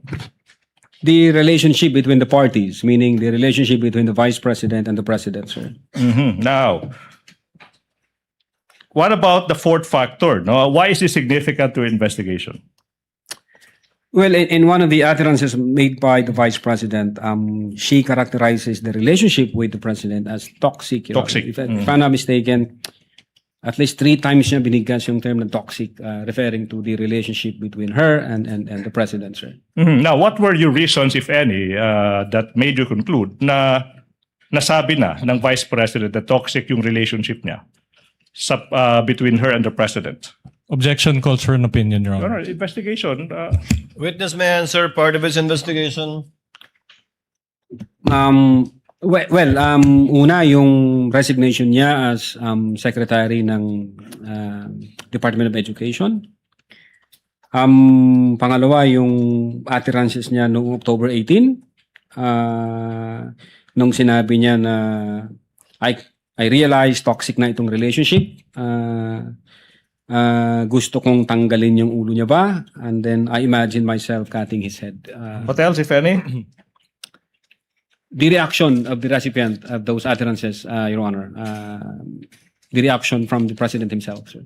So the reaction from the President himself. Now, you already mentioned kanina ano yung reaction ng President. Yung tanong now, Attorney Lotoc, is, why did you consider yung reaction ng mga recipients ng pagbabanta, kagaya ng President? Let's focus on the President.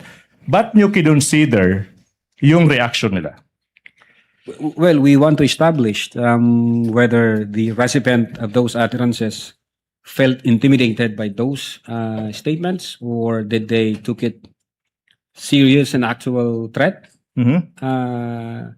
Material ho sa amin yun, Your Honor, if only to establish the mens rea of Mens rea ng krimen. Now, let's focus on the President. Now, let's focus on the President. Ito yung premise now. Based on your investigation, no? What was your impression of the President based on his reaction? Was he intimidated? Well, yung opening statement ng Presidente, ang sabi niya, nakakabahala ang mga narinig natin itong mga nakarang araw. Ito'y isang kriminal na pagtatangka. Papalagan ko to. Yes, Your Honor.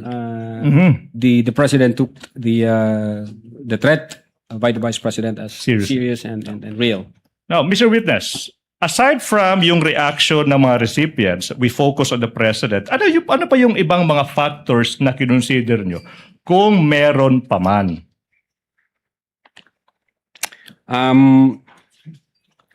Yes, Your Honor. We find it, this is from the point of view of the investigator, we find it disturbing when we try to compare the utterances made in October 18 and the utterances made in November 23. And may nakita ho kami doon, at least 3 o 4 na medyo sabi ko nga, disturbing from the point of view namin. Disturbing? 3 or 4 na disturbing na? Na utterances, Your Honor. Utterances. Now, let's go to that. So you said you compared the utterances in October 18 tsaka November 23. Sabi mo, you found at least 3 or 4 disturbing statements. Tama ba? Now, ano ba yung 3 statements na ito? Your Honor, we are trying to establish the patterns and the consistencies of those utterances. For instance, nung October 18, ang sabi niya is, walang number 1 ang Pilipinas na to. Para sa akin, number 2 lamang ito. Walang number 1. And then we compared it in November 23, ang sabi niya, ni-reiterate niya, I do not recognize anybody above me. That's number 1, Your Honor. The number 2, ang sabi niya nung October 18, hindi marunong maging presidente yung nakaupo, kasalanan ko ba yon? And then we compared it in November 23, ang sabi niya doon, this country will go to hell because that person who's sitting, sabi niya, doesn't know how to be a president and who is a liar. All right. The number 3, ang sabi niya sa October 18, meron akong 5 impeachable offense na alam kay BBM pero papasabad dyan sa House. Siyempre hindi. Then kinumpare namin yung November 23, ang sabi niya doon is he was lying through his teeth para makuha lang yung boto ng mga tao, and then nagmura na siya, PI ka, BBM, Lisa Marcos, and Martin Romualdez, Your Honor. What do you mean by PI? Putang ina, sir. Okay. You said that you found these three comparisons disturbing. Now, these three, ano yung significance ng three comparisons nito sa investigasyon nyo? Kung meron man.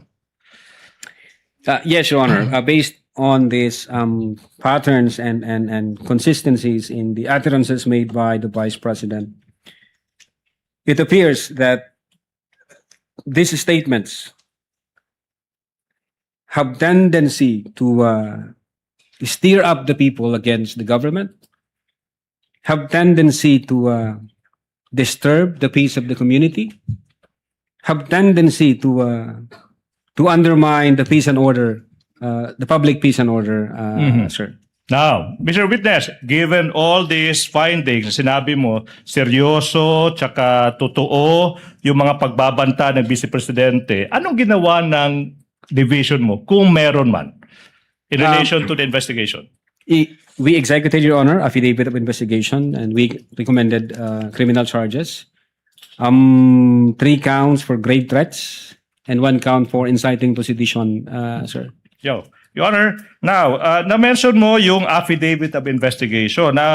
For clarity, anong date ng affidavit of investigation na nasabi mo? February 10, 2024. February 10. 2025, sir. February 10, kung yung affidavit of investigation and the annexes ipapakita sa iyo, ma-identify mo ba yung affidavit na ito? Yes, sir. I'm showing you now a copy of the affidavit of investigation. May petsang February 10, 2025. That is previously marked for the prosecution as Exhibit P Roman numeral 4-3. You peruse the documents and access. I move that the defense be allowed to peruse the same. And the question is, what do these documents have? What relation, if any, do these documents have with the documents you mentioned?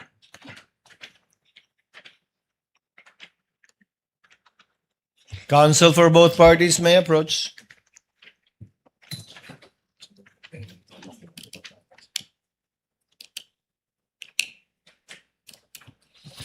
Manifestation, Your Honor. Counsel for the respondent may proceed. Your Honor, we just like to manifest, Your Honor, that the marked document, permanently marked by the prosecution, does not contain any annexes. And the other set of documents that he is comparing it to has affidavit annexes, Your Honor. I can reply to that, Your Honor, please. If I Counsel may, for with- the prosecution will please reply. Number one, the affidavit of investigation, the annexes thereto, ay makikita yung mga annexes, most of them, as separate documents that have been pre-marked. Ulitin ko, yung mga hinahanap ng depensa ng mga annexes sa affidavit of investigation, nasa record ng Senado yan because na-marka separately because they have been identified separately also by the previous witness. I hope that satisfies. Counsel, what does counsel for the respondent say? Your Honor, is that an admission that the affidavit of investigation was stripped of its annexes? No. Your Honor, if I may, ang klaro namang sinabi ko. Can I reply to that, Your Honor, please? Chair would like to clarify the matter instead. Are all the annexes listed and identified in the footnotes of the affidavit of investigation marked or pre-marked by the prosecution? I can answer that. Most of them, Your Honor, please, and I can identify ano yung mga hindi na mark tsaka yung reason. So most, not all. Yes, Your Honor, please. And for the record, that the affidavit of investigation that the witness is identifying and that you have marked does not contain any of the annexes mentioned in the affidavit of investigation, without prejudice, of course, to the annexes Yes. that you already marked Yes, Your Honor. and identified by either this or other witnesses. Yes, Your Honor. Not attached specifically to the affidavit, but found in the same record of the Not court. attached to the document that the witness is identifying right now. Yes, Your Honor. Does that satisfy the counsel for the Your Honor, we're respondent? not objecting as to how they marked it. We're just manifesting it for the That record. it's not there. Yes. Yes. So noted. Witness you. may answer. Yeah, this is the same document that I... Okay. Yeah, you have. Your Honor, this is the same document that I mentioned. Okay. May proceed, Your Honor, please. You may proceed. Now, Attorney Lotok, sorry.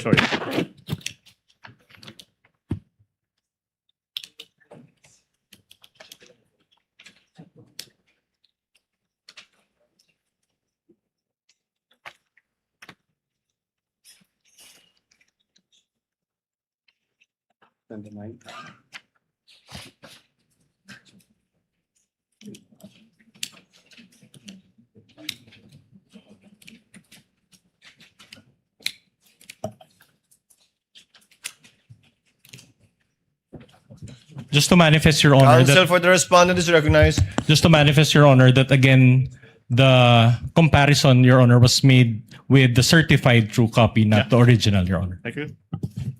So noted. Thank you so much. Please proceed, counsel, for the prosecutor. Attorney Lotok, sa pahinang 28 ng Affidavit of Investigation, may makikitang pirma sa ibabaw ng pangalang S.A. Jeremy Lotok. Yung makikita mo ba yan?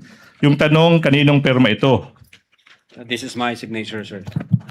And sa pahinang 29 ng affidavit, may makikita ang pirma sa ibabaw ng pangalang S.A. Jeremy Lotok. Kaninong pirma ba ito?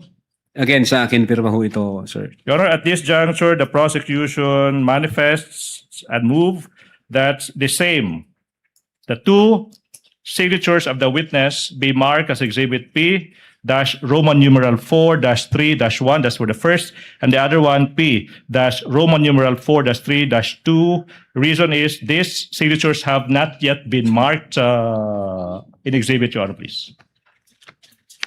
No objection to that, Your Honor. Thank you so much. Now, may proceed, Your Honor. You may proceed.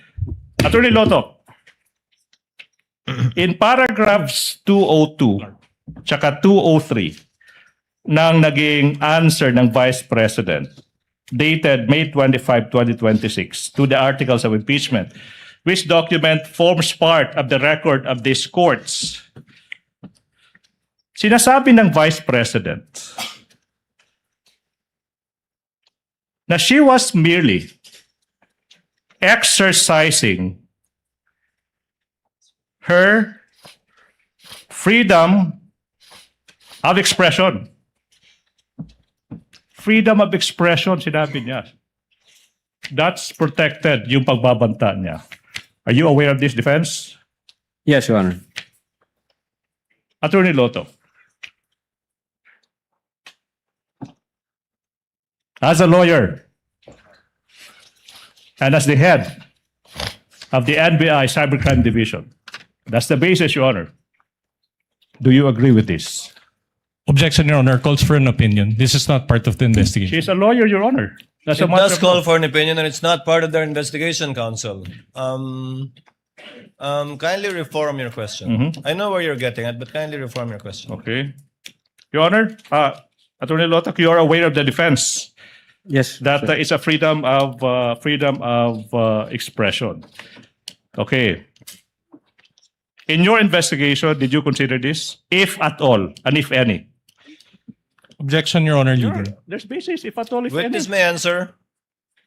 Yes, of course, Your Honor. We consider that whether magfo-fall ba siya sa confines ng freedom of speech. And what was your finding? That's the basis now. What was your finding? Well, una, three reasons, Your Honor, if kung okay lang.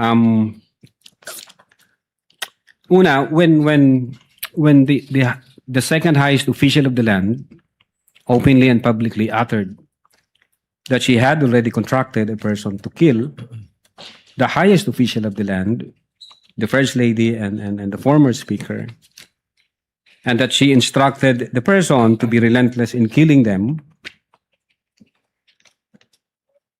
we failed to see any amount of freedom of speech in that utterances, Your Honor. That's number one. Number two, we talk to ourselves.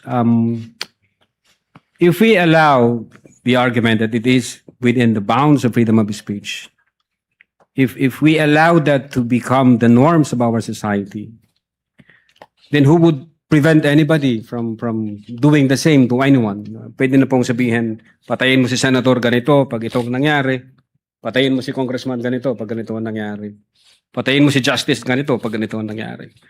So imagine, Your Honor, the anarchy, the disorder, and the chaos it would bring to our country. And number three, Your Honor, as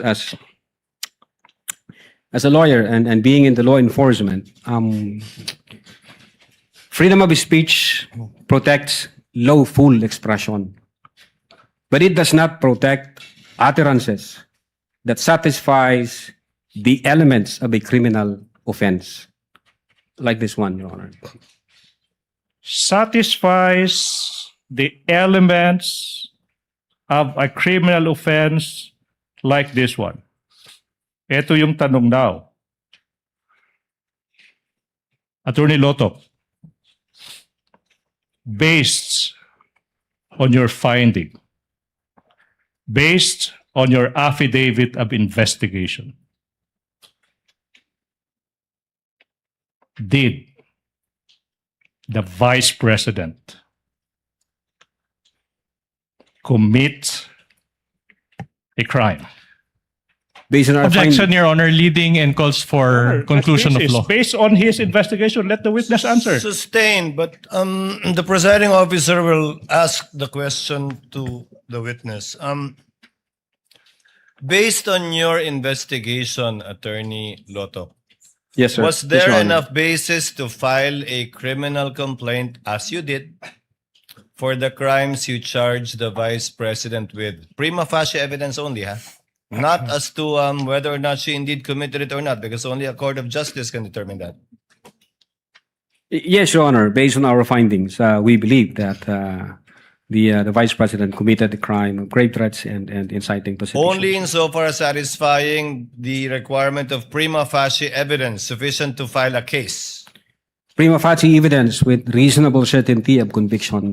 Sir. Yes, that would be a more complete description of what you have to comply with before you can file a case. Yes, Your Honor. Yes po. Counsel may proceed. Thank you so much. Let's continue.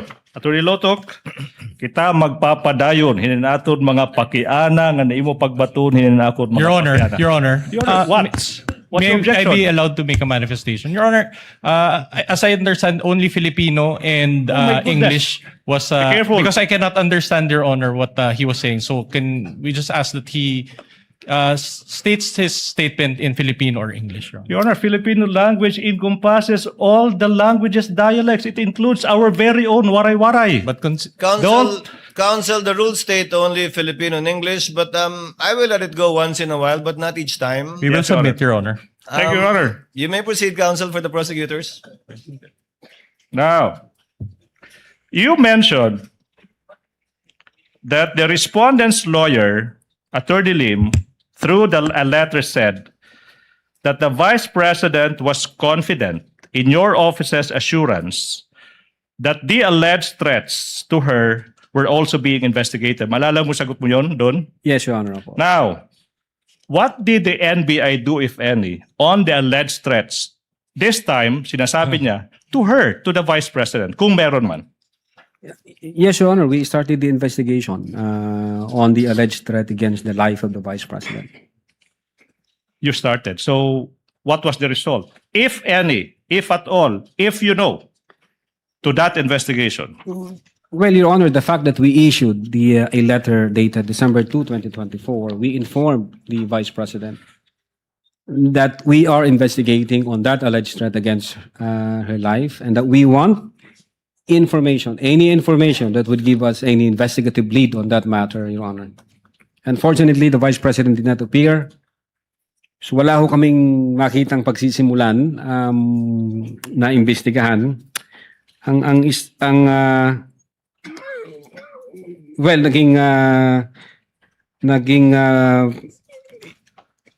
may nakita kami sa I think 75 PNP personnel insofar as the security of the Vice President is concerned. Per record sa news na inalis sa BPSPG and then inilipat sa Manila. Okay. And I think the reason being is that may issue ng peace and security kung di ako nagkakamali. Yun po yung medyo nakikita naming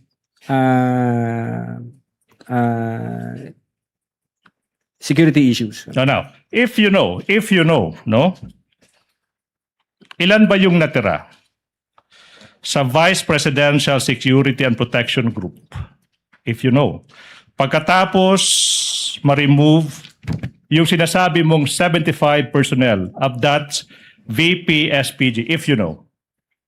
Well, based on if I'm not mistaken, based on the record, the COA record, I think more or less 335 security personnel. Kung di ako nagkakamali, base doon sa 335 personnel protecting a single person, the Vice President? based on that record, Your Honor, based on the news, yeah. 335. Last point, Your Honor, please. Wind up, counsel. Yes, Your Honor. Now, Mr. Witness, you mentioned earlier that your office considered in its investigation in the November 23, 2024 online briefing na aside kay respondent yung Vice Presidente tsaka yung mga media personalities, okay, na nabanggit mo, sino pa, kung meron pa, yung nandun sa online briefing na yon, kung alam mo? Well, yung pinakaunang part ng video, si Attorney Zulaika Lopez. Attorney Zulaika Lopez. Now, yung tanong, Mr. Witness, ano yung na-observe mo kung meron man, okay, about Attorney Zulaika Lopez during that online media briefing? Objection vague, Your Honor. Oh, Your Honor, what's vague? Okay. Witness is smart enough to answer if he knows. Witness may answer. Thank you, Your Honor. Well, based on that video, it appears na nagko-complain si Attorney Zulaika, referring doon sa paglipat niya from HOR to women correction facilities, I think. And then yung health issue niya, so parang kinukomplain din niya na yon. Okay. At yung nangyari sa kanyang pagka-held in custody sa HOR. All right. Now, Attorney Lotok, what significance, if any, do these complaints the Attorney Lopez have, okay, in your investigation on the threats made by the Vice President in that online media briefing? Yes, Your Honor. We take that into account. Tinignan namin yung sitwasyon, yung issue ni Attorney Zulaika. But when we see the bigger picture, taking all the pieces of the puzzle, una, it has nothing to do with the Vice President contracting a person, because even before Zulaika Lopez appeared in that video, the Vice President had already contracted a person to kill the President and Lisa Marcos and the former Speaker.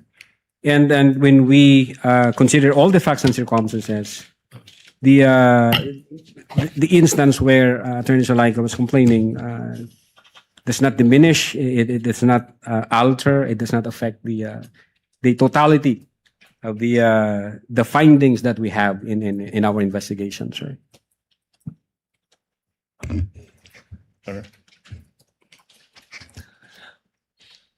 Senator Judge, is counsel for the prosecutors done? Attorney Ligutan, are you done? Yes, Your Honor. You're done? Before cross-examination, Chair would like to recognize, with the permission of Senator Judge JV, Senator Judge Bam Aquino had earlier sought recognition.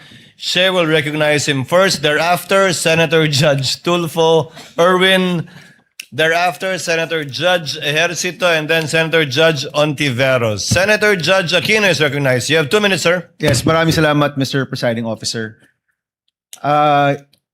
Attorney Lotok, Yes, meron po, pa Your po bang ibang grupo sa NBI ang nag-imbestiga doon po sa mga utterances ni Vice President Sara Duterte noong November 23 to 24? During our time, insofar as the Cybercrime Division is concerned, yung Cybercrime Division, Your Honor, and the team that was yung binuo ni former Judge, Director Judge. So kayo lang po? At that time, sir, hindi ko na po alam ngayon kung sino yung mga team na, kasi nalipat na po ako sa ibang region, sir. Okay. Yung tanong ko po kasi ay nakatukoy dun sa taong nakausap o sinasabing na kontrata ni Vice President Sara Duterte para patayin yung Presidente, First Lady at former Speaker. So tinuloy niyo po ba yung investigasyon para mahanap ang taong ito? Well, aside from the fact, Your Honor, na nag-issue kami ng subpoena sa Vice President para makakuha ng information, kasi we need a validated information, we need a confirmed information. Nung inisyuan namin ng subpoena yung mga media personalities, bawat isa sa kanila na nag-appear, tinanong din po namin, nandun ka ba nung sinabi ito ng Vice Presidente? Hindi ko po tinatanong kung sinabi ba to o hindi. Dahil may witness rin po tayo nung nakaraang linggo na nasabi nga ito at napanood naman ho natin Opo. po lahat. Ang tanong ko, tinuloy nyo ba yung investigasyon para matukoy ang taong ito? Nagtanong kami, Your Honor. We tried to elicit information both from those people who have personal knowledge during the online press conference. Unfortunately, wala kaming ma-establish na validated information na confirmed. So, in fact, hanggang ngayon, nag-aantay po kami. Hindi ho katulad dito sa nangyari, may apparent commission of the crime dahil nandiyan yung video eh. Opo. So ang ibig niyo pong sabihin, bilang NBI, hindi niyo nahanap yung taong ito, pero literal niyo tong, sabi niyo, literal, itong pag-assess niyo dun sa statement dahil ito mismo yung nasabi ng Vice President. Well, Your Honor, if the second highest official of the land sinabi yan, it's hindi ho biro yan. Medyo mabigat ho yan at yung pagkasabi pa niya na may kasamang galit at mga pagmumura. So we took it very serious, Your Honor. All right, I have a question for the defense. Sa lahat ng mga sagot ninyo, Attorney Vinluan, parang hindi ko nakita na tinanggi ng inyong kliyente o ng depensa na may nakausap ang Vice Presidente na tao para gawin yung mga bagay na ito. Tama ba? Wala ito sa mga sagot ninyo? We deny that, Your Honor. You deny? That is not accurate, Your Honor, and we will present evidence or counter evidence to prove Okay. that. So let me clarify. Sa lahat ng sagot ninyo so far, hindi pa nyo tinatanggi ito, pero in your time presenting evidence, you will deny that there was a person contracted by the Vice President. Your Honor, to clarify, I don't understand, Your Honor, when we were asked, but in your because answer, you have an answer. There is an impeachment we complaint. denied it, Your Honor. We denied it in our answer, which we filed before the Senate Impeachment Court. You denied it in your answer? Correct, Your Honor. If I remember correctly, ang nabanggit doon ay freedom of expression. Was there an exact statement there na hindi totoo na meron ngang kinontrata ang o kinausap ang Vice Presidente para gawin ito? We maintain our position that we denied it, Your Honor. Okay. It is there in our answer. Mr. President, I don't want to take up time, but I do want to check the official records and look for this because I don't remember seeing that in any of your answers, Mr. Your Honor, all allegations were denied. It's a general denial, a blanket denial. There were, that was the general denial, and there were also specific denials. Okay, we'll take a look, Mr. Presiding Officer. Hanapin natin to with, and if I may come back to this once we take a look at the records, Mr. Presiding Officer. The gentleman may do so at the appropriate time. With the permission of Senator Judge Erwin Tulfo, since nakatayo na po si Senator Judge Ejercito, ang papaunahin ko na bumuna siya. Senator Judge Tulfo, rather Ejercito is recognized. You have 2 minutes, sir. Thank you, Mr. Presiding Officer. Tanong ko lang, no, just to clarify, may we know if the NBI has the authority to issue subpoena against impeachable officials? Kasi kanina po, no, sa mga pinisend kanina, subpoena po ang inyong pinadala sa Vice President instead of a mere invitation. Yun lang po, clarify ko lang po. Yes, Your Honor. Under Republic Act 10867, the NBI has authority to issue subpoena. And as a matter of fact, the case involving the Vice President falls under Section 5, Paragraph G, which the NBI has primary jurisdiction to undertake investigation, Your Honor. Likewise, for the information may we know what constitutes a grave threat that will prompt the NBI to conduct an investigation as compared to a light threat? No, what are the elements that are needed to be present to be considered a grave threat? Well, for grave threat, Your Honor, if naalala ko siya, if a person threatens another person with the infliction upon the latter's person, property, or honor, or that of the latter's family, with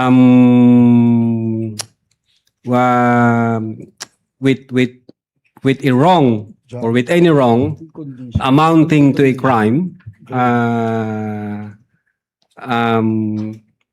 if that threat is with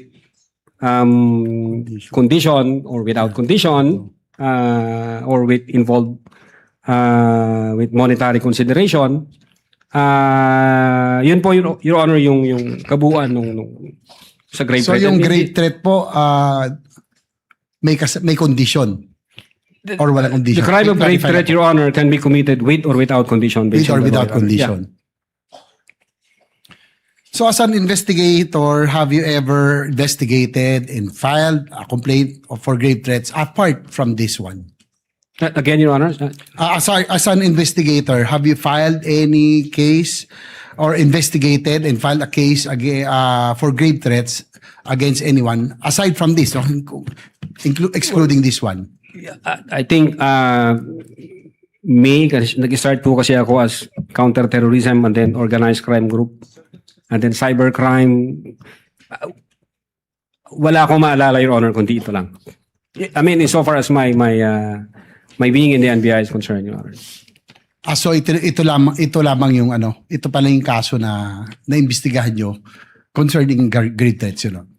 I think yung iba, may mga naimbestigahan, Your Honor. Pero again, sabi ko, yung sa sarili ko po, yung experience ko from counter-terrorism hanggang sa organized transnational crime group, hanggang sa cybercrime division, ang naalala ko lang, Your Honor, kasi matagal na ho yun kung ano yung nasa record. I think itong grave threats na to is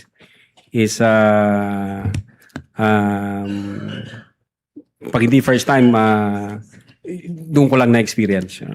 Gaano katagal ho kayong parte nitong cybercrime division bago kayo nalipat?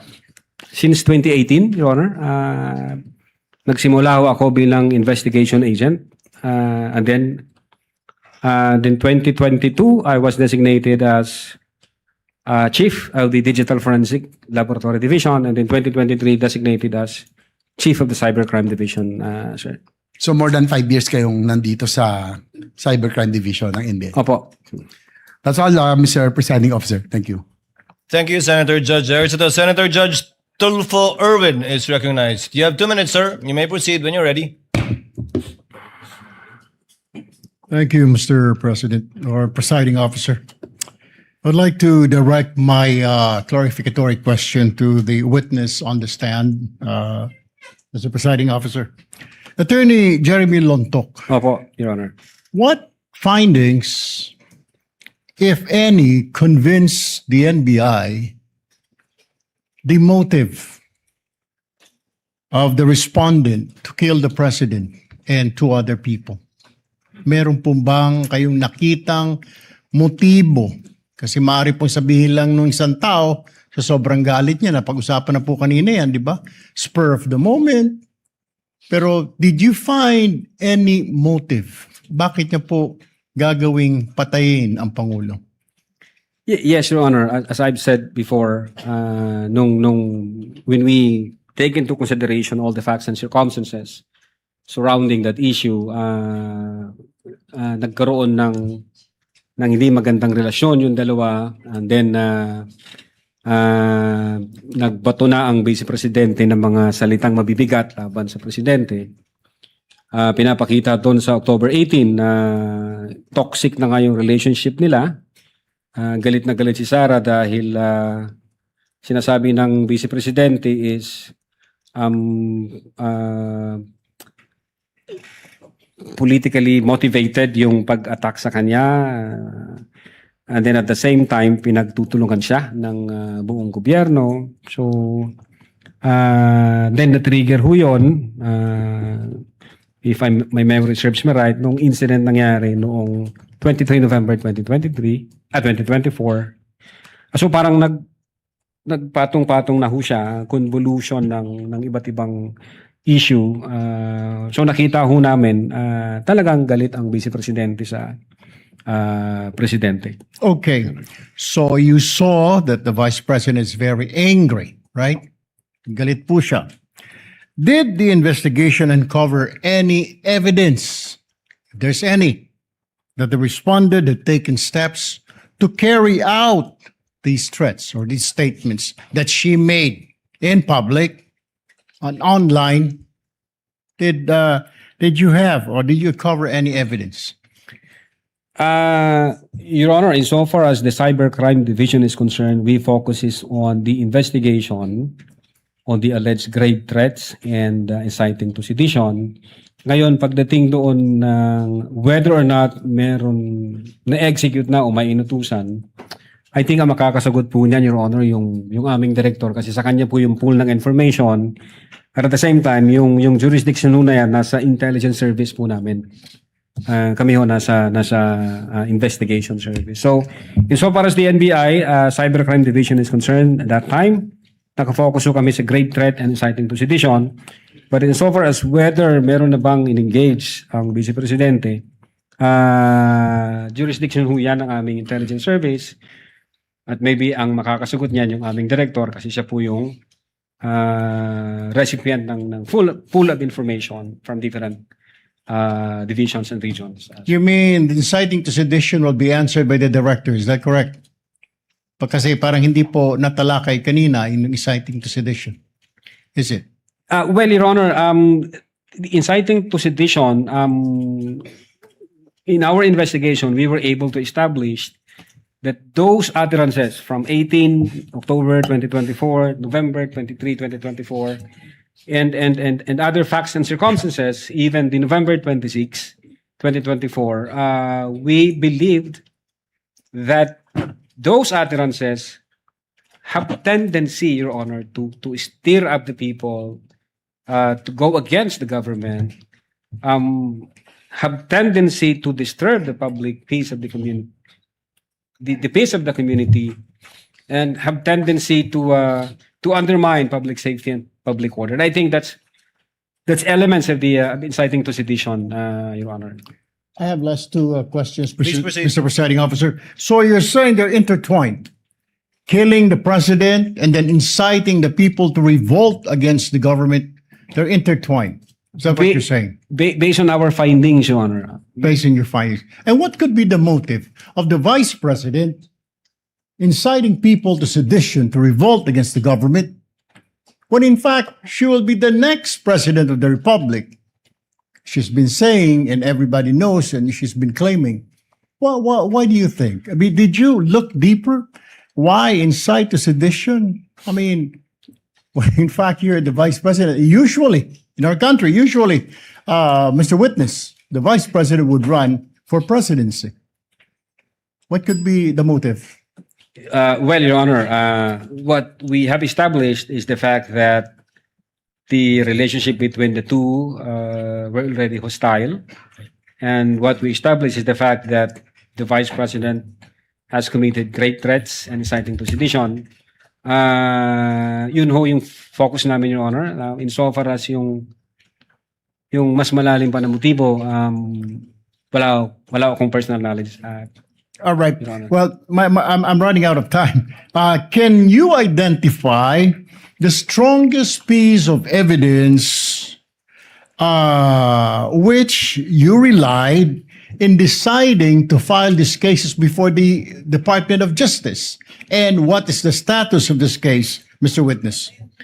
Well, Your Honor, the pieces of evidence that we attached or we incorporated in our investigation is sufficient and has satisfied the requirements of the quantum of evidence required, which is prima facie evidence with reasonable certainty of conviction. And the fact, Your Honor, that the Department of Justice has issued certification stating that your referral, your transmittal, has complied all the elements of the crime charge and therefore good for preliminary investigation. What is the status of the case, Mr. Witness? It's ongoing, Your Honor. If kung tama ang naalala ko, it's ongoing, Your Honor. One very, very quick question, Mr. Kindly Presiding wind Officer. up, Senator Judge. Do you think at this point you have an airtight case against the respondent? I believe so. Yes, Your Honor. Otherwise, the Department of Justice would not issue a certification stating to the effect na kumpleto ang elements namin, na nakuha namin yung requirement, at ready na siya for preliminary investigation. Thank you, Mr. Witness. Thank you, Mr. Presiding Officer. Thank you, Senator Judge Tulfo. Senator Judge Ontiveros, Senator Judge Villanueva, and thereafter we pause for a 10-minute break. You may proceed, ma'am. You have 2 minutes. Salamat, Mr. Presiding Officer. Attorney Lotok, Opo, yes, Your Honor.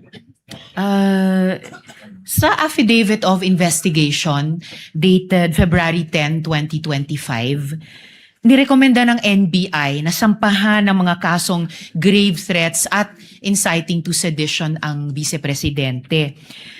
Pwede po bang idahilan sa mga kasong yan na nadala lang ng emosyon or may matinding trigger kaya nakapagsambit ng ganoon?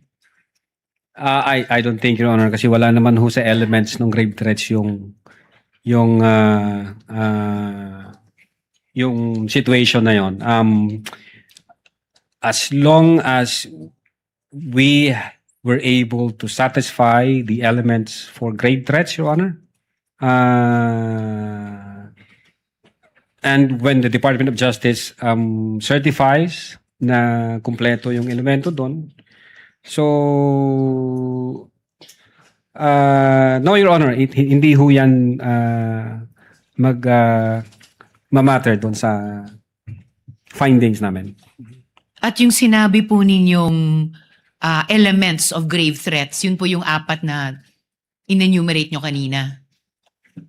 Ano pong elements of grave threats? Yes, Your Honor. Number 1, that a person threatened to inflict another person upon the latter's person, honor, property, or that of the latter's family with any wrong. That's the first element. The second element, that wrong amounts to a crime. Then the third element is yung may demand for money or may condition na inimposed. In our investigation, mayroon hong 3 acts para makommit yung grave threats. Base doon sa 3 elements na sinabi ko, the offender have complied with the threat na sinabi niya. The offender hindi niya na-comply yung threat na sinabi niya, or yung pangatlong act, yung walang condition yung threat na yon, Your Honor. Mga 2 beses nyo po binanggit yung salitang kondisyon, Attorney Lotok. Itatanong ko yan mamaya-maya. Sa DOJ po, sa DOJ naman, may criteria ng reasonable certainty of conviction bago magsampa ng kaso. Sa Yes, Your NBI, yes, Attorney, sa Opo. NBI, ano naman po ang pamantayang sinusundan ninyo bago magrekomenda ng kaso? Well, sinusunod din ho namin yung quantum of evidence na prima facie evidence with reasonable certainty of conviction. Kaya ho, kung makikita nyo, yung pong aming processes o yung phases, yung pang last po niya is legal evaluation. Meaning, pag meron na ho kaming conclusion, bago ho namin ito isubmit sa Department of Justice, meron hong referral kaming ginagawa sa legal division or nagpapatulong ho kami sa aming mga legal experts. So sila ho ngayon yung nag-evaluate, sila ang mag-qualify kung na-satisfy na yung requirements at kung pwede na siyang isubmit sa Department of Justice for purposes of preliminary investigation, ma'am. Alright, salamat, Attorney. So kahit papaano, ina-approximate nyo yung criteria na sinusundan ng DOJ, kahit bilang NBI? Yes, Your Honor, and that is on the basis of our cherished principle, the 2-pillar rule in investigation, thoroughness and legality, Your Honor. Alright, salamat po. Eto, in principle, kailangan po ba ng patunay na may kinontratang assassin para maituring na grave threats ang mga sinabi? Well, Your Honor, in so far as the crime of grave threat is concerned, hindi po yan kailangan. All right. Speaking of condition, kanina na binanggit nyo 2 beses. Posible po ba ang grave threats kahit may kondisyon ang banta? Ibig sabihin yung kapag ito nangyari sa akin, ito ay mga gawin mo. Kahit may kondisyon yung banta, posible po ba ang grave threats? Very much possible, Your Honor. As I have said, grave threats can be committed with or without condition. And as a matter of fact, meron akong naalalang isang case, SPO2 Jamaica versus Attorney Bangot. Ang sabi ho doon ni SPO2 Jamaica, if I lose my job, I will break your head or I will. So it's for us, it's a kind of event-based condition na matitrigger yung execution ng threat pag nangyayari yung event. But then when the Supreme Court nag-decide the Supreme Court at sabi niya, the threat was absolute. So it's sinabi ng SC absolute yung threat, Your Honor, Okay. hindi conditional. So parang ganito, akin sa situation dito, meron siyang sort of event-based condition na pag nangyari yung event, matitrigger ngayon yung threat na inatter ng offender, So, Your Honor. masasabi pong may jurisprudence po dahil may nakikita kayong paghahalintula dun sa kasong ni rule ng SC, kaugnay ni PO2 Jamaica at itong kay Vice President. Yes, Your Honor. Alright. Huling tanong na lang po, Attorney Lotok. Bilang abogado po, as a general rule, kailan po masasabing lampas sa free speech ang pananalita at nagiging grave threats o inciting to sedition na? Well, we consider the two tests. Number one, yung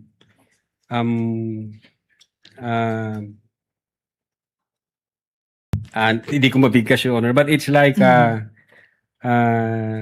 ano bang tendency rule? If I may, Your Honor, just to refer my notes. May he, presiding Just officer. konti lang Witness po. may do so. Yeah. Kindly turn on the mic. Witness may do so, yes. Thank you po, Your Honor.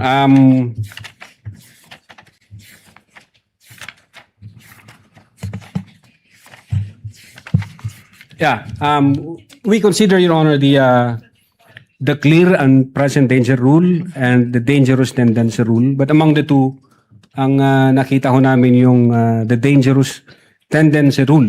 Meaning if the speech would have a tendency to create chaos or to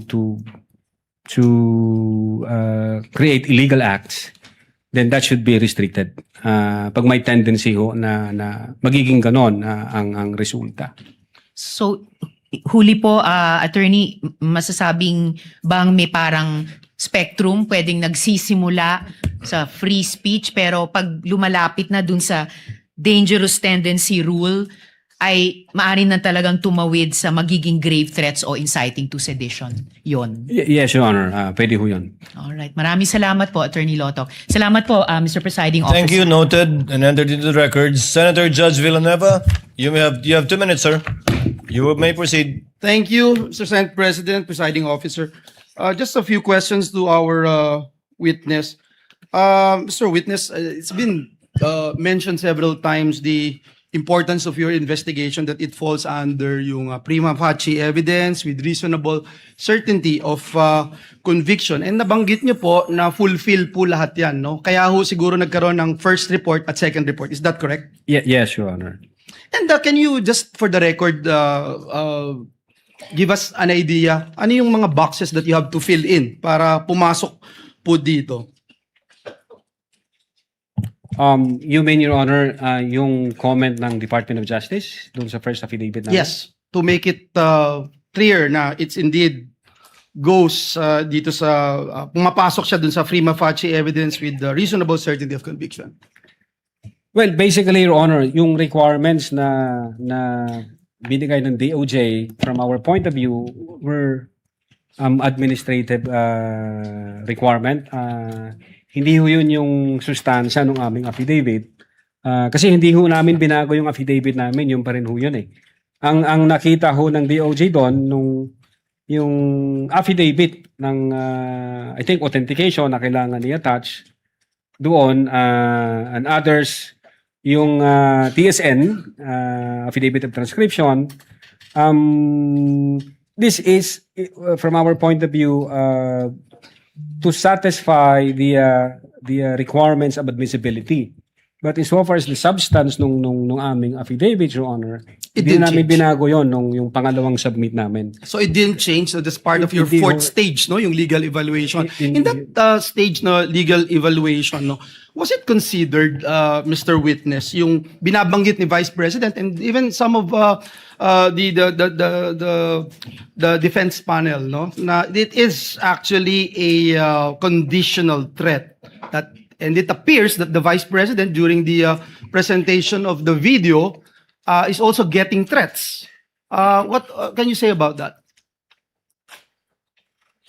Well, insofar as the threat against the life of the Vice President, the very reason why we issued subpoena and we sent letter for us to have the chance to talk to the Vice President and elicit some information, baka mayroon siyang maibigay na lead na pagsisimulan namin. Unfortunately, hindi ho siya nagpakita ng 2 beses at wala ho siyang may ipinadalang representative para magbigay ng info. Kahit info lang na mapavalidate namin, then matitrigger ho yung aming... But part of your investigation, did you pursue that? If indeed there is a threat to the Vice President? Yes, Your Honor. We nag-check kami sa mga open sources. Nagtanong din kami. But again, insofar as the cybercrime division is concerned, limited ho kami doon, Your Honor, sa cases na may cyber aspect. Siguro ang makakasagot po niyan, yung aming intelligence service. Sila po ang may hawak dyan sa mga issue na yan. Kasi sila ho po yung recipient ng mga information from different But do you assets. think it is important, if it is a conditional threat, it is also important to look at this aspect? Yes, Your Honor. I think Thank so, you. Your Honor. Mr. Witness, gusto ko lang maintindihan din yung standard na ginagamit ng National Bureau of Investigation. Kung hindi po ma-identify o ma-locate ang sinasabing assassin, does that automatically mean that the threat is no longer credible or actionable? Or does the NBI still consider the statements uttered and the surrounding circumstances and the totality of the evidence before deciding to proceed with further investigation? No, Your Honor. The threat was absolute. We follow the test of mens rea, Your Honor, in considering whether the threat is totoo. Una, we examine the utterances objectively, and we interpret the same in light of the circumstances where the utterances was made, the manner in which they were spoken, the person to whom they were addressed, the relationship between the parties, and the reactions of the recipients of those utterances, Your Honor. Yes, So- yes, thank you, Mr. Witness. I have here with me yung binanggit po niyo sa notes ko, yung 4 stages, identification and pag-preserve ng digital evidence, collection of evidence, analysis and attribution, legal evaluation, and then you have the 3 statements. Binanggit nyo rin tanggalin ulo niya, toxic relationship, and I always see myself cutting his head. Now, you also mentioned the factors considered: delivery, manner, literal meaning, nature of the instruction, relationship of the parties, and last but not the least, yung utterances na Opo. binanggit nyo doon sa October 18 and November 20. Last question, Director Luntok. Bukod po doon sa authentication ng recordings, maaari nyo po ba sa amin ipaliwanag yung kung ano po yung mga naging batayan ng NBI sa pag-assess sa mga pahayag ng respondent. Halimbawa po, binabanggit po ninyo yung kakaibang bagay na nangyari dito sapagkat ang binabanggit nyo pong nagbibigay ng statement ay dun sa nakita nating video ay no other than our Vice President, no? Yes, So Your Honor. did her position, her access or authority naka-apekto po dun sa how your investigation was conducted? Yes, Your Honor, as I have said a while ago during the direct examination, in the analysis phase, we considered the intent, the capability, and the motive, Your Honor. Kasama po yun, kinonsider po namin. The fact that she is the second highest official of the land, and definitely she's capable of doing so. And then there is that motive in the sense na may mga issues na sila, galit na ang Vice Presidente, then na-trigger dito sa November 23. And you would say it's not the usual. It's not a usual. Yeah. Thank you, Mr. Witness. Thank you, Mr. Presiding Officer. Thank you, Senator Judge Villanueva. We will be pausing for a break, Senator Bam. Point of order lang. Mr. Presiding Officer, may hiningi What po is the tayo. pleasure of Senator Judge Aquino? No, just a point of order, Mr. Presiding Officer. May hiningi po kami sa defense na pagklaro. May we tackle this after the break if they have identified it in their pleading. This in relation to your question earlier. After the others shall have been able to speak, Senator Judge Aquino, we shall be pausing for a break for 15 minutes. We shall resume on 4:54.